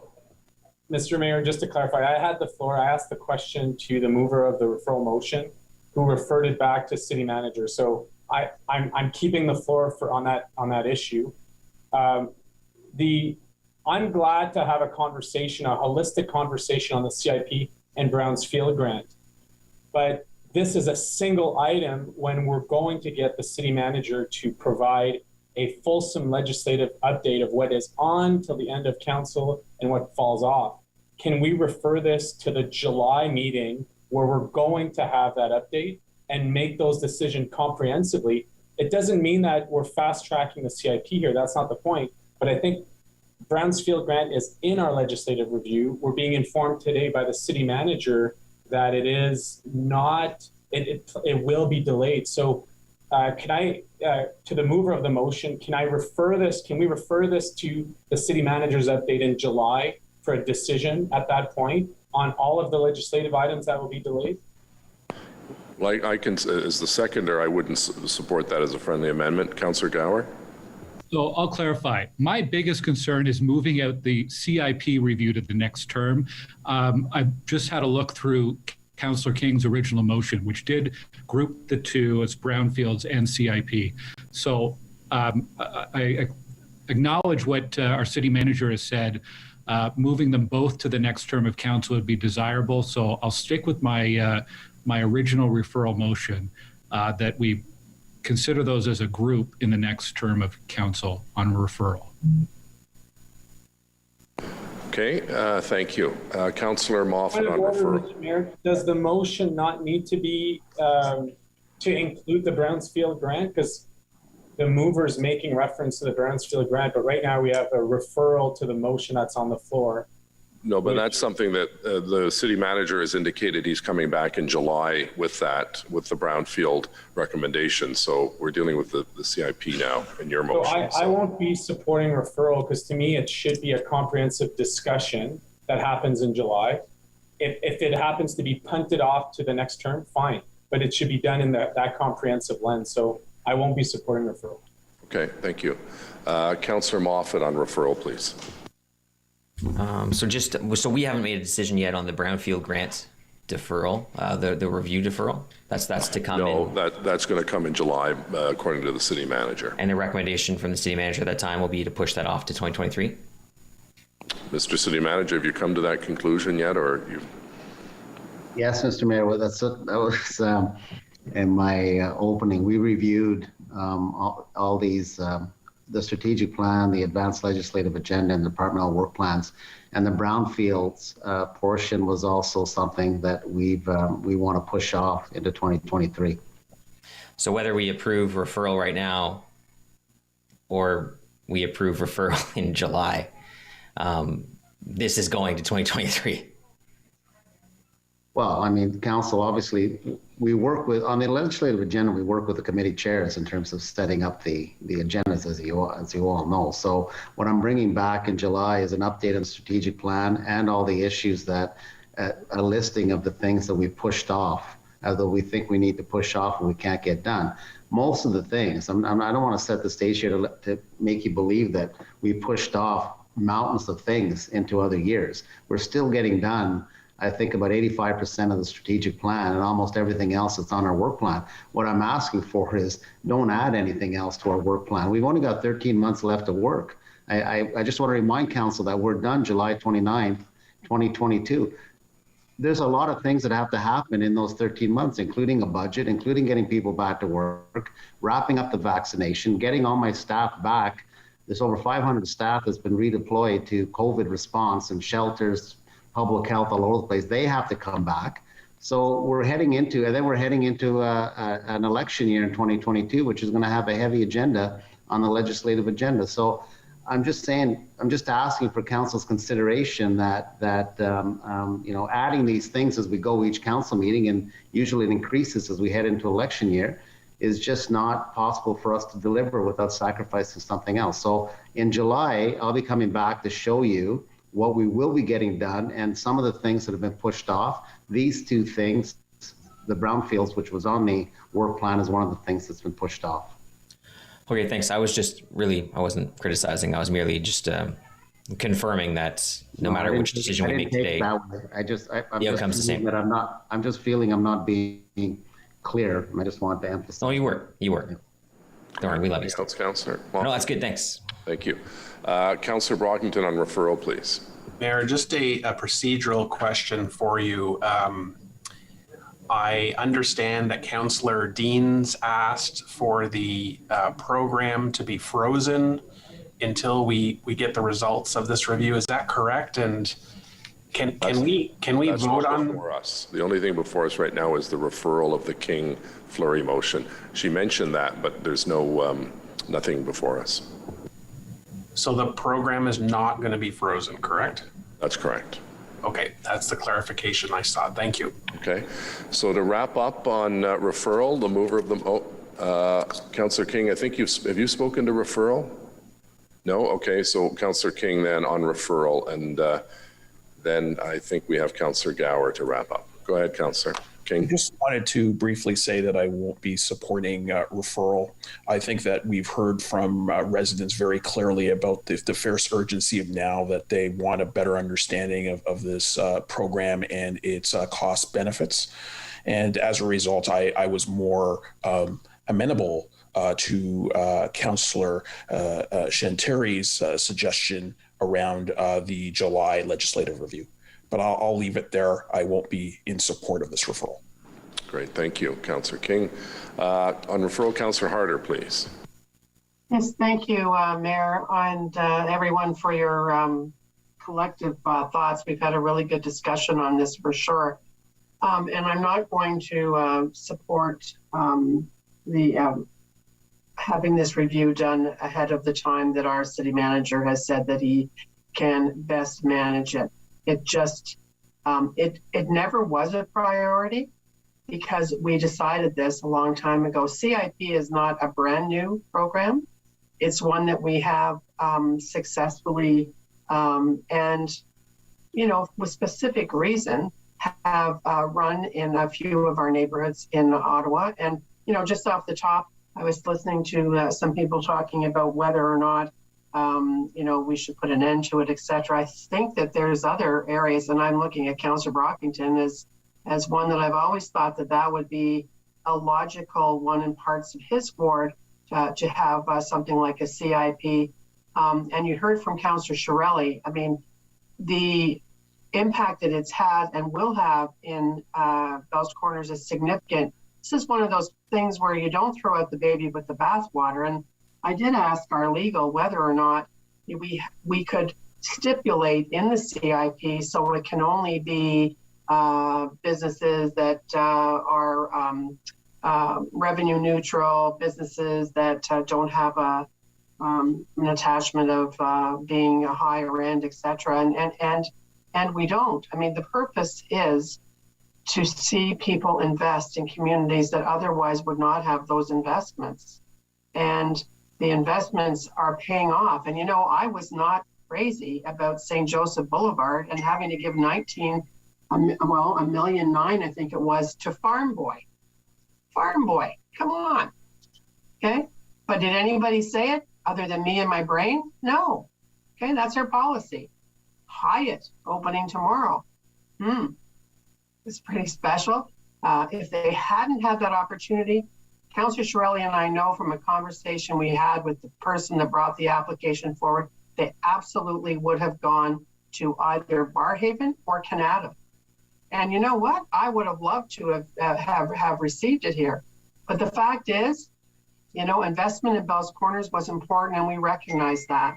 So let's just be very cautious today. Let's not get over dramatic with the fact that we've had a lot of people that have stood up and said, you know, what they feel about it being a Porsche dealership.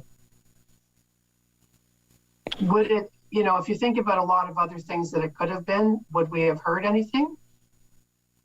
Or would we just be seeing some successes and a policy that all of us that were here at the time voted for? I don't think anybody dissented on it. I don't think anybody dissented on the benefits that we sometimes give to businesses in parts of our city in various wards. Sometimes it just makes sense.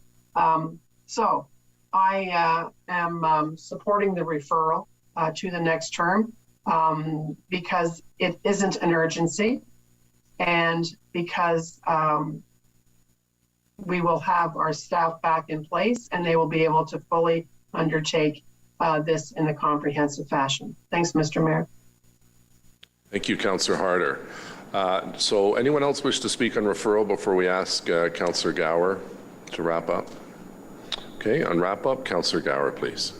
Thank you, Mr. Mayor. So very quick wrap up between the significant resources it would take staff to conduct a full review and the fact that waiting a few more years will give us much more data to work with, especially given the newness of some of these CIP programs. I think it makes sense to refer this or delay this until the next term of council.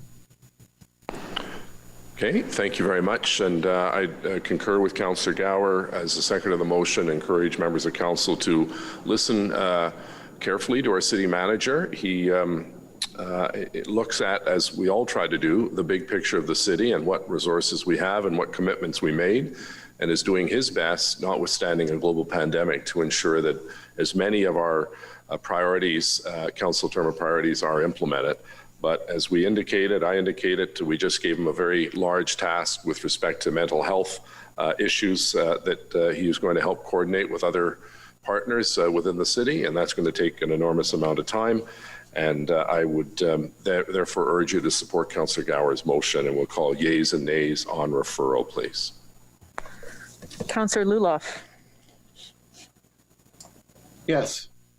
Councillor Hubley. Yes. Councillor DeRuse. Yes. Councillor Suds. Yes. Councillor King. No. Councillor Moffat.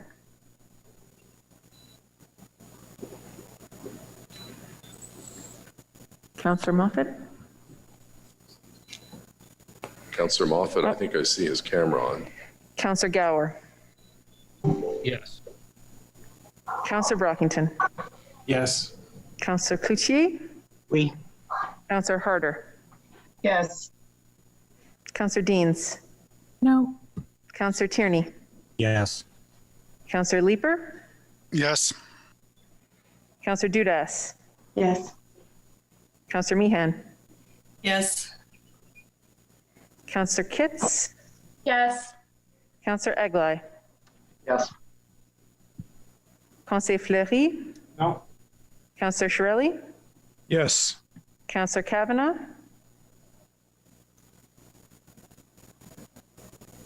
Councillor Kavanagh. No. Councillor Menard. Yes. No. Councillor McKenney. No.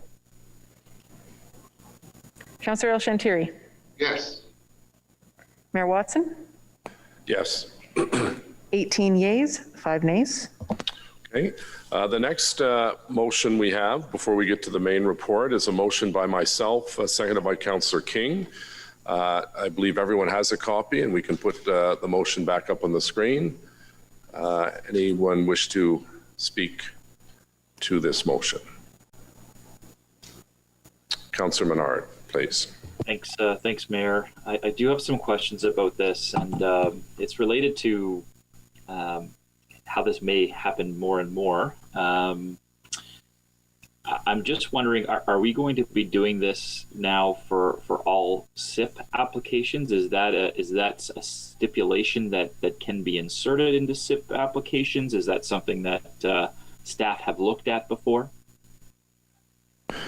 Well, my intention was that any future SIP, we as a council or the next council can determine where those dollars are going to go. So that would be up to each application and decided upon by council. Okay, and could this also be done for all development applications that come to City Hall as well, if there's a PIDE staff person there? No. You can't. Development charges are mandated for specific purposes only. Well, with all respect, Councillor Harder, I agree on the DC's part, but this is the property uplift taxation portion, right? And so we're saying that as a result of the uplift of the taxation, there's more tax that comes to the city, and a portion of that from specific properties can go direct to a particular priority, affordable housing. So I just, on that point, given the uplift that we're potentially seeing here, is that the case for developments that may come into the city? If somebody can answer that on staff.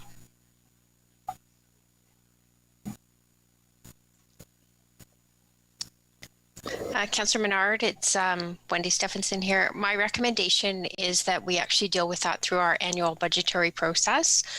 When we come to you with the budget, we come with a forecast in terms of what our assessment growth is going to look like, and then we allocate those funds during that time. So it's a more of a, I'm going to say, a holistic and higher view, and that would be my recommendation.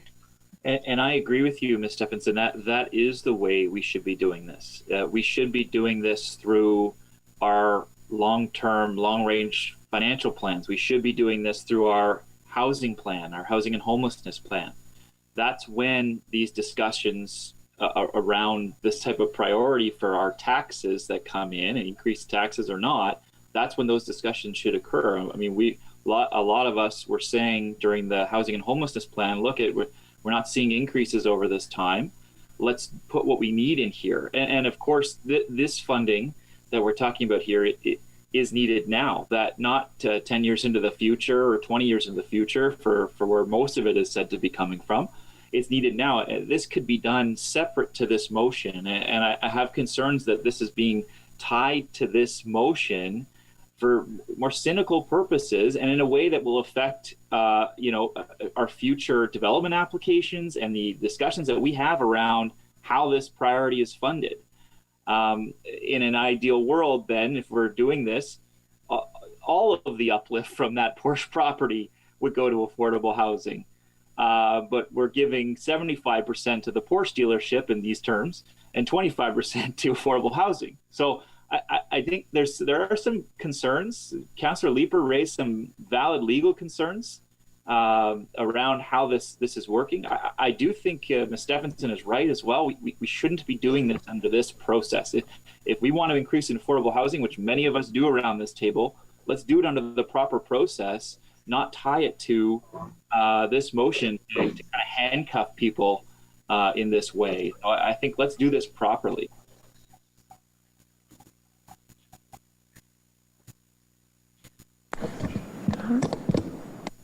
I understand that the mayor's asked Councillor Dudas to chair in his absence, if Councillor Menard is finished.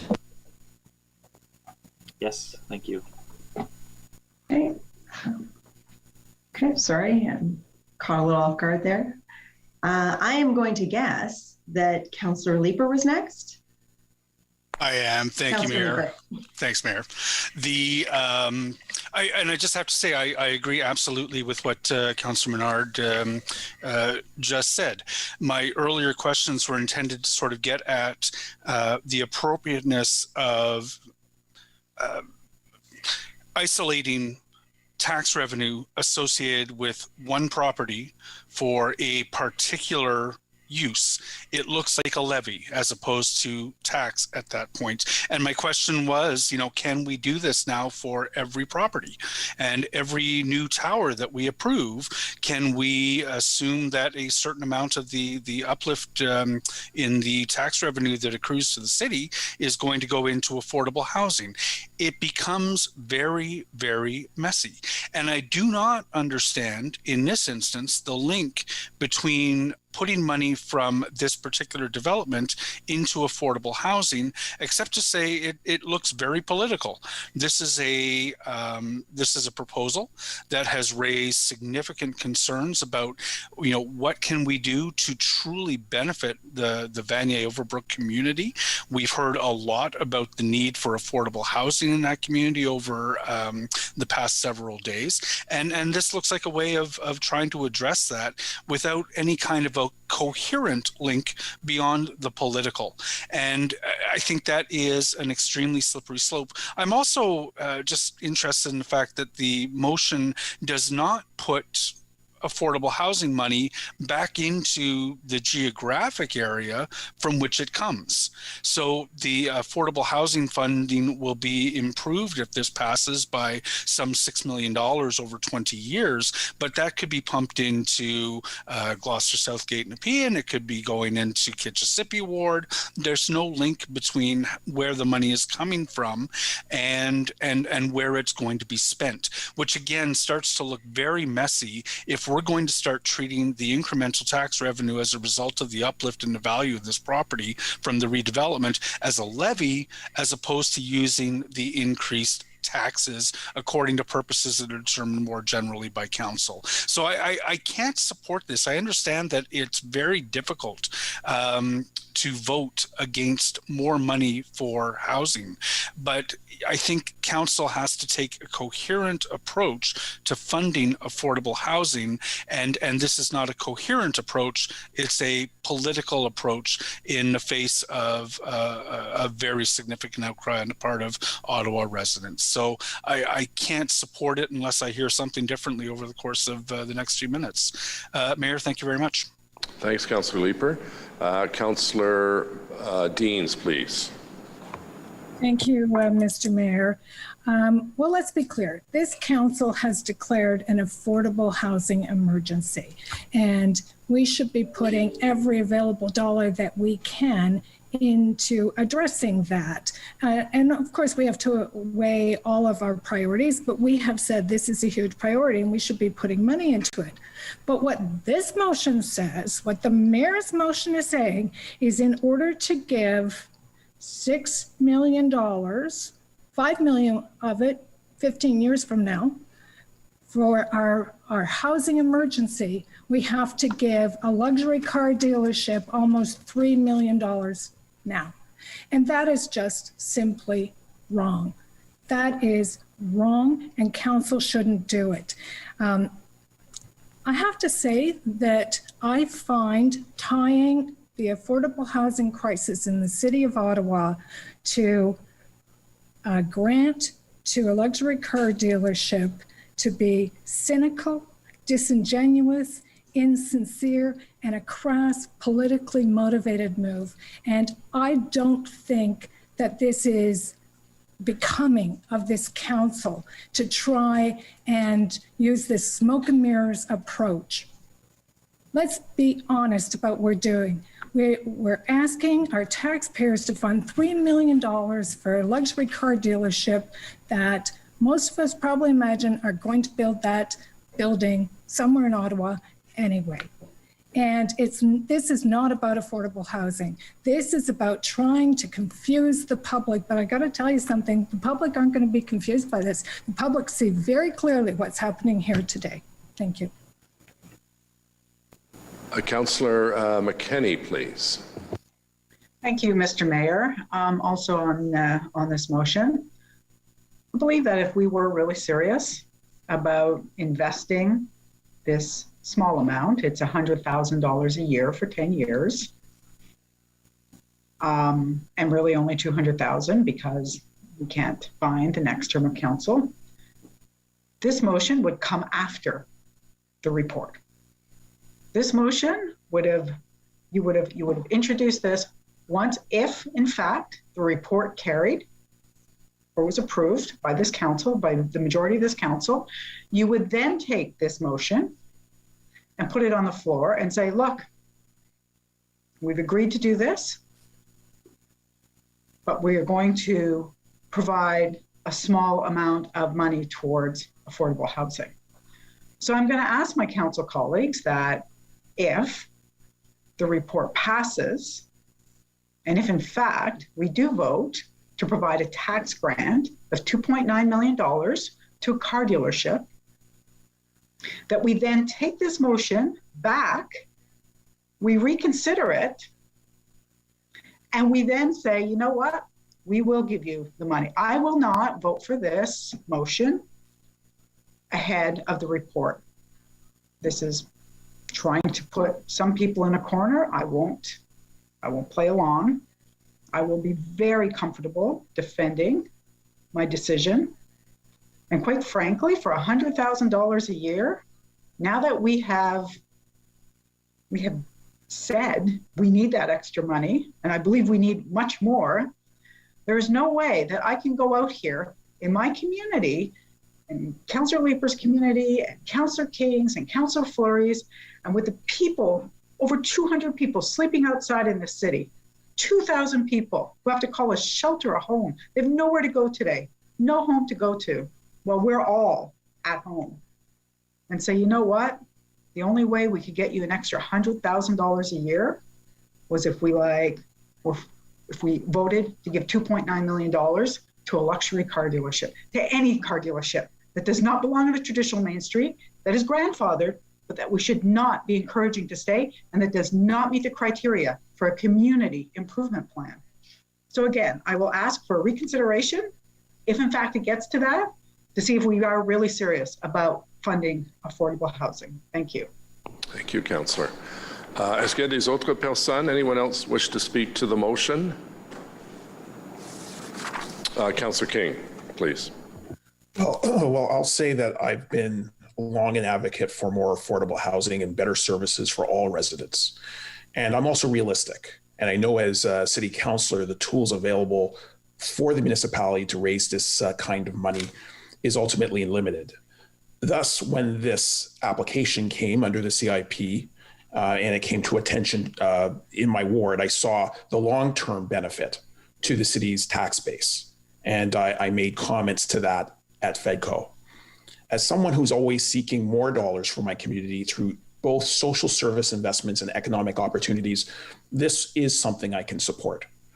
I'm pleased that the motion will allow us and grant and guarantee, in effect, that money goes into the city's housing long-range financial plan, that the net tax revenue for this project for the first 10 years is added to that, plus the additional taxes in the 10 years after that, for a total of approximately $6 million, which will be allocated to priority affordable housing initiatives in the city. And I was happy to work with Councillor Fleury on a preliminary version of this type of motion before this specific motion was moved by the mayor. Economic development is vital for the overall prosperity of our community. It brings jobs, opportunities, investments, and yes, taxes, which support social services. The city encourages economic development so that we can encourage a prosperous and vital economy that fuels and grows the tax base so that we can afford to pay for these things that we need, including infrastructure improvements and affordable housing.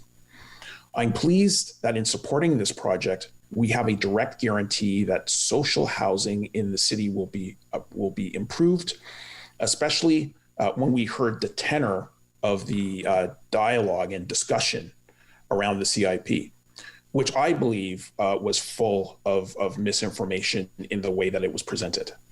As we know, these incentives under these programs are not financed using taxpayer dollars, but are financed by the property owner themselves because of the increased assessment on the redevelopment of the property and the accompanying increase to the annual property tax bill.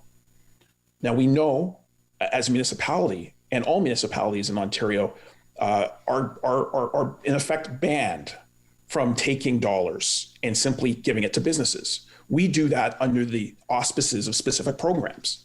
And this is a program that was in place. It was approved. It did go through consultation, and it's working the way it's supposed to work.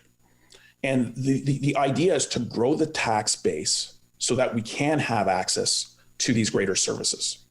So I think that we have to think this through very carefully and note that the company fulfilled the criteria. Would I have preferred a company that would have fulfilled another criteria? Yes. But they fulfilled the criteria to qualify for the tax increment grant. And so we will be anticipating an increase in taxes. And under this scenario, the company will pay 14 times an increase on what they currently pay on property taxes to increase the rolls and to increase our services. So I will be supporting this motion. Thank you, Mr. Mayor. Thank you very much, Councillor King. Councillor Luloff, please. I'd like to lend my voice in support of what Councillor King just said. He is the ward councillor for this area. He knows this area better than anybody else sitting at this council table. And I do find it quite disingenuous that we've heard today that taxpayers are going to be on the hook for a grant. That's not true. This is money that's going to be collected directly from this business owner.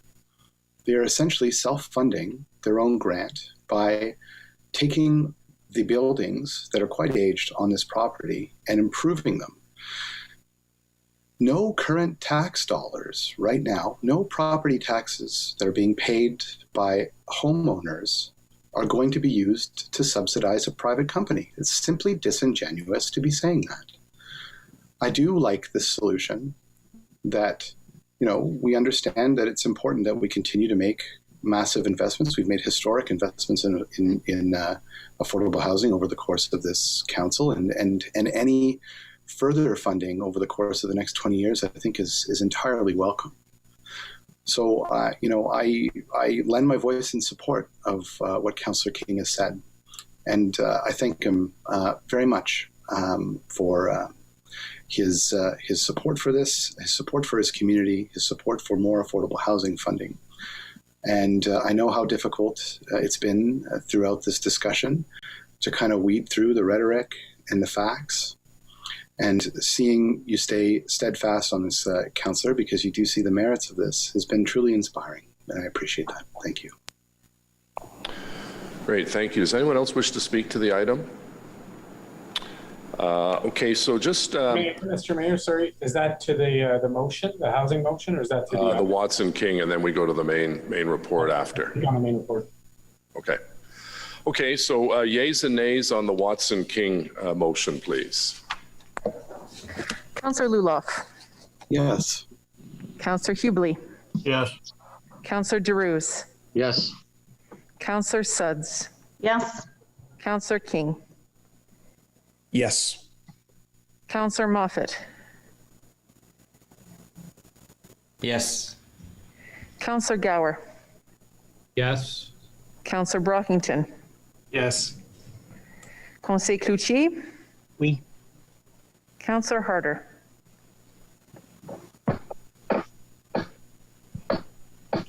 Councillor Harder? Yes, sorry. Councillor Deans. No. Councillor Tierney. Yes. Councillor Leeper. No. Councillor Dudas. Yes. Councillor Meehan. Councillor Meehan? Councillor Kitts. Yes. Councillor Eglai. Yes. Conseil Fleury. Oui. Councillor Shirelli. Yes. Just live with yourselves. Councillor Kavanaugh. No. Councillor Menard. No. Councillor McKenney. No. Councillor El Shantiri. Yes. Mayor Watson. Yes. 18 yeas, 5 nays. Okay, now on to the main report. Speakers. Councillor Kitts, please. Thank you, Mr. Mayor. Lots of interesting discussion today. I just wanted to offer a couple quick comments. I will be supporting this. I definitely see the benefit of the CIP program. It passed prior to my arrival on council, but I understand it was supported unanimously. As Councillor Luloff mentioned, we have 2 CIPs in Orleans and are in the process of integrating those 2 plans. So I see the benefits in the program for the East End, and I see the benefit to the CIP in front of us today on Montreal Road. As I've shared with some of the residents that have reached out, my mom grew up in Vanier, about a 5-minute walk from this corner, and my grandparents lived in that home most of my life, so I'm very familiar with the area. I certainly support revitalizing the stretch of Montreal Road with all kinds of diverse businesses and amenities. But this is a long-term project that is unfortunately coming into conflict with the COVID crisis, the timing of it. And right before council started, I had a phone call with a business owner in my ward whose business has been devastated by the pandemic. And while he too can understand the value of the CIP program, bringing investment to specific areas to the city, and he respects the Mrack family, and he recognizes that this is applicant generated revenue, not funded on the backs of taxpayers, it's difficult for him to see a business that is thriving get any sort of leg up at this time. And I do understand that. And I deeply sympathize with that. And so, compromising our long-term objectives for the revitalization of Montreal Road is not the way to help the local businesses who have not been able to weather the storm. But I think we do need to listen to what our business owners are telling us, which is that they need help beyond what we've been able to offer them, beyond what other levels of government have been able to offer them. They need more help, better help, more timely help. We need to hear what they are telling us, and they need to know that they are also an important part of the economic vitality of the city. So I just thought it was important to acknowledge that today, and I will be taking that away with me. Thank you, Mr. Mayor. Great. Thank you very much, Councillor Kitts. Councillor McKenney, please. Thank you, Mr. Mayor. It's interesting that people's tax bills are actually rolling in today. Not sure if we timed it that way, but they are. And while again, if your assessment has gone up for any reason, if you've fixed up your home or done something to your home, your tax bill has gone up accordingly by a certain percentage, and there's the net zero, but it has increased. And we could say to you, you know what? Wouldn't have happened. We wouldn't have had that extra revenue anyway, so don't worry about it. This is a tax grant.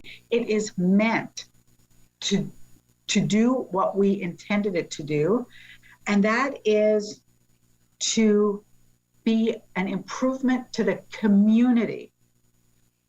And people do understand the difference. They do. I don't think we need a comms strategy to explain this to residents. I understand, and I agree with the community improvement plan. I agree with them all. What I know and what people see here is that this application does not meet the criteria. A car dealership, no matter whether it's a Hyundai or a Porsche or Volkswagen, it does not, first off, belong on a traditional main street. This one is grandfathered, but we should not be encouraging it. We should not be, this is not the criteria, this does not meet the criteria of a CIP. It will do nothing for urban renewal. It will do nothing for the pedestrian realm. It will do nothing for that community. It will not bring new people to shop in that community. Nobody's going to drive to a Porsche dealership or any other dealership. I think we need to leave brand out of this. You don't drive to a dealership and then go shopping in the neighborhood. And you don't think to yourself, you know what, I'm going to go back to that neighborhood that I just bought my car in. That's not what happens. What do we need in our city today? Take a look. What have we missed since this pandemic started? We have missed being with people. We have missed having public space. We have missed having recreational space and programming for kids. We have missed having housing that people who are poor and unwell can go to be safe. We have missed our small businesses that are the backbone of all of our communities. I sit on and I represent 5 business improvement areas. There's not one of those areas that would benefit in any way from putting a car dealership in. Can you imagine? Bank Street, car dealership. It would not improve that community. It would detract from it. When you think about when you go out for a walk and you walk around a neighborhood, a village, any Stittsville, downtown, Westboro, Centertown, what do you want? You want to be able to walk where you can go from one shop to another. You want to be able to walk where there are eyes on the street. You want to be able to walk where there is that granularity, where there is that interesting space around you. You want to walk past bakeries and bookshops and cafes where there are people on the street. A car dealership does not do this. A car dealership, in fact, detracts from it. So it is disingenuous of us, and we tried to push this off to get better rationale back, but this does not meet the criteria. This is not about it being a Porsche dealership. This is about it being a car dealership. It is the wrong use. It does not meet the criteria for a community improvement plan. And it is not what we need in our city today. It is not what people are begging us for in this city and every city around the world. We need public space. We need each other. We need green space. And we need small businesses who actually contribute greatly to our communities and to each other. For that, I won't be supporting this. I continue to support the community improvement program. Thank you, Councillor. Councillor Meehan, please, has the floor. Well, thank you very much, Your Worship, and hi, everyone. I won't be supporting this motion as well, but for, I guess, similar reasons to my council colleagues who I think have very well explained why this grant to this dealership does not fit the intent of a community improvement plan. I was on council and I voted. I was one of those votes in favor of this because I really believed in the intent of the program, and I envisioned businesses that were going to do exactly what my colleague Councillor McKinney said. It was going to be a catalyst. The grant was going to be a catalyst for businesses that were going to spur other businesses. And I know I represent a large ward in the south end of the city. I do not have a community improvement plan. And a lot of people say, well, you're building a new community. Well, that's not exactly true. A large portion of Gloucester South Nepean is encompassed by a portion of what was the old city of Gloucester. And if you're familiar with this area, we have a very sort of rundown area along Albion Road and Leitrim Avenue, just I guess we'd say south of the airport, okay? And this area is in vast need of improvement as well. I have at least 3 business people in my ward who are striving to revitalize a very important piece of property at the corner of Albion and Leitrim Road. They own these properties. One has a snow dump on it right now. One has a vacant piece of property. Somebody else has it's a storage area. We have been struggling to get city help in order to just put in a water main so that we can grow businesses in this area. And why is that important? Well, because it's located right beside the Leitrim Transit Station. So on one side of these properties, the Leitrim Transit Station, and then there's nothing between the station and Findlay Creek along Leitrim Road. These people are proposing that if they could get some city help, they want to grow businesses, they want retail, they want amenities, so that people crossing from Findlay Creek over to the Leitrim Transit Station can pick up their dry cleaning and get a pop or a drink or sit down in a beautiful spot, because they were going to green it as well, on the way to the transit station. And the people of the transit station could, on the way home, could do the same sort of things. Do you think that we can get any city help? No. That's just not the way infrastructure goes in. Now, of course, this is not a CIP, but I feel that we certainly would qualify as a CIP, because the infrastructure that we want to put in is going to enhance the quality of life for an entire community, an entire growing community. But these businessmen are told they're on their own. So it's a very hard sell for me to go back to these people I've been trying to work innovatively with, and to work outside the box and find solutions for them, to tell them that they don't qualify for city help, that the city is requiring them to foot the bill for infrastructure for a water main in this situation. So, I understand the intent of this grant program. I understand what Mark Motors is telling you is going to happen. I understand that Councillor King understands his community, but I really do think we've missed the mark on this. And until I can see a little bit more innovative help for communities and business people in other areas that require it, and businesses and restaurants that are struggling so badly right now, I have a really hard time saying that I can support this motion. So on that grounds, I will say I have to turn this down today. And I'm hoping that sometime in the future that we can sit down and find ways to help businessmen who are legitimately wanting to grow a community to serve all the residents. Thank you. Thank you, Councillor Meehan. Next is Councillor Moffat, please.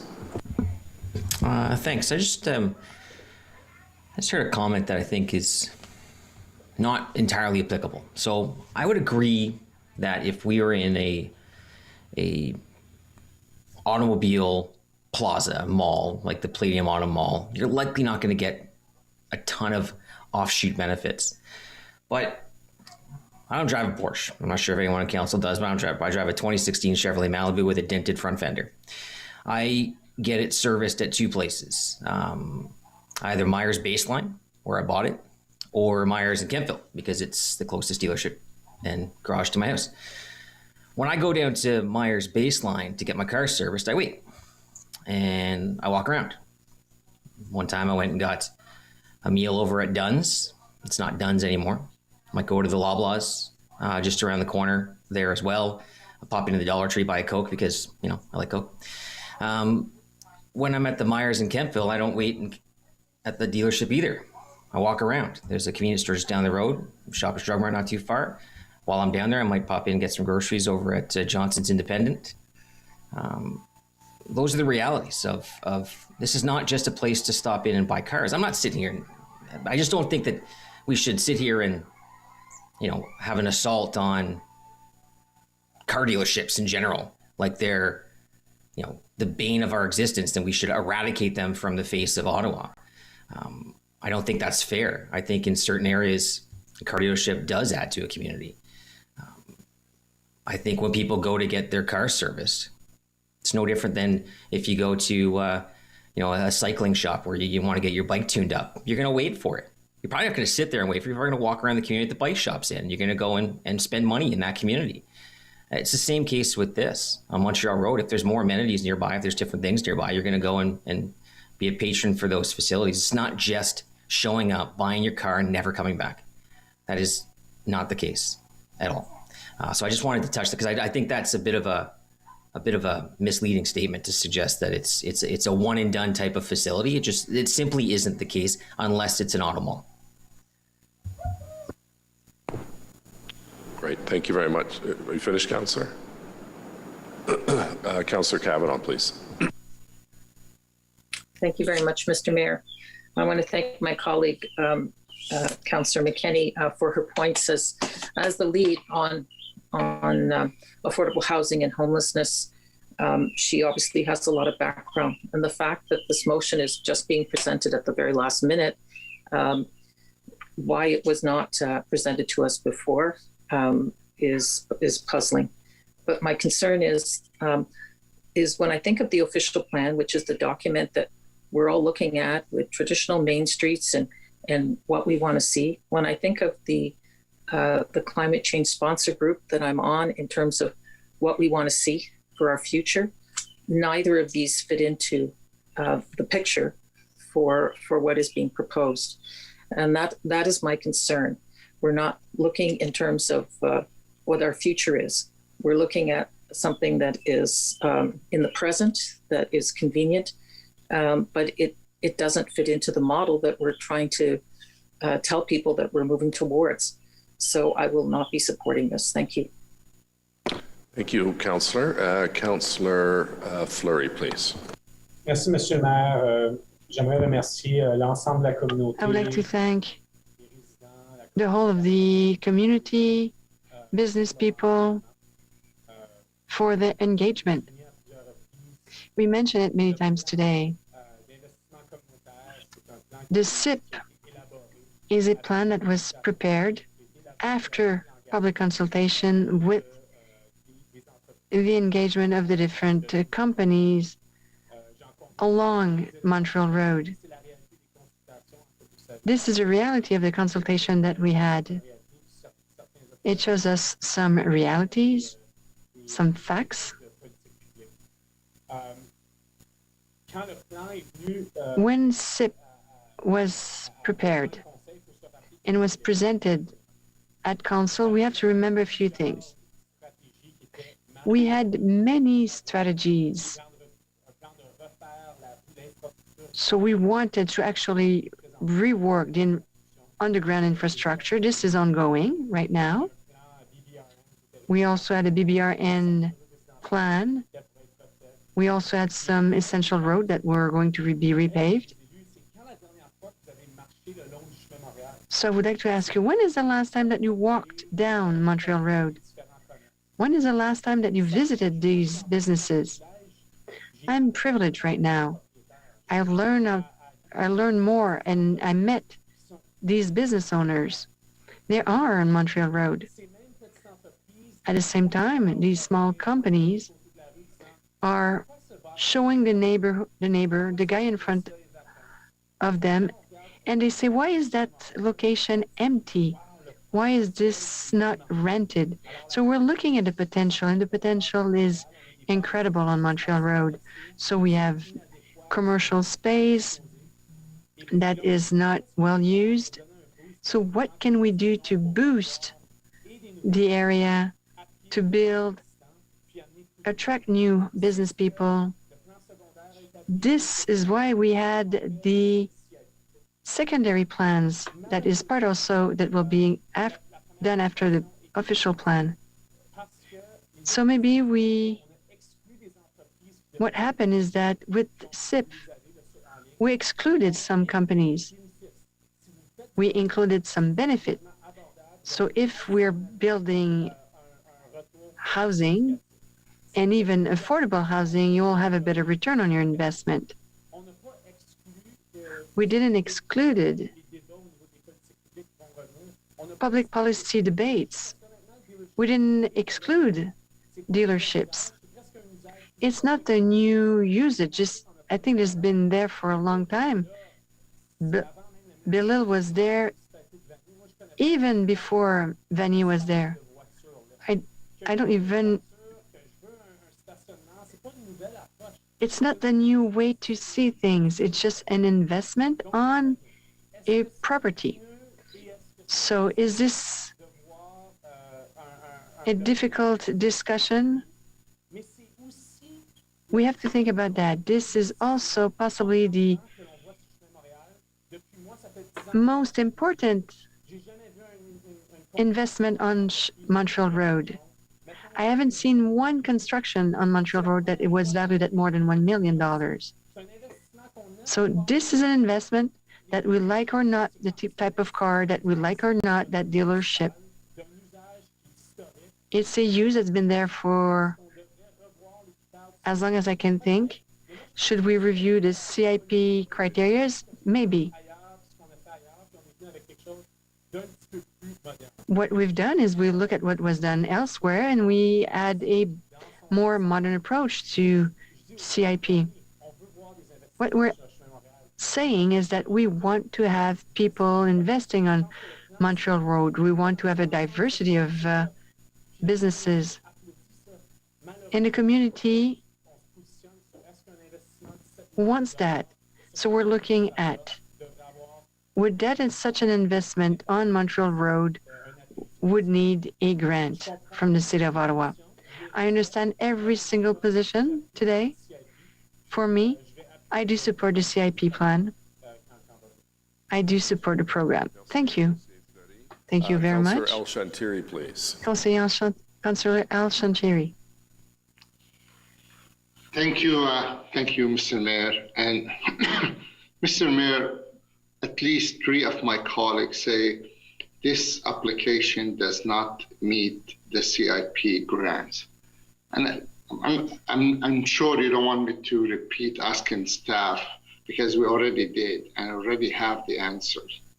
And the CIP has been generating to us $2,402,000 in Orleans, Bellis Corner, almost $2.5 million. In Saint Joseph Boulevard, 1.9, almost. And I like to echo what Councillor Fleury was saying. That area has not seen change in the last 50 years almost. I said it on committee, Mr. Mayor. I live in the East End. Friend of the family used to own a motel in that area. It's called the Mirada Inn. And we've seen that area. Nothing has changed in that area. And the 2 councillors who, the representative of the area and the adjacent councillor worked together with the Vanier BIA and our coalition of BAA to get where we are today. And I don't understand really, we keep focusing, it does not meet the policy. And the staff who's monitoring this and all other application, no one said it didn't meet the policy. And I applaud Councillor Shirelli when we were talking in the past about Bell's Corner and the name Alex Lewis came to mind as the first executive director of that BAA. And the changes it made. Actually, I thought all along was a Holiday Inn Select, but today it was corrected. It's Hyatt. And I think we all know both company are international. But again, we voted for and we're happy for that. And then we turn it around from a CIP to a Porsche. And all the debate is about the car maker or the maker of that car. So let's see if that was other dealership, should be okay then, or another Holiday Inn or Hyatt. So that, why don't we focus our energy on the policy instead of what the type of business is going there? And I honestly feel so bad for a family who spent 60 years of their life in our city to go through this with some of those comments we hear on the email. Someone from Yukon, calling the company with different names. What is that? Is that the reward? We talk, we support the small business. We support the business. We welcome business in Ottawa. We welcome people to create job in Ottawa. But yet we treat them like this. If you take a drive around outside the city, maybe if some of you will ever leave Bronson, you'll see how Carleton Place success, how Campville, how the Mississippi Mills, how Renfrew, how Empire is building, all on our own expense. They use our road, our infrastructure. They come to the job in Ottawa, and they can, and what's the contribution to Ottawa? Because we are not welcoming businesses anymore. We say we are, but we really were not. Because those business people, they meet our policy, and now we crucify them. I will be voting for this, and I want to thank my two colleagues who stood up and support this policy, Councillor Fleury and Councillor King. Thank you, Mr. Mayor. Thank you, Councillor El-Shantiri. Councillor Eglai, please. Thank you, Mr. Mayor. I'll keep this very brief. It's been a long day, and we still have other matters to deal with. I just want to start off by saying I'm not anti-CIP, and I'm certainly not anti-business. My concern about this application is that I don't think anybody has been properly able to answer the question about whether this would have been built anyways. It wasn't answered at committee. It wasn't part of the presentations. It's not in the report. The question was asked again today. We don't have a satisfactory answer. And if I'm correct, and some other people are correct, that it would have been built anyways, then I think it simply does not meet our policy. And it's as simple as that, and I'll leave it at that. Okay, thank you. Anyone else wish to speak? Councillor Sudds. Thank you, Mr. Mayor, and I'll be brief. It's been a long day, but I do just want to chime in, first of all, with my support for the motion for moving the report forward. But secondly, I think to echo a comment that Councillor El-Shantiri said, that, this application meets the policy. It has been reviewed by staff, and it fits the policy that we all approved and supported. So, I feel badly for the family that's being dragged through this. If this was any other business other than such an elite brand name, we would not be having this conversation. And we are here to make a decision based in policy. So I do find it a bit frustrating. We've talked about a review of that policy in the future, but for the time being, we've approved it. And we are moving forward with, we have the CIP in place. We have an application that's before us, hopefully to move forward. And I think we all have to, give thought to that. The intentions are good. And then I'll leave it at that. It's been a long day, but I did want to just voice my support. Thank you. Great. Thank you very much, Councillor. Councillor Deans, please. Thanks, Mr. Mayor. Well, I don't think everybody at the table actually approved this program because Councillor Kitts pointed out she wasn't here, and nor was I. But having said that, I doubt that anyone that was here and approved this policy anticipated that it would lead to providing a tax benefit to a luxury car dealership to the tune of $2.9 million.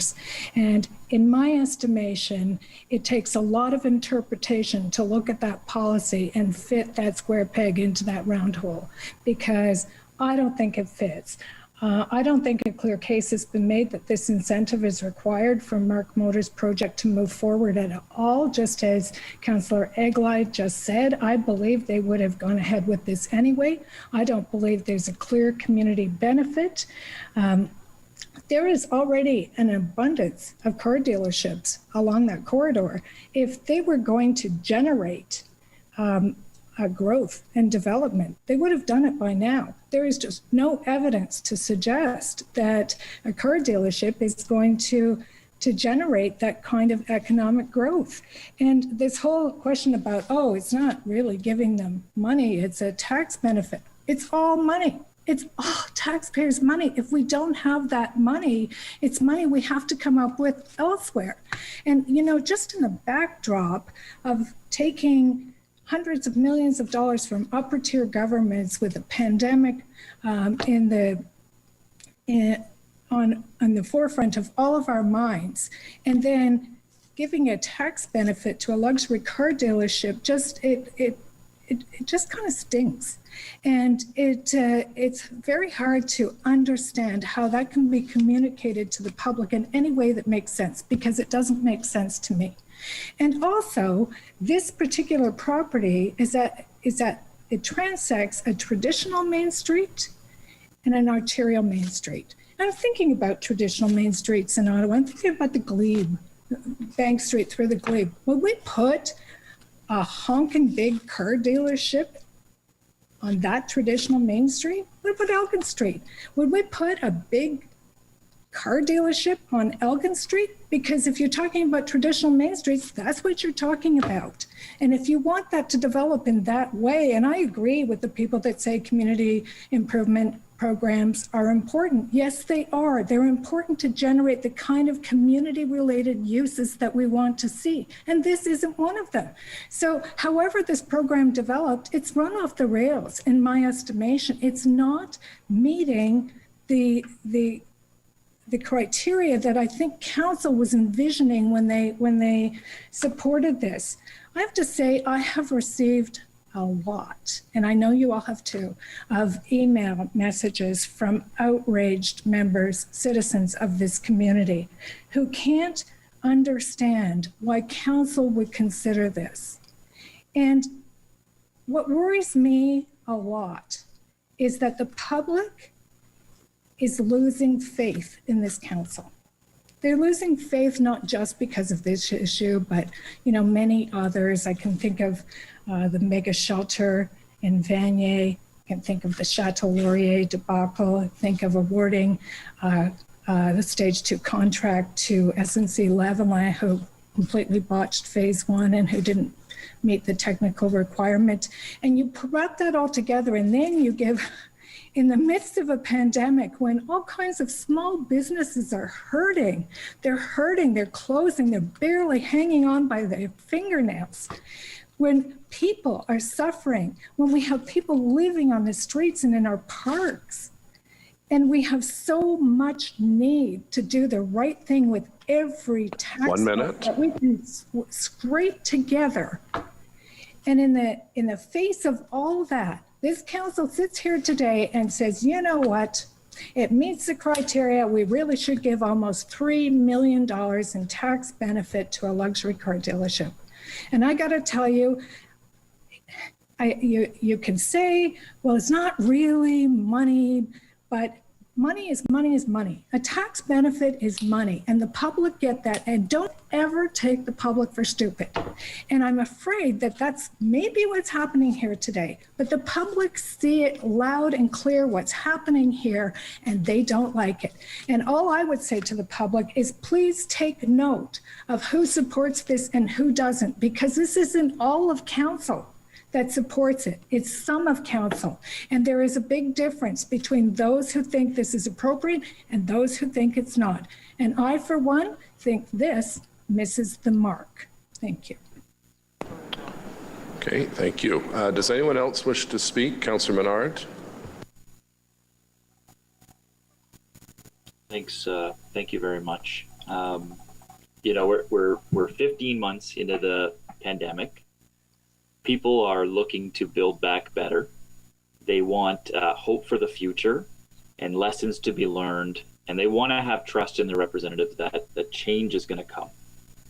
And unfortunately, this Porsche dealership tax break is not inspiring confidence in that future city. I hear a lot of twists, more than a pretzel, in trying to justify this from a technical perspective. And so let me approach it from that angle, in the hopes that we can change minds in this chamber. Given the national jokes that have been levied at our expense and our fine city as a result of where we are today. From a technical perspective, the staff paper that was approved by council in May 2019 indicated that these grants are only to be made in cases where the development would not have occurred but for the incentive made to the property owner. Furthermore, applicants have to demonstrate a clear rationale that the project would not proceed without these incentives. So from a resident's point of view, this makes great sense because it protects taxpayers from wasteful spending. Why would you provide any grants or tax subsidies for a project that would have gone ahead in the absence of such support?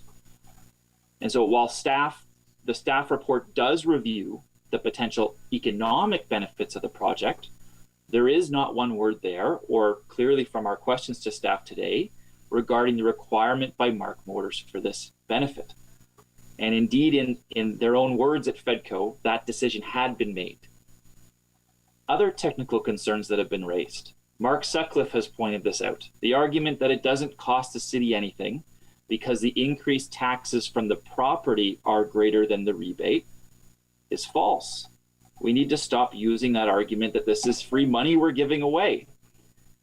If it were true, then the city should be applying it universally. That's a recipe for the subsidization of every single business that expands in Ottawa, and to all uplifts in value to people's homes from adding extensions, etc., because we would still be ahead. And second, arguments have been made that new jobs and taxes would come to Ottawa with this location on Montreal Road. But as has been pointed out, they still would have come to Ottawa if this were located somewhere else. To that very point, council has no information on the economic uplift and value of the property tax increase that would have come if it was located in a more appropriate spot like West Hunt Club, nor has there been information provided on the job creation that could be achieved on West Hunt Club, and that would be without us providing a $2.9 million tax break. So Mayor, nearly 4,000 people have signed a petition that Councillor McKenney put out in just a few days opposing this. And we are only here, of course, at the pleasure of our residents, and they are overwhelmingly telling us not to do this. They're saying don't do it. And I think we need to listen to what our residents are telling us over and over again on this particular one, whatever technical perspective you may come at it from. We're only here because they elected us, and they're telling us not to do it. So Mayor, I hope that members do vote against this item, and that we can have a fulsome review of SIPs as staff are planning to undertake in the next few years. Anyone else wish to speak to the item? Who hasn't spoken?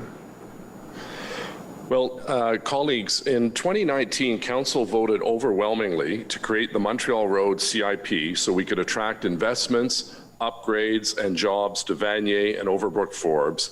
And I want to thank sincerely Councillors King and Councillors Fleury for their support throughout this process.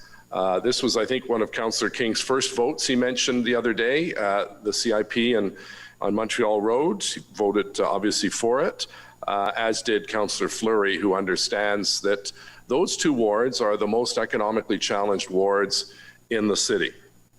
And we've got the support of the Vanier Business Improvement Area, who also spoke eloquently at FEDCO, their support for this program that will help to kickstart the renaissance and the rebirth of Montreal Road, that I know they've already started part of the paving on the road and creating greater sidewalks, more vegetation, cycling lanes, and the like. Now, as part of this program that we approved, auto dealerships were not an excluded use. At committee or council, when the CIP was before us, there were no amendments, no dissents, and no changes. Now we have an application before us that our staff, by the way, who did a very good job, that our staff says that fully meets the program's criteria. It will lead to a $17 million investment on Montreal Road. It will create about 20 jobs in that neighborhood. This is a good project that actually satisfies the criteria. It will create jobs in Overbrook and in Vanier. The challenge we face is that as a municipality, as many councillors have indicated, we have very, very few tools in our toolbox. Our former housing and homelessness liaison, Councillor Mark Taylor, used to always use that expression, what tools do we have in our toolbox? We don't have a lot, to be perfectly honest. But interestingly, today there was a letter to the editor by my predecessor at the Old City of Ottawa, Mayor Jackie Holtzman, who talked about one of the tools that we did use back in the Old City of Ottawa, and that was to eliminate development charges for residential construction in the central core. Because as she put it, there was a donut effect happening. The suburbs were prospering, the inner city was having a real tough time. There were threats of school closures, and we know the ripple effect if you close a school. Good luck trying to get people to live in the downtown core. And you know what? It worked. One of those tools that we did have was the elimination of development charges, and it created a record number of housing units all throughout the central core. So we do have limited tools. One of them is the CIP, and we heard a lot about Bell's Corners. I think it's set the gold standard for success. It led to 3 applications being approved unanimously, and one of them was a big brand hotel, I believe a Hyatt. It was also not the first time this council voted in support of a car dealership. Just in January, the council sided with a high-end automotive group to eliminate development charges worth $117,000. And one of the same councillors who spoke vehemently opposed to bailing out, as she called it, car dealership, supported putting $117,000 into the pockets of another car dealership. So there's a little bit of inconsistency here. But most importantly, let's remember this is a good deal for the city, and it's a very good deal for taxpayers. Over the 10-year lifespan of the CIP project, the city will receive approximately $3.9 million in taxes, and the proponent can receive $2.9 million. So the city is ahead by $1 million in the first 10 years. And after that, after the CIP is over, the city will collect $450,000 a year in perpetuity, which is a lot more than they're paying right now, which I think is $30,000 or $40,000. Now, I realize that there are a lot of, I realize that there are a lot of challenges with this file, no question about it. But I also wanted to point out with my motion with respect to affordable housing that Councillor King and I put forward, that we recognize that this is not a drain on city resources, it is an increase over that 10 plus 10-year period of $6 million. And thanks to the majority on council, with that money is going to go into affordable housing projects. This will create a lot more revenue for the City of Ottawa and will allow us to reinvest in affordable housing, not only in Overbrook, Forbes, and Vanier, but everywhere in the city. Councillor King pointed out the $6 million is 14 times more revenue the city is collecting with the CIP than if we didn't have the CIP on Montreal Road. We know there is a great need for more investments in housing in all communities. It's unfortunate some of the people that talk a lot about housing vote against a program that is going to put another $6 million into housing throughout the city. We believe that the motion achieves a good balance between renewal of Montreal Road, economic development, job creation, and the housing needs of our residents. So I'd encourage members of council to support this program and to show our confidence in the people and businesses of Overbrook Forbes and of Vanier. And we have yeas and nays on the report, please. Thank you. Councillor Luloff. Yes. Councillor Hubley. Yes. Councillor DeRose. Yes. Councillor Sudds. Councillor Sudds. Councillor Sudds. Sorry, my connection just went out. Yes. Councillor King. Yes. Councillor Moffat. Yes. Councillor Gower. Yes. Councillor Brockington. No. Councillor Cloutier. Oui. Councillor Harder. Yes. Councillor Deans. No. Councillor Tierney. Yes. Councillor Leeper. No. Councillor Dudas. Yes. Councillor Meehan. No. Councillor Kitts. Yes. Councillor Egli. No. Councillor Fleury. Oui. Councillor Shirelli. No. Councillor Kavanaugh. No. Councillor Menard. No. Councillor McKenney. No. Councillor El Shantiri. Yes. Mayor Watson. Yes. 15 yeas, 8 nays. Oh, 9 nays. Okay, thank you. Next item on our agenda is item 10 from FEDCO, a motion, Integrity Commissioner investigation regarding the release of a confidential memo motion. Councillor El Shantiri and Councillor Egli have an amendment. Councillor El Shantiri, if you'd like to introduce your amendment, please. Put it up on the screen. Yes, I'll wait for staff to.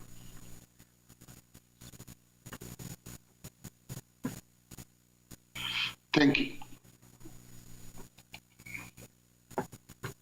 Okay. Thank you very much, Mr. Mayor. And since FEDCO, obviously, we had a discussion with the Integrity Commissioner, and the Integrity Commissioner has helped to basically clean up the language of the motion, and therefore be it resolved that the resolution in this report be replaced with the following emphasis added. Therefore, be it resolved that pursuant to Section 5, confidential information of the Code of Conduct for member of council, the Finance and Economic Development Committee recommends City Council request the Integrity Commissioner to undertake an investigation of all members of council and to the release of the above noted confidential memo, and provide a report on this finding to City Council as soon as possible. And I believe, Mr. Mayor, if I can speak a little bit about it, some of my colleagues, they might see quite a bit of change in the motion, because the original motion also include senior staff who were on the original email. But we heard from the Integrity Commissioner that will be a job for the city manager to follow up with his staff, and the Integrity Commissioner will follow up with City Council. I'm not sure if the city manager likes to comment on it or not, but that's my understanding. The fundamental change in the motion. So I'm hoping my colleague will support this motion, and looking for Integrity Commissioner report on this. Thank you, Mr. Mayor. Thank you, Councillor. So on the the amendment or the main report? Yeah, Councillor Shirelli.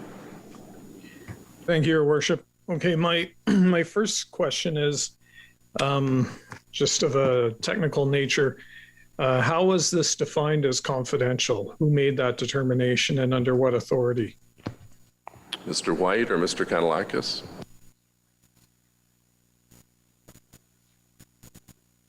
I'll ask Mr. White, Mr. Mayor. Mr. Mayor, given that the content of the memo outlined part of the city's legal strategy, that would be a determination that legal counsel would make in consultation with staff, operational staff, that would be a confidential solicitor-client privileged communication, recognizing the potential prejudice to the city's legal position. Okay, because I did want to make it clear that just because somebody stamps something confidential, that doesn't make it confidential. They don't necessarily have the power to legislate that.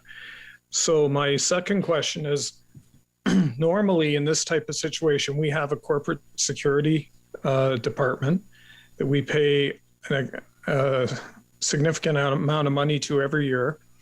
And normally, if something gets released that you didn't want released, and by the way, it's not me who released it, so you can be happy about that. But if something gets released and you didn't want it released, and it maybe spoils a photo op the next day or something, that doesn't mean it's a matter that should go to the Integrity Commissioner.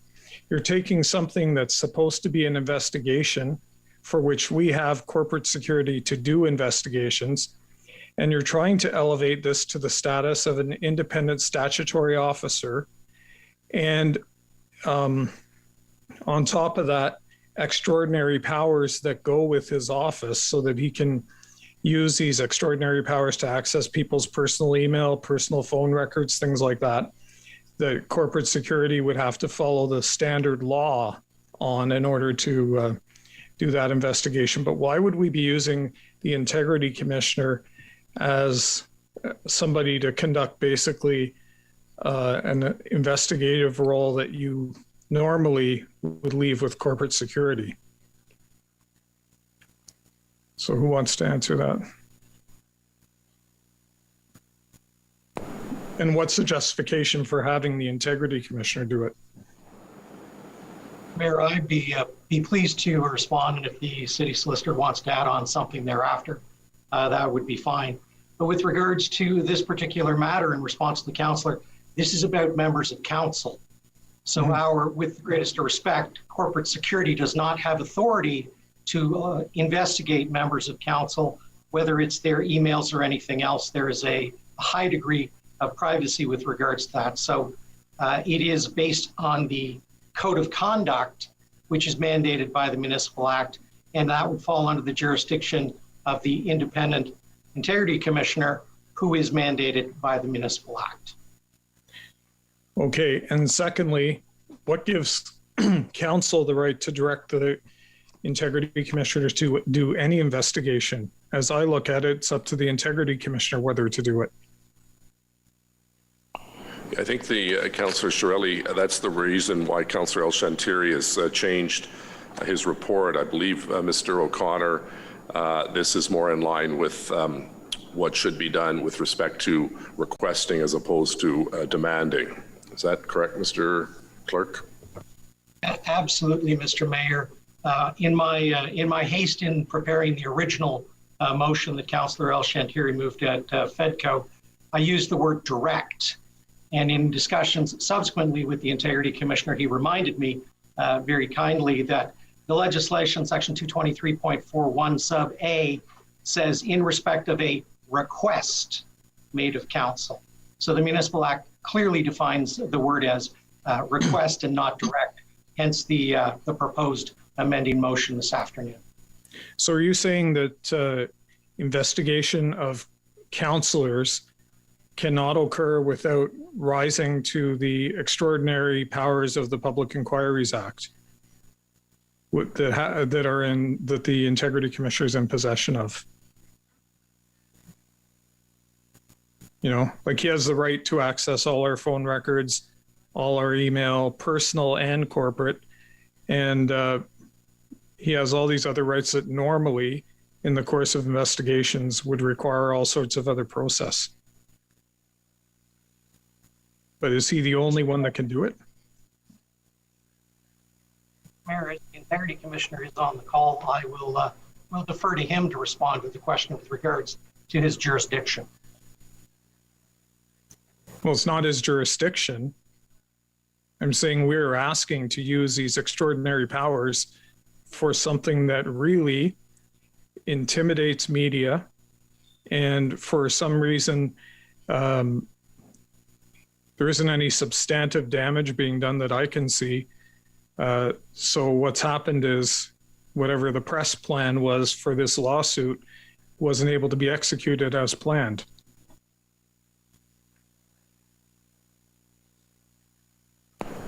So I think that's a statement as opposed to a question. Do you have anything else you'd like to add? You have another minute and a half. No, that's all. I just don't think we should be using an independent statutory officer with extraordinary powers to do something that's really being done because somebody didn't like the fact that something wasn't kept secret in this transparent city that we supposedly have. Well, Councillor, I happen to have full confidence in the Integrity Commissioner, so I think he would look at this fairly, and if he feels that there's a need for an investigation, he'll take it on. If not, he'll come back and report to us. So I have full confidence in him and his office. Councillor Menard, please.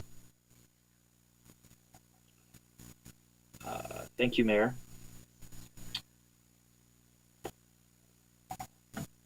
I'm wondering what information specifically has been made public that would not have otherwise been made public through the filing of court documents and through court proceedings.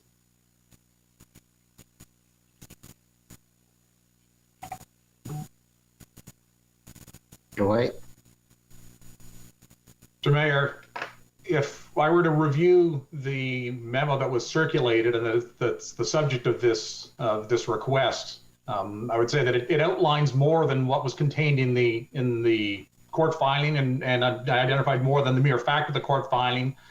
Our external legal counsel had identified some of the city's legal strategy beyond the mere filing of that statement of claim that followed. And that was the essence of the need to protect that legal strategy, and hence the marking of that as a solicitor-client privilege communication. And what was that information? With respect to? You're saying there's a difference between the court filings, the public statement of claim made by the city, and what was in the memo. What is that specifically that you're outlining? Well, I'm in your hands, Mr. Mayor, as to whether you would want to have this discussion. Yeah, we're not going to reveal our legal strategy. That's the reason why a number of staff and a number of councillors are concerned, because it puts the taxpayers at risk. So we're not going to get into questions about our legal strategy in a public forum, Councillor Menard. So do you have any other questions that can be asked in public? Yeah, I mean, with respect, what's put taxpayers at risk has been the way this has been procured and handled throughout with the LRT. I do have more questions. Will the Integrity Commissioner be going to journalists as well to find out and ask their sources?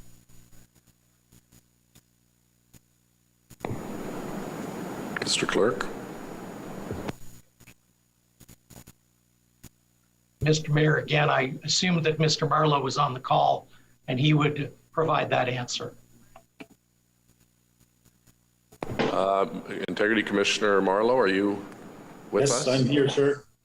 Great. Mr. Mayor, through you to the councillor, it's premature for me to comment on any aspect of a potential investigation. This request from council is something I will take seriously under consideration. I have a very rigorous intake analysis that I do for all of these complaints and requests. Once I've looked at it very carefully, if I decide investigation is warranted, I will issue notice of inquiry. If it is not, as you said, I would report back to council as to why not.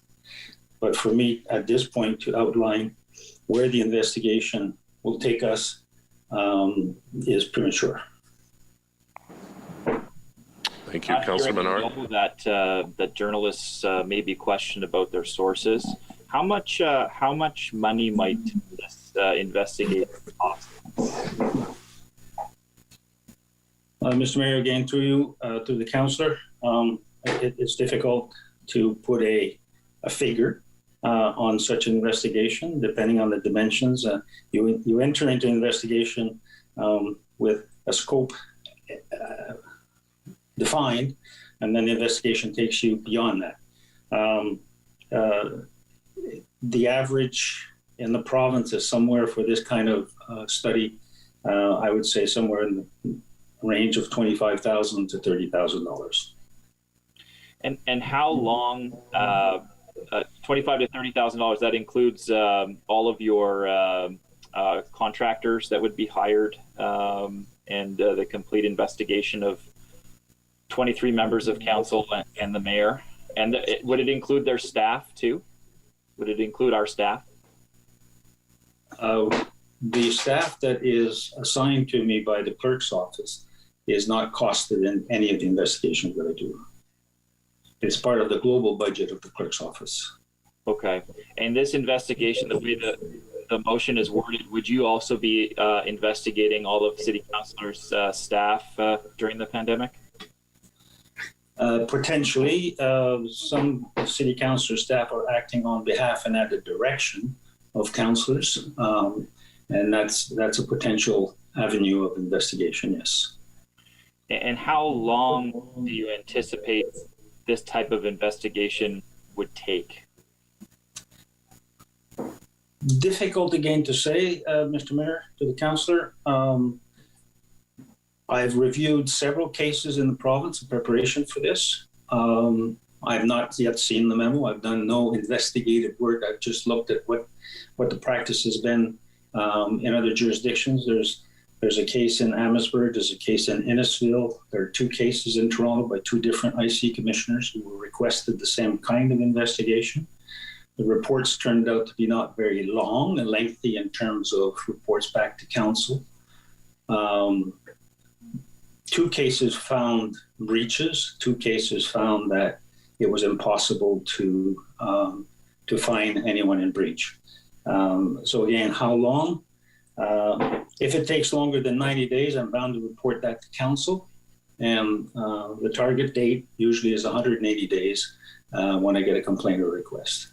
I would try to certainly stick to those kinds of timelines. Okay, and you mentioned about City Councilor's staff. We're all slammed right now. I think workload's probably tripled during this time. A lot of my staff have access to my email. A lot of other councillor staff, same thing. I guess I'm just wondering, would you be looking into all of their emails as well? Could you commission their emails? Could you commission their phone records? Is that all on the table? Let me put it this way, Councillor. I do not want to discuss in public fashion any investigative strategy that I might devise here. I will be as efficient as I can. Councillor Chiarelli has accurately described the powers of inquiry that I do have. That does not mean I have to invoke them. First approach to most of these investigations is cooperation. No summons, willingly testifying, provision of documents on request. That's the first step.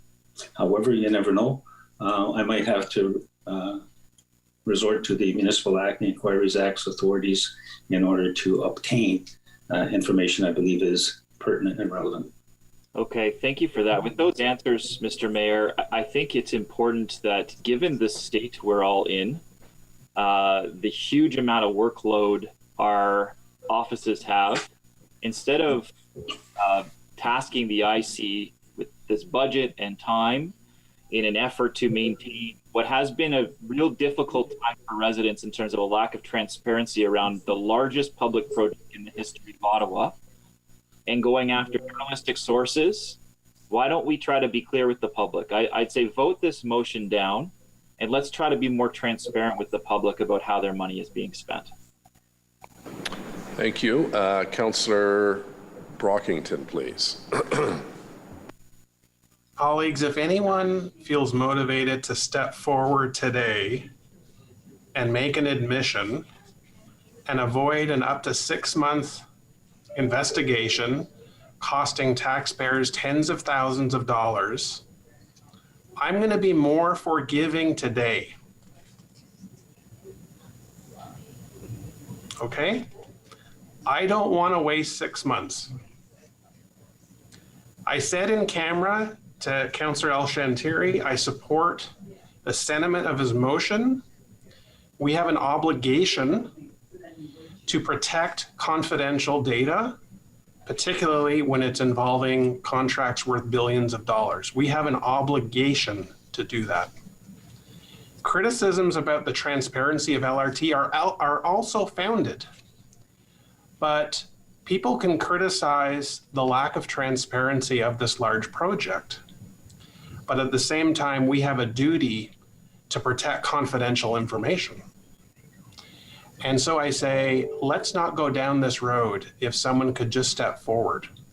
If it is a member of council, I don't know.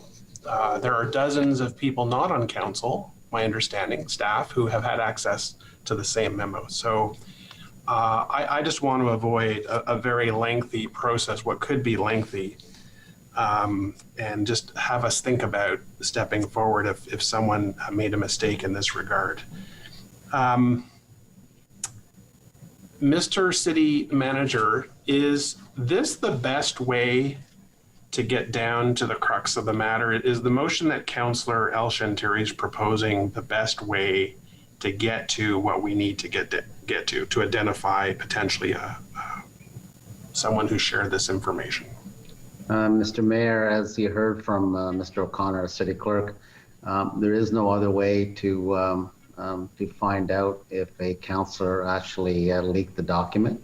As far as city staff go, they were on the distribution list. The senior leadership team, as was the departmental leadership team of transportation services, was on it. I've initiated an investigation into all those people through our chief information security officer. So we are now actively reviewing through our investigative methods to see if any staff leaked it. Our staff do not have the protection of protecting information that is on city devices. And so we have every right to be able to go in and check to see what they did or other avenues to discover if someone forwarded or leaked that document. So that's undergoing, but I have no jurisdiction in terms of an ability to do that with any council member. And so therefore, the only avenue that's available to council, should they wish to pursue this, is through the Integrity Commissioner, or as you rightly said, someone coming forward and saying, yes, I've done it. Thank you for that. I will support this motion, but I hope even after today, if someone wants to step forward and have a confidential chat with the IEC tomorrow, that would be the best way to proceed at this time. Thank you. Thank you very much, Councillor. Councillor Deans, please. Thank you, Mr. Mayor. Mr. Marlowe, in answer to a previous question, you mentioned that you would be using the resources of the city clerk's office to conduct the investigation. Can you elaborate on that? I have 3 individuals who are assigned to support me administratively. They're not part of any investigation as such. They do not investigate, they do not interview. They just support the administrative process, booking appointments, following through, drafting emails, assisting me in editing reports and that sort of thing. But they're not part of the investigative process. And they are bound by the same duty of confidentiality that's in the Municipal Act. Anyone who acts under my instructions is so bound. Okay, thank you for that. So would you be conducting all of the investigation on your own, actually doing the work? I have not decided that yet. Mr. Mayor, to the councillor, I've not seen the memo. I've not seen the distribution list. I'm not yet in possession of any documents of any kind. It was premature for me to ask for anything pending council decision. It may be that I will. It may be it may be necessary in the scope of an investigation to hire an IT forensic expert. These are the kinds of things that I can't determine at this juncture, and certainly would not to commit to either way. Okay, so the cost may rise considerably if you have to hire IT forensics investigator. And someone else asked, I think, a very important question. I know I have 3 staff in my office that have access to my inbox. I presume most other members of council and the mayor have that as well. So you'll be investigating all of that because all of those people had access to it. So you're not just focusing on the 23 members of council and the mayor, you'd be focusing on everyone in the councilor's offices that had access to that inbox. Potentially, yes, is what my answer was. It all depends where the investigation takes me. It's possible that a councilor could come forward knowing that one of their employees may have inadvertently or not with necessarily with malice shared that memo. That kind of cooperation accelerates the process, obviously. But at this juncture, I'd like to say to your comment of cost that at one point I will have to make an evaluation as to whether it is worth the cost. There are 2 reports in Toronto that came through absolutely no outcome.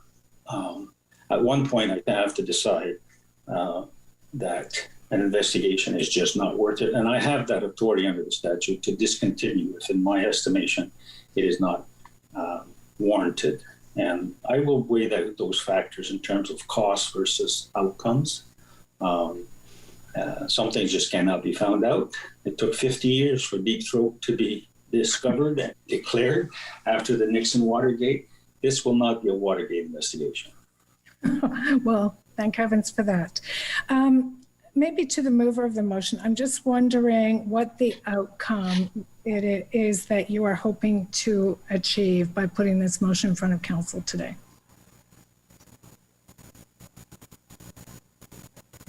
I think that's to you, Councillor El-Shanturi. I'm waiting for the mayor to give me direction to speak. Yep, Councillor, if you'd like to respond, you're not required to, but if you'd like to.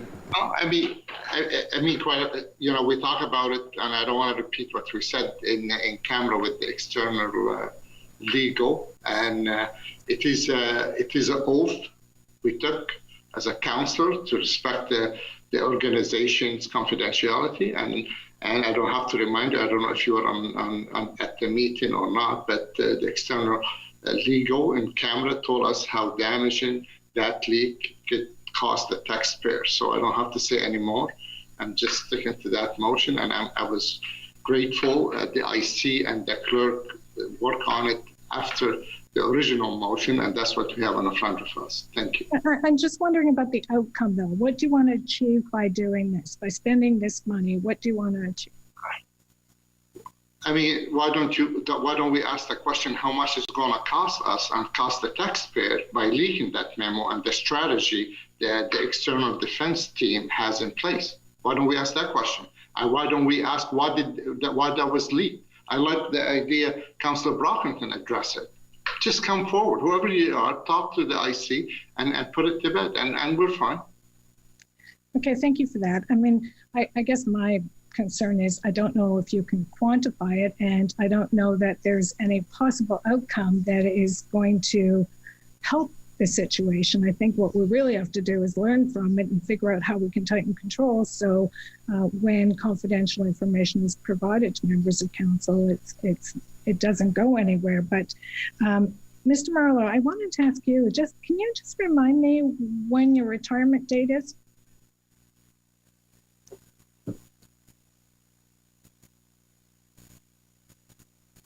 You're on mute. My apologies, Mr. Mayor, to the councillor. My retirement date is August 31.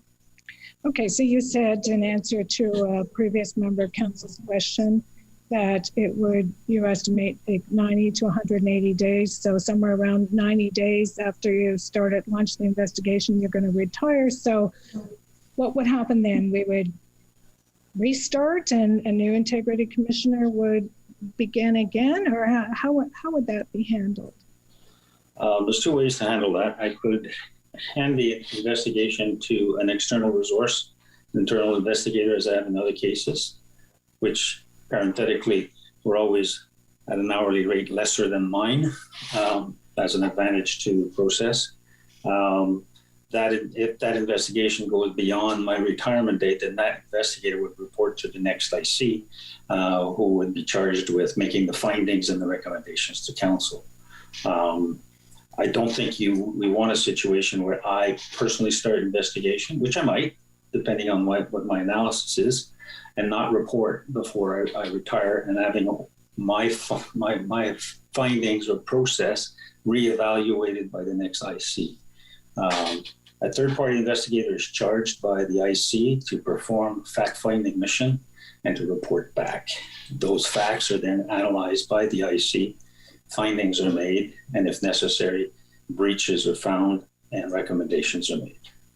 So the next IC would be quite capable of handling that, in my view.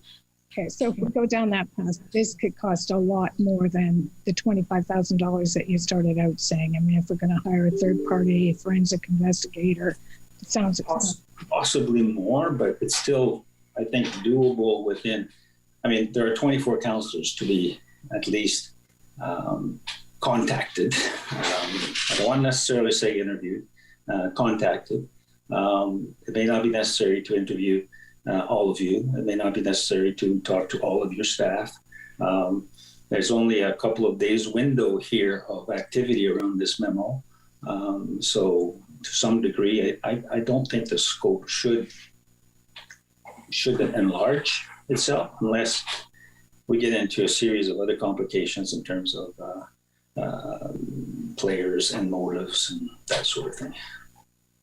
Okay, thank you for that, Mr. Marlowe. Well, I guess I just feel a need to be very clear about this. It wasn't me. I did not leak any document that was intended to be kept private. But having said that, this just strikes me as a great big colossal waste of taxpayers' time and money, and a distraction really from the main event, which is what is going on with LRT. And I don't see that there's any outcome that is going to advance anything along the way. We're going to spend a ton of money. We're going to have an investigation where you cast a cloud over every member of council when we don't even know who is a member of council that leaked the document. And there's really no outcome at the end of it. And to me, if we want to do something positive, let's figure out a way to try and tighten controls inside this corporation so that when confidential information is provided, it's provided in a manner that we know who has it, and that we dial back the potential for any leak. That's the positive. Wasting taxpayers' dollars, it seems like this today is just a day to waste taxpayer money. And I just don't see any benefit of doing this. So I would ask my colleagues not to support this motion. Thank you. Councillor Eglai. Thank you, Mr. Mayor. So I guess a couple of comments. I don't think this is about tightening the rules or dialing back the possibility of a leak. That assumes that what happened here, and it could have been, what happened here was an accident. Well, let's assume it wasn't an accident. Let's assume somebody did it intentionally. Then you can tighten all the rules you want. It doesn't change the fact that somebody, could have been a counselor, could have been senior staff, intentionally gave this to the media. And so that's, to me, that's what this is about. As someone who practiced law for 20 years, the concept of solicitor-client privilege is a pretty important thing. It talks to information, talks to strategy, talks to tactics, how you're going to proceed with your case, what your evidence is. And that's a relationship between the solicitor or the lawyer and the client. And the problem here is the client is the City of Ottawa. The client is not someone who works on Steve Kanawakis' team. The client is not a single counselor. The client is the city. So if someone leaked this intentionally, they breached, as Councillor Brockington said, an obligation that they have to the public, an obligation that has consequences and needs to be remedied in some fashion. And I agree with the Integrity Commissioner. This is not necessarily an easy thing to figure out. He may come back and say to us, you know, I can't do it, or it's not going to be worth your time or money. But I think we have to try, because again, this is not necessarily a mistake. This may well have been an intentional act by someone who was elected to represent and act in the best interests of the residents of Ottawa. And releasing confidential information that's privy between us as the client and our lawyer in a major lawsuit involving millions and millions of dollars, to my mind, is not acting in the best interests of the residents of Ottawa. So I think we have to have this discussion, as ugly as it is. And I think the person to review it is the Integrity Commissioner legislatively, and the clerk has spoken to that. I think it's unfortunate that we have to bring staff into this if that happens, because it's true, most of our offices, staff do have access to our email files. But the point is, this is something that should not have happened. And maybe the IC will come back and say to us, it was an accident, and these are the things you need to build in to make sure it doesn't happen again. Equally, he may come back and say, somebody did this. They did this on purpose. And again, actions have consequences. And that's what this is about. And again, I freely admit I may have a different view of this based on what I was trained as, what my profession was. But you know, if the lawyer had done something like this, they would be in front of the Law Society of Upper Canada explaining their actions. And they would be subject to consequences if they were found to have leaked information or given information out that was privileged and confidential between them and their client. So I think it's a discussion that we have to have. But I do agree with Councillor Brockington, doing that a lot today, it seems. When you know, he said there is a way to deal with this. Someone can come forward in the next couple of days, contact the Integrity Commissioner and say, this is what happened. And the Integrity Commissioner can then determine what way he wants to go forward. Someone can get out ahead of it. They can explain what happened, and they can save the taxpayers tens of thousands of dollars in the process. So I would urge whoever it is, if they're sitting around this table or in senior management, to come forward. And if they're not prepared to do that, I think we have to go through this process. And that's why I agreed to second this motion of Councillor El-Shantiri. Thank you. Thanks, Councillor. Conseiller Fleury. Thank you, Mr. Mayor. I want to understand, we have a motion in front of us, but Mr. O'Connor, why can't say a member of the public, a member of council, or even yourself force an ATIP on the issue that would apply to all members of council and just achieve it through that mechanism? I as Councillor Deans has said, check my emails. I've not passed it along. I'm glad to share all of my correspondence. I have no issues. I don't know, the challenge that I have with the motion is not in relations to breach of the code of conduct. It's in relations to the external element.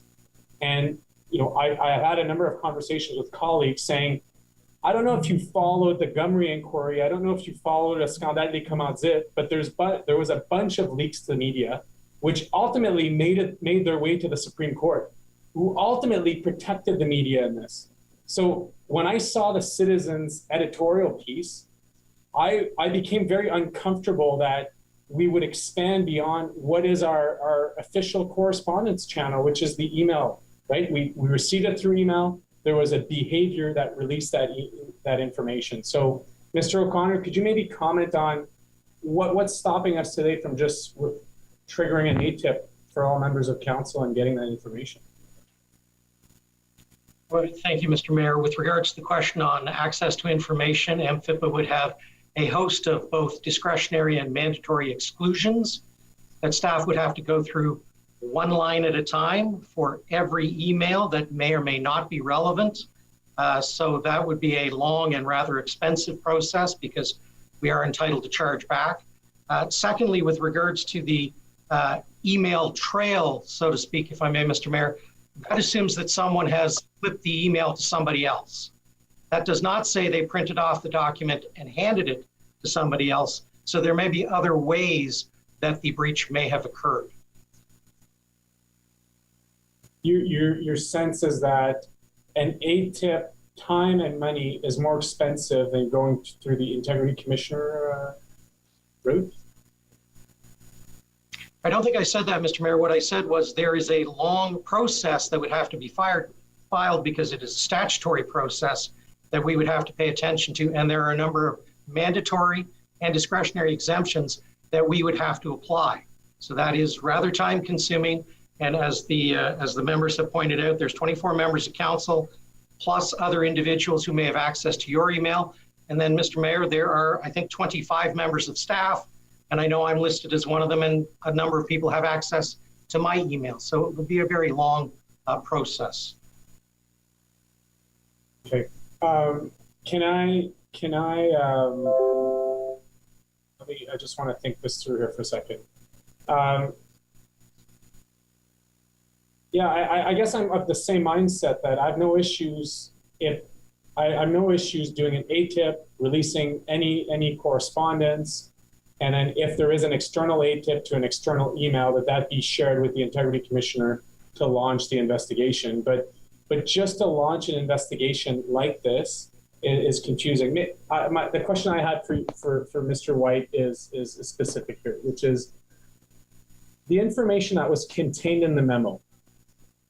I don't believe was substantially different than what was found in the courts, either at the same time or a few hours later. Can you comment on that? Mr. Mayor, again, without getting into the specifics and again, kind of furthering the issue of the release, the memo that was circulated by our external counsel, members of City Council, set out the rationale, the purpose of the city's strategy, why it was pursuing actions in the manner and the order that it was doing, all of which was directed at achieving a particular result. And that as Councillor Eglai set out, that is kind of framing the city's legal strategy going forward in order to preserve the city's interests. And that's why I say it's the information in that memo contained more than simply notification that the claim was to be pending. There was some additional information that outlined in more specifics, again, what the city's overall legal strategy was in doing that. Thank you for that. I'm of the mindset of many members that have spoken. Let's get to the bottom of the information to protect the code of conduct that we have. But I fear the issue of external, right? I fear the issue that we have to protect the media's integrity in this, right? If they're in possession they're always chasing information. If they're in possession of information, we shouldn't externalize. So my preferred route is ATIP us. ATIP, that information will be available. If there is a source that identifies to an external source, then send it to the Integrity Commissioner for a review. So that would be my preferred route to get to the bottom of this. Okay, thank you. Councillor Tierney. Great. Thank you very much, Mr. Mayor. I guess it comes down to a couple of questions I had. And I think knowing that multiple people are able to read our emails and our email boxes, specifically our staff, I know we have precautions and things in place for things that councillors should only see, like salaries and different things for our employees that we don't want our staff to see for obvious reasons. I just sit there and shake my head and wonder the reason why we have a portal for people to log in as councillors and councillors only is a protected environment for us to be able to read these things. That didn't take place. So I'm looking for an answer why that it did not take place. I mean, if this was the olden days pre-pandemic, we'd have an envelope. It would say personal confidential in the councillor's name. It'd be a one-on-one relationship. Why that did not take place? Is this just, hindsight's 2020? Maybe that would have been the better approach if we do these kind of things in the future during a pandemic cycle.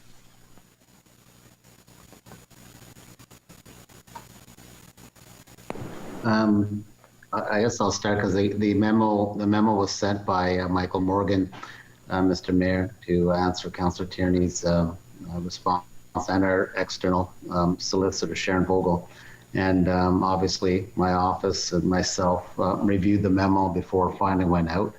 And I suppose, with hindsight, you always assume that when something is identified as solicitor-client privilege, that's going to be respected and that it doesn't get leaked. So, and Steve, I totally support that. Absolutely, if it's a one-on-one relationship. But now we pulled in a lot of staff members and a lot of external people. And I'm just wondering, from damage control, obviously, first of all, I don't believe in anything should be in physical print unless it's being handed to us in the real world. I understand there may have been some time sensitivities on this one, but having that full, whether it's Zoom in-camera meeting, provides that very different context where we get read the Riot Act. This didn't happen. So I'm just wondering, go forward. Obviously, I would assume we're not going to have any more confidential memos emailed through public email servers to ourselves and our staff. We would look at another solution, I would have to assume, if one was required. I'll consult with the clerk on that one when that time comes. Because as I was saying, there's an expectation that stuff is kept confidential when it's said confidential. So. And I think I'm not arguing. I'm just saying. Yeah. But pre-pandemic, lesson learned, and we probably have to look at something going forward. Yeah, and that's all I'm really looking for here, Steve. Is just like pre-pandemic, it was easier. We had the old-fashioned snail mail version way of doing things, and we even. The pandemic has actually helped us out a lot and upgrade from a technology perspective for all the other things. And we were able to achieve that through the clerk's office for the financial arm that we don't want our staff to see. Maybe that's a mechanism in the future that could certainly be used. Anyway, thank you. Thank you, Councillor Tierney. Good point. Councillor Gower. Yes, thank you, Mayor. I've kind of been going like a ping pong ball on one side of the net or the other, hearing my colleagues speak. And appreciate what Councillor Eglai brought forward in terms of our duty as really a board of directors of this corporation. I'm going back and forth though, because I have a degree in journalism at Carleton University, and we were always concerned in every discussion there about the openness of government and transparency. And I think there's a long-standing tradition of a relationship between politicians and journalists, and sometimes information and leaks happen, and it can be part of the political process as well. But I think the difference here is I'm asking myself, was the information that was leaked, did it provide any public interest? Was there anything, was there information released that suggested there was illegal activity or corrupt activity or something that was being intentionally hidden that could harm the public? And I don't think that's the case here. So I'm going to put my former journalism hat, take that one off, and wear the hat of a really a trustee or a board member of a public corporation here with the City of Ottawa. So I do think it's appropriate to do some investigation. I'm not super confident that it'll result in anything fruitful, but I think it's important that we do take the steps to determine what might have happened here. And to Councillor Tierney's point, looking at how what steps we could put in place to better ensure the confidentiality of documents and information going forward. Thanks, Mr. Mayor. Great, thank you, Councillor Gower. Councillor Kavanaugh, please. Thank you very much. I have some questions for the Integrity Commissioner, if I may. I feel like this is something, a bit of deja vu, because I worked on the Hill for 30 years, and I know this has happened before in terms of something that got leaked that should not have. And I'm sure as a clerk of the House, you have seen this before too. And I want to know, has it ever been fruitful to do these kinds of investigations? It's roughly the same problem of, MPs versus councillors and staff and other people in a circle. But I just wanted to know from your experience, what kind of results were from those kind of investigations? To the councillor, through you, Mayor, yes, indeed, we do share some experience on that other planet on the Hill. where leaks do occur. I recall the first Wilson budget was leaked 24 hours before its presentation. And of course, I was, as clerk, a recipient of that budget in trust and confidence. There ensued an RCMP investigation. However, there, in the context of the Secrecy Act or other statutes federally that apply to confidentiality, the context is quite different. In this particular case, we're talking about the Code of Conduct, and it is a regulatory regime for evaluation of behaviors as such. And of course, if in the context where the document might have been sold for profit, then we may be looking at a different kind of investigation. And as you well know, if I form reasonable grounds that the criminal code or another statute has been violated, then I cease my investigation and turn it to the proper authority. I can't assume that anything at this juncture. In the 5 cases I've looked at in Ontario for integrity commissioners, there are 2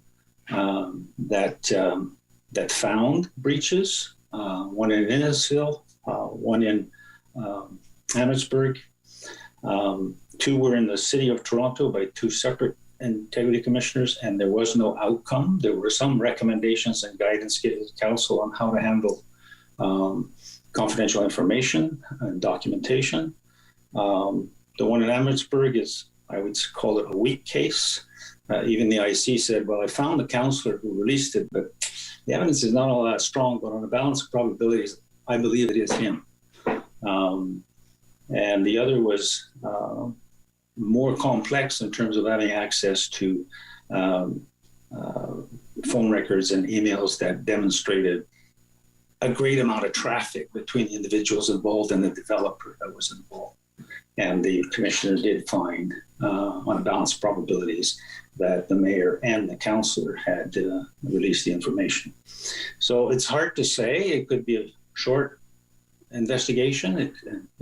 It could have, I could come to the same conclusion that it's not worth pursuing beyond a certain level of in the public interest to spend the money to find nothing if I come to that conclusion early.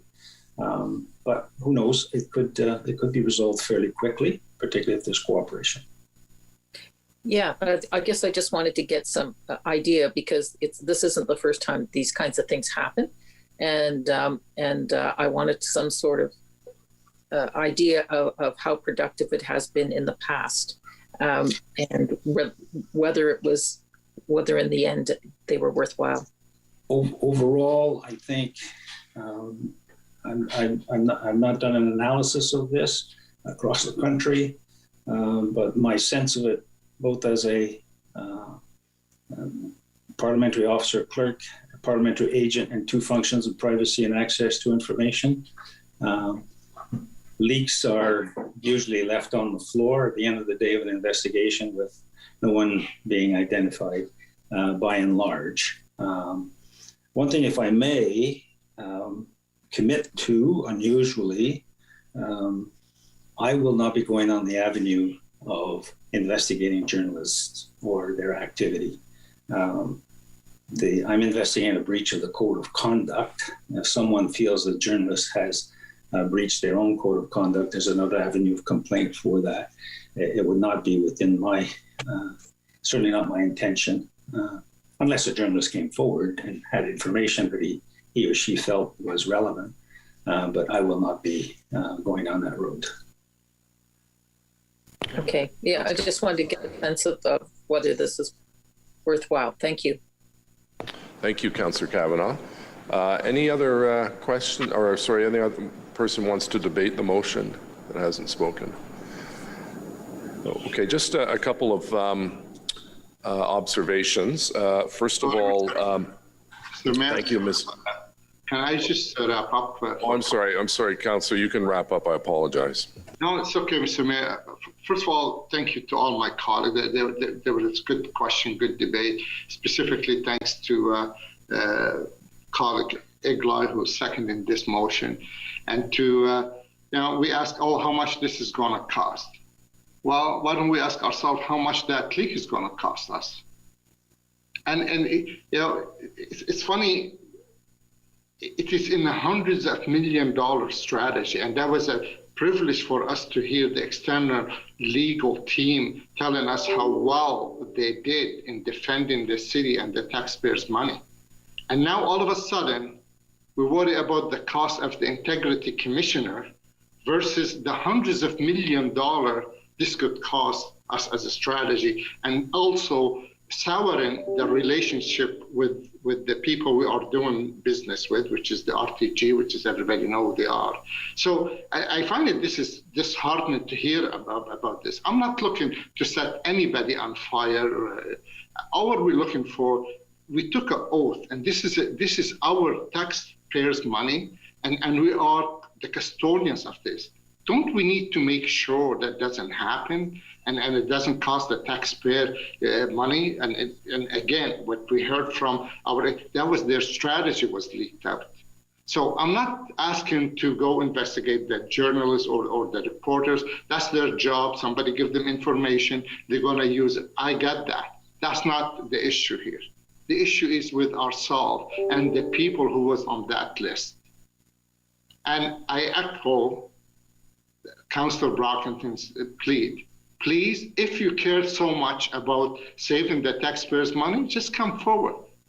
Privately speak to the IC and let's close this chapter and do the right thing. But to suggest, investigation costs money and the leak doesn't cost money, and someone trying to tell me, they want the taxpayer to know what's happening? Really? You want the taxpayer to know what happened by losing the confidentiality of our strategy? Is that what you call that, defending the taxpayer? Thank you, Mr. Mayor. I hope my colleague, if they have nothing to worry about, please vote for this motion. Let's cooperate with the IC and let's move on. Thank you very much, Councillor, and thank you to yourself and Councillor Egli for bringing forward the amended motion, and for the Integrity Commissioner for his being with us today and his comments. When anyone objectively looks at the three orders of government in Canada, it is very clear by any objective standard that the most open government is municipal government. We do virtually everything out in the public. There's no such thing as cabinet secrecy or caucus solidarity or confidentiality as you have in the provincial and federal systems, where a great deal of decision making is made behind closed doors.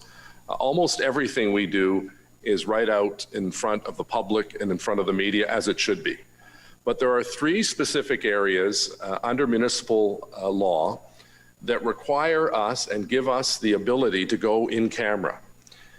Legal advice, solicitor-client privilege, as Councillor Egli spoke of. Property transactions, for obvious reasons. We don't want the price of a piece of property that we're considering purchasing or selling to be devalued or skyrocketed upwards. And personnel matters, the hiring, the firing, and so on.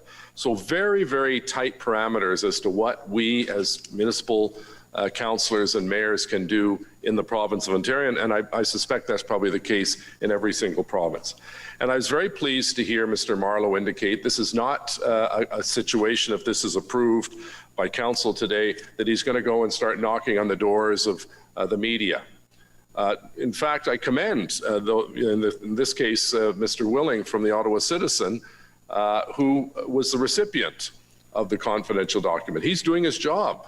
I don't have a problem with that. I have a problem if someone around this council table or a member of our senior staff took a document that outlines in some detail our strategy from a legal point of view on an important multi-billion dollar project in the city of Ottawa. So the whole issue of how do we avoid this in the future? Well, first of all, I think we should support the motion.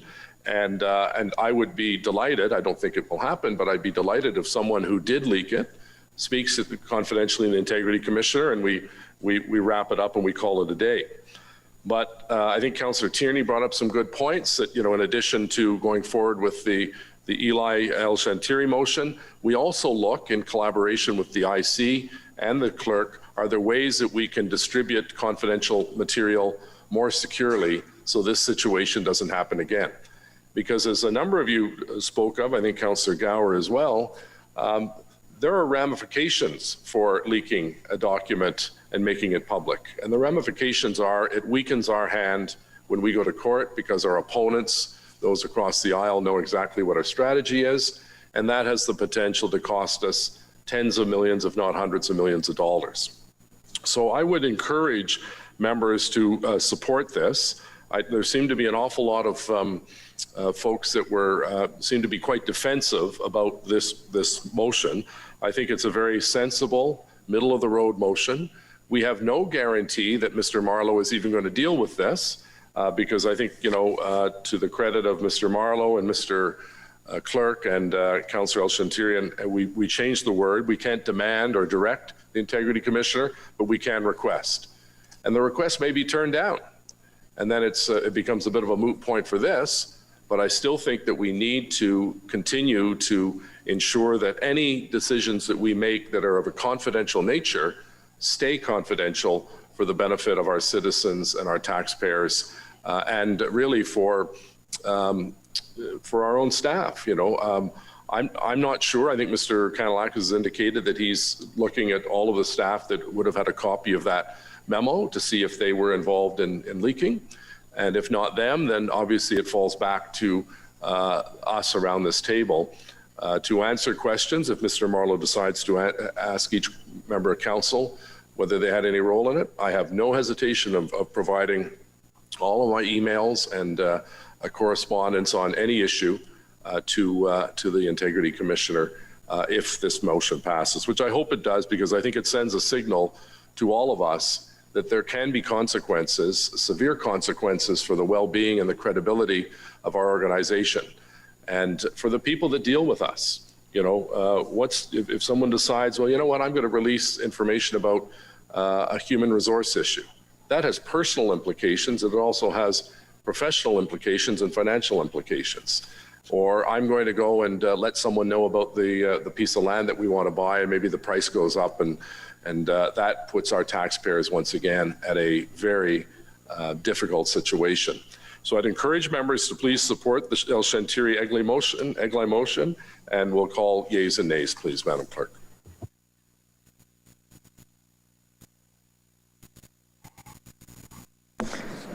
Councillor Luloff. Yes. Councillor Hubley. Yes. Councillor DeRuse. Yes. Councillor Suggs. Yes.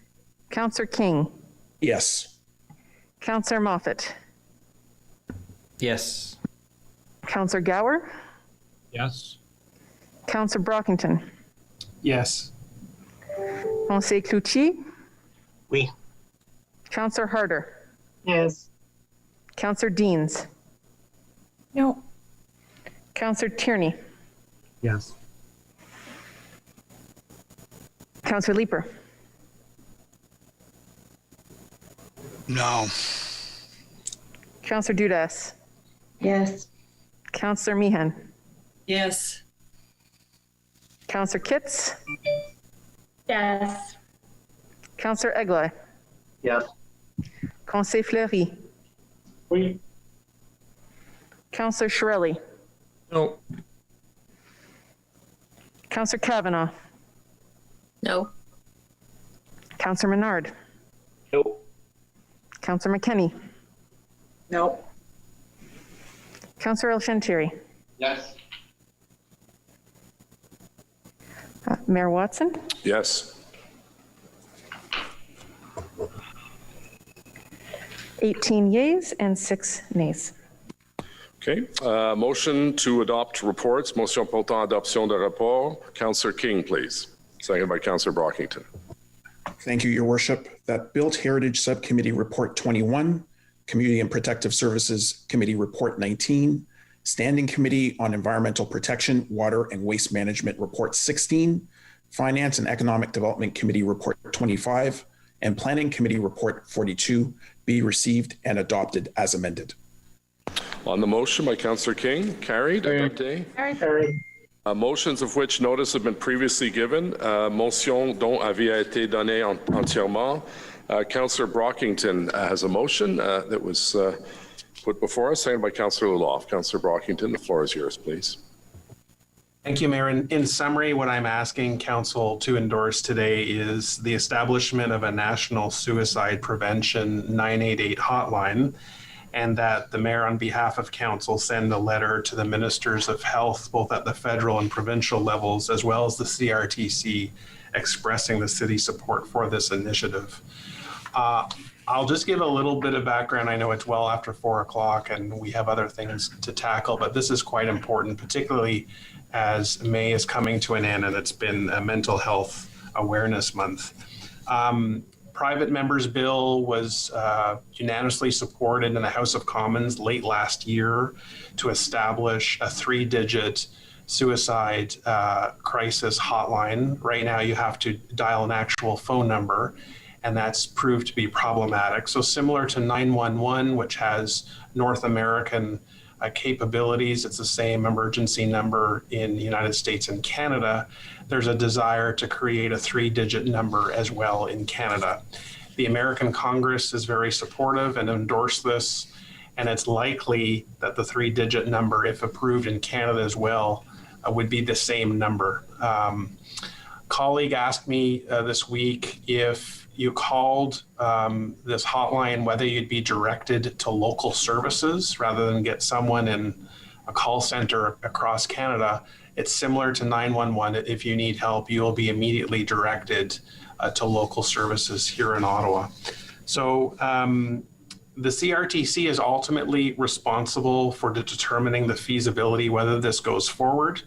There is support at the federal level for this by the current government, but the CRTC tasked with studying the feasibility. And the original mover, who I'll credit, MP Todd Doherty from Caribou, Prince George in British Columbia, does want municipalities to communicate their support for this initiative. So that's why it's before Council today, and I hope members will be supportive of this initiative. Thank you. Great, thank you. Does anyone else wish to speak to this item? Carried. On the motion, carried. Oh, I'm sorry, Councillor King. I didn't see your hand there. I think Councillor King has a comment. I did raise my hand just to check on the status of this motion.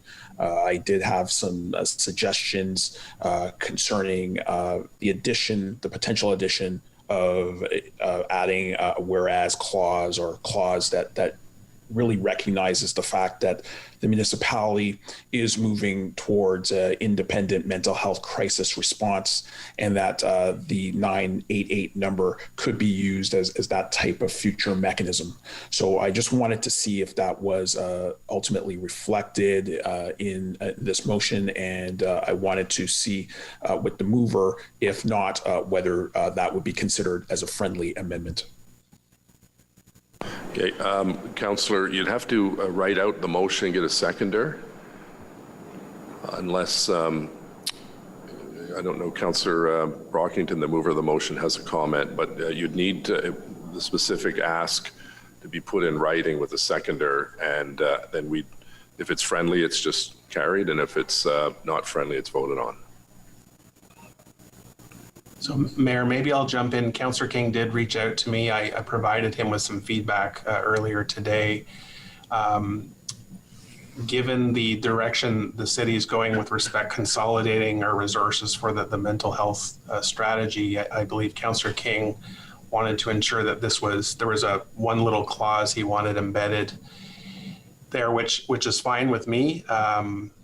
I think staff, that the clerk's office gave some advice, and maybe that the clerk's office can chime in now, but it may be beneficial for members of council to see the exact wording that Councillor King is proposing. So why don't we have a number of other motions. Maybe we can get Councillor Brockington and King to chat with one another with the clerk's office, and we'll come back to that motion if that's agreeable to the mover. Councillor Brockington, Yes. that's okay. Yeah, by all Councillor means. King, that's all right. You two can chat, okay? Next is Councillor Luloff, seconded by Councillor Harder. Motion re 3030 Saint-Joseph Boulevard, zonage 3030 Rue Saint-Joseph. Councillor Luloff, please. Thank you very much, Mr. Mayor. This is with regards to Section 37 on this property. Be it resolved that the rules of procedure be suspended to permit consideration of the following motion. Whereas report. Sorry. I think we got to vote on that first. Sorry, on suspension. Carried. Okay, the floor is yours, Councillor Luloff. Thanks. Whereas the noted report was passed at Council on September 23rd, 2020, and the implementing bylaws were not processed until such time as the agreement under Section 37 of the Planning Act is executed. And whereas motion number PLC 2020, you've gone much too fast for me, Madam Clerk. Thank you. Amending the zoning details, but included an error in the provisions relating to where maximum setbacks were to apply. And whereas the agreement under Section 37 of the Planning Act has been executed, and whereas the proposed bylaw and Section 37 agreement reflect the intended zoning provisions relating to maximum setbacks, be it resolved that the changes on the board right now be made to the staff report. It's very quite technical in nature. Give everyone a chance to take a look at it. Okay, if you could scroll down. Thank you. And be it further resolved that a bylaw be placed on the agenda of the present meeting of council with the intended details of the zoning as described in the amended report, and be it further resolved there will be no further notice pursuant to Section 3417 of the Planning Act.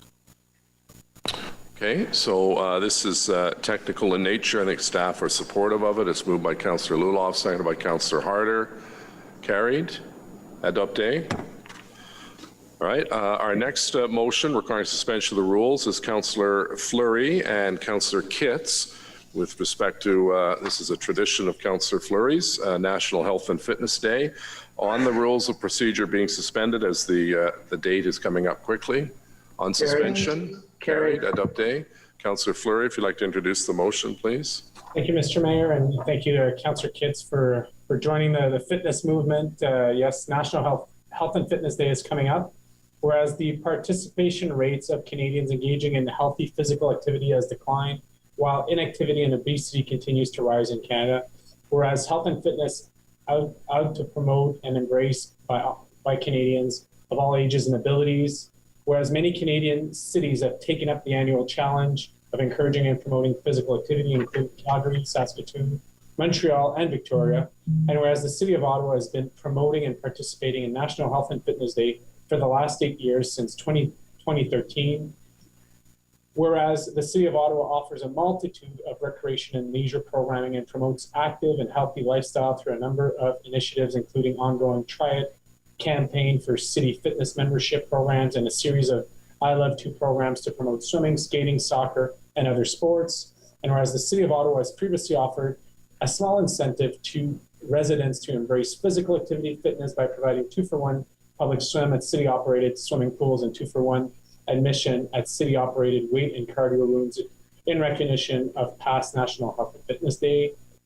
Whereas the city-operated swimming pools and weights and cardio rooms are closed until at least June 14th now due to COVID pandemic, whereas the associated recommendation from Ottawa Public Health is to practice physical distancing to decrease COVID transmission, whereas Ottawa Public Health has indicated that staying active is a positive coping strategy to taking care of your mental health, whereas the City of Ottawa departments of Public Health, Recreation, Cultural Facilities departments, and others work together in improving access to encouraging physical activity for residents, and whereas offering a small incentive to residents to embrace physical activity and fitness by providing a free virtual Zumba class and a free virtual yoga class, as well as a family outdoor activity sheet on Saturday, June 5th, 2021, in recognition of the 2021 National Health and Fitness Day, in parenthesis COVID.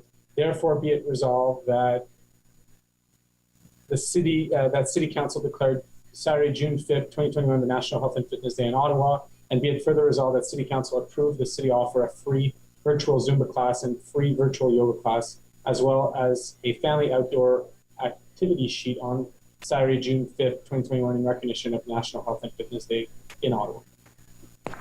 So, Councillor Fleury, you realize you and Councillor Kitts are expected to run the Zumba class. We're ready. We're ready. Good. Anyone else wish to speak to the motion? Oh, carried. Adopté. Thank you.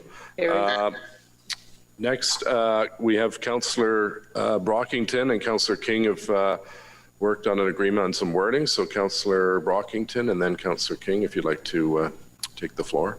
Thank you, Mayor. We're simply adding a new whereas statement. It doesn't change the context of the motion or what we're asking, but simply to underscore the work that's being done in establishing the independent mental health crisis response in Ottawa. So this is being added. I fully support that and thank Councillor King for the addition. Great. And Councillor King, you're satisfied with the wording? I am. And, Your Worship, I'd really like to thank Councillor Brockington for bringing forward this important motion. Speaking our colleagues at the Distress Center earlier this month, they were very keen to see the instatement of this 988 number, especially given what was a very steep rise in calls, especially in March and April of 2020.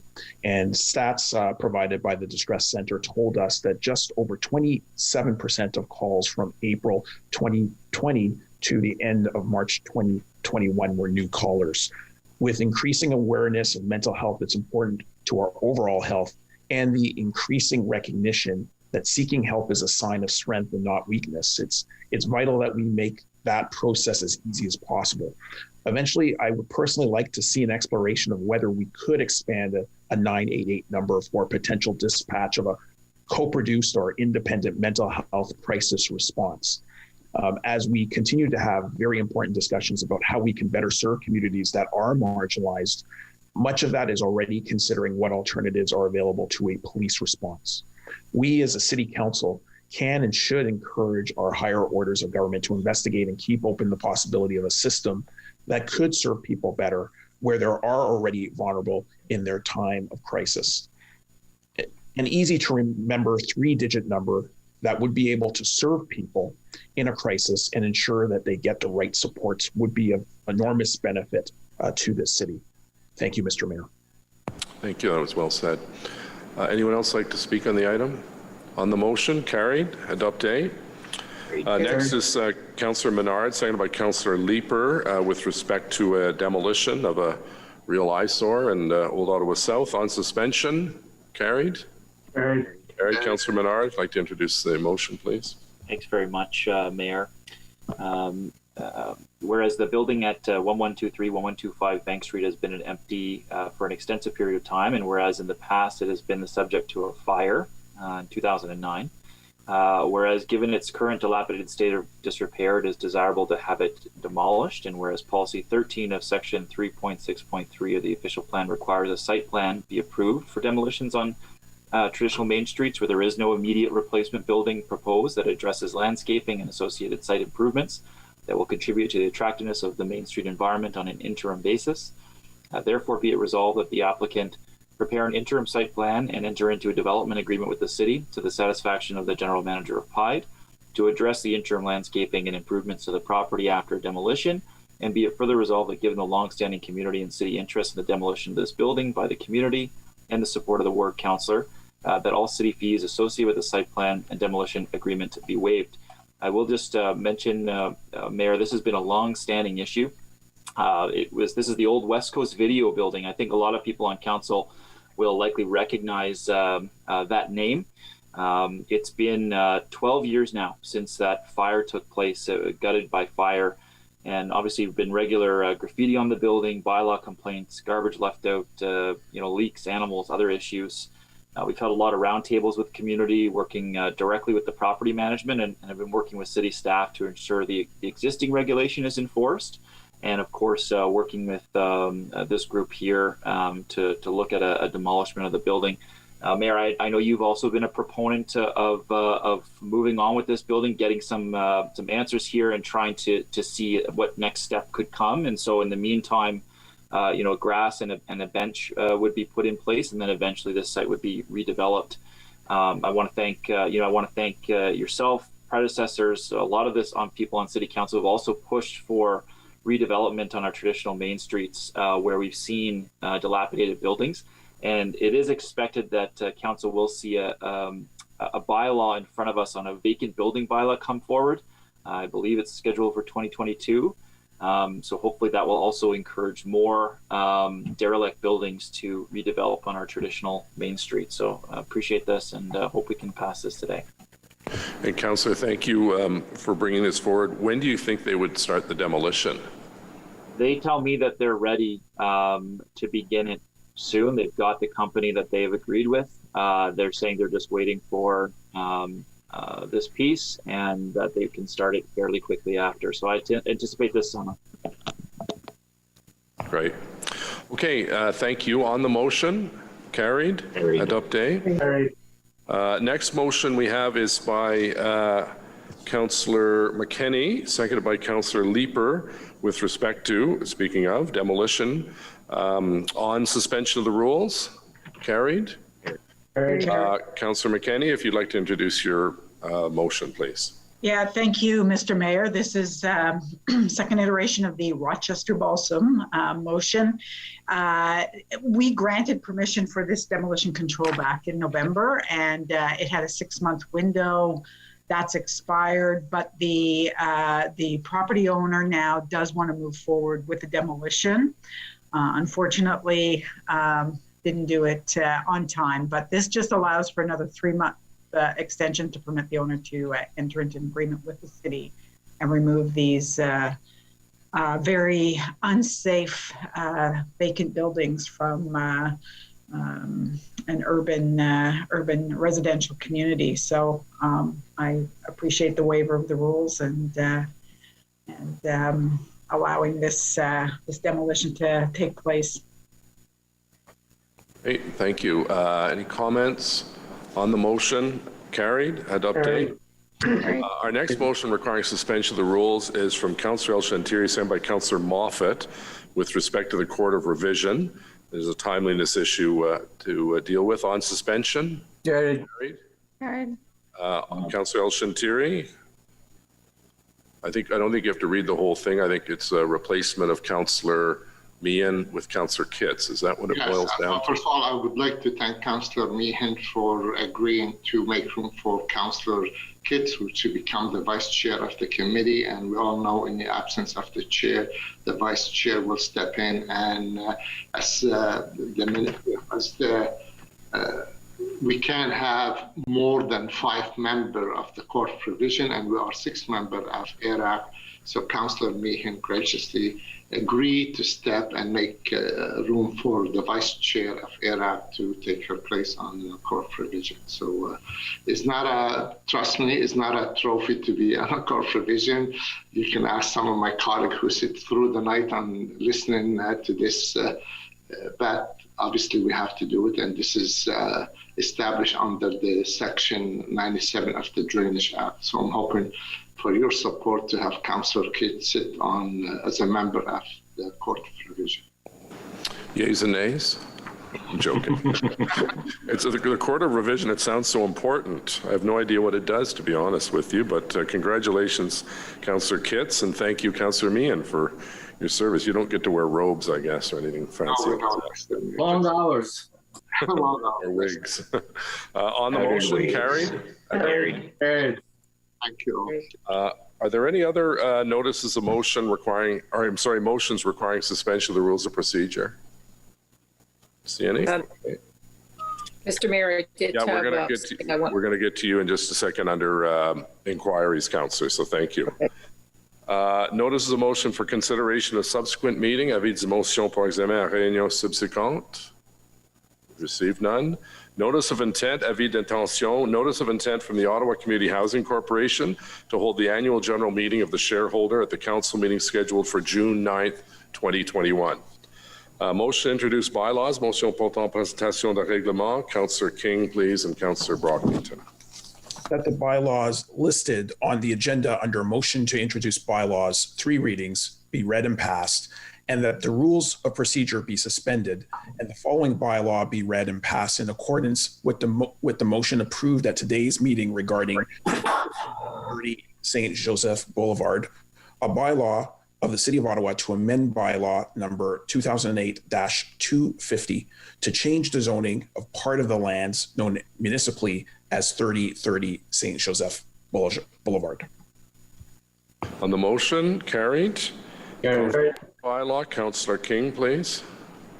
That the following bylaw be read and passed to confirm the proceedings of the council meeting of 26th May 2021. Motion carried. We have three written inquiries. The first is from Councillor Brockington. Councillor Brockington, if you'd like to bring forward your inquiry, please. Thanks, Mayor. Over 4 days of 2021 Victoria Day long weekend, fireworks were discharged in many public and private locations in what seemed to be far greater quantity and duration as in past years. Complaints included the proximity of discharged fireworks to residential housing, placing the actual structures in jeopardy, the number of fires caused by discharged fireworks, the discharge of fireworks by persons under age 18, the discharge of fireworks in crowds of people, members of the public who tried calling the non-emergency number of the OPS, but the office was closed, the wait time 311 to file with Bylaw, and the amount of fireworks debris left in public parks. Canada Day is less than six weeks away, and there's concern about a repeat of these issues. So my question is, would staff please review and report back on options that can be implemented prior to and for Canada Day, July 1st, to reduce similar safety and associated concerns, including any improvement of the city's public communications and outreach on safe and respectful fireworks use? Thank you. Thank you, Councillor. Next is, it's more of a statement, I think, Councillor Kavanagh, that you'd like to thank some folks. Over to you. Yes, thank you very much, Mr. Mayor. First of all, I just want to say that we had a very successful event called They Govern. This was an event for young women and non-binary persons in high school participate as counselors for the day. And this was a nicely event, and I hosted it, but it could not have been done without the help of our deputy clerk, Caitlin, if I may, who conducted the meeting just like a regular council meeting with these students. And they debated two motions. They debated one on affordable housing. They debated one on climate change, both of which have already passed our council. So they had their opportunity. And I have to say, they did a fantastic job. I want to thank my colleagues, Councillors Kitt and Councillor McKenney, who were co-mayors with me for the day, where we chaired the meeting to let these students, these counselors speak.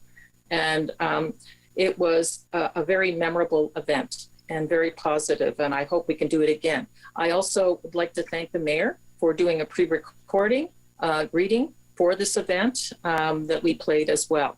So I think we're going to have lots of up-and-coming counselors in a few years by the quality that we saw at this event. And I also want to thank counselors that encouraged people to apply, and Councillor Fleury, who came out and said hello, Councillor Suds, who is also promoting it very heavily out in Canada. So I want to thank everyone, and Councillor Egley, I believe, was also promoting heavily. So I want to thank you because we had a great turnout, a great variety of students that came out and thoroughly enjoyed and learned from the experience. Great. Thank you very much for doing that, Councillor, and congratulations. Our final written inquiry is from Conseiller Fleury. Conseiller Fleury, c'est votre tour. Merci, Monsieur le Maire. Oui, j'ai soumis plutôt durant la rencontre. I submitted has a large number of individuals who are either homeless or precariously housed, along with a concentration of social services providing both long-term and COVID response support to higher needs community members. Coupled with the opioid crisis and the COVID pandemic, these circumstances have had serious and worsening impacts on both the high needs population as well as the broader community and businesses. there is a significant increase, real and serious concerns from residents, business owners, their staff, and service providers, specifically childcare in the area. These concerns include people who are in distress, sleeping in encampments, open drug use, drug sale, increase in petty crimes, discarded needles, an increase in aggressive and threatening behaviors seriously affecting livability. A recent meeting with the Andrew Fleck Child Care Center highlighted the limitations of addressing incidents and at their George Street location with the current outreach approaches. Given the current exacerbated circumstances, could the city manager provide an overview of additional city resources and other community supports that could be mobilized to provide immediate and targeted assistance to support the Byron Market, Rideau Street areas and Lower Town? Okay, thank you very much. Sorry, Mr. Mayor, it's Councillor McKenney. I also had an inquiry. Okay, do we have a copy of it to put on the screen, Councillor? Sorry, no, but I can send that. Okay. Let me send it before I read it. Is it long? It's similar to Councillor Fleury's. Okay, if you just email it to Councillor, to Caitlin, she can put up on the screen. Okay, I will do that now. Okay. My apologies. I should have, I thought it was already there, but it's been a long day. Okay, just while we're waiting for that, just a reminder to the media that we'll do our media availability with Dr. Etches and Steve Kanalakis and myself and others 15 minutes after this meeting is adjourned, so at about 4:45. We'll just wait for a moment. Yeah, it's coming right now. Yeah, if you want to start reading it, and then when she gets it, she'll put up on the screen for you. Will do. Okay, I've just sent it to her. So the downtown core has large numbers of individuals who are either homeless or precariously housed. For example, those living in substandard conditions in rooming houses. There are many in the community who are being devastated by the overdose crises. And this has been a reality for quite some time. And COVID has made the situation worse for these individuals. These circumstances have had serious negative impacts on both the high needs population as well as the broader community, including Dundonald Park and the surrounding neighborhood. There's a significant increase in valid concerns from residents. These concerns include people who are in distress, drinking in the park, open drug use, discarded needles, and an increase in aggressive and sometimes threatening behaviors. It is important that the issues are not displaced to other areas, such as the market area. Could the city manager provide an emergency overview of the city's community services and other resources that could be used to support the stabilization of Dundonald Park? Okay, we had a little problem getting the email, but we'll make sure that that's printed out for everyone. Okay, so, thank you. Councillor King, adjournment, please.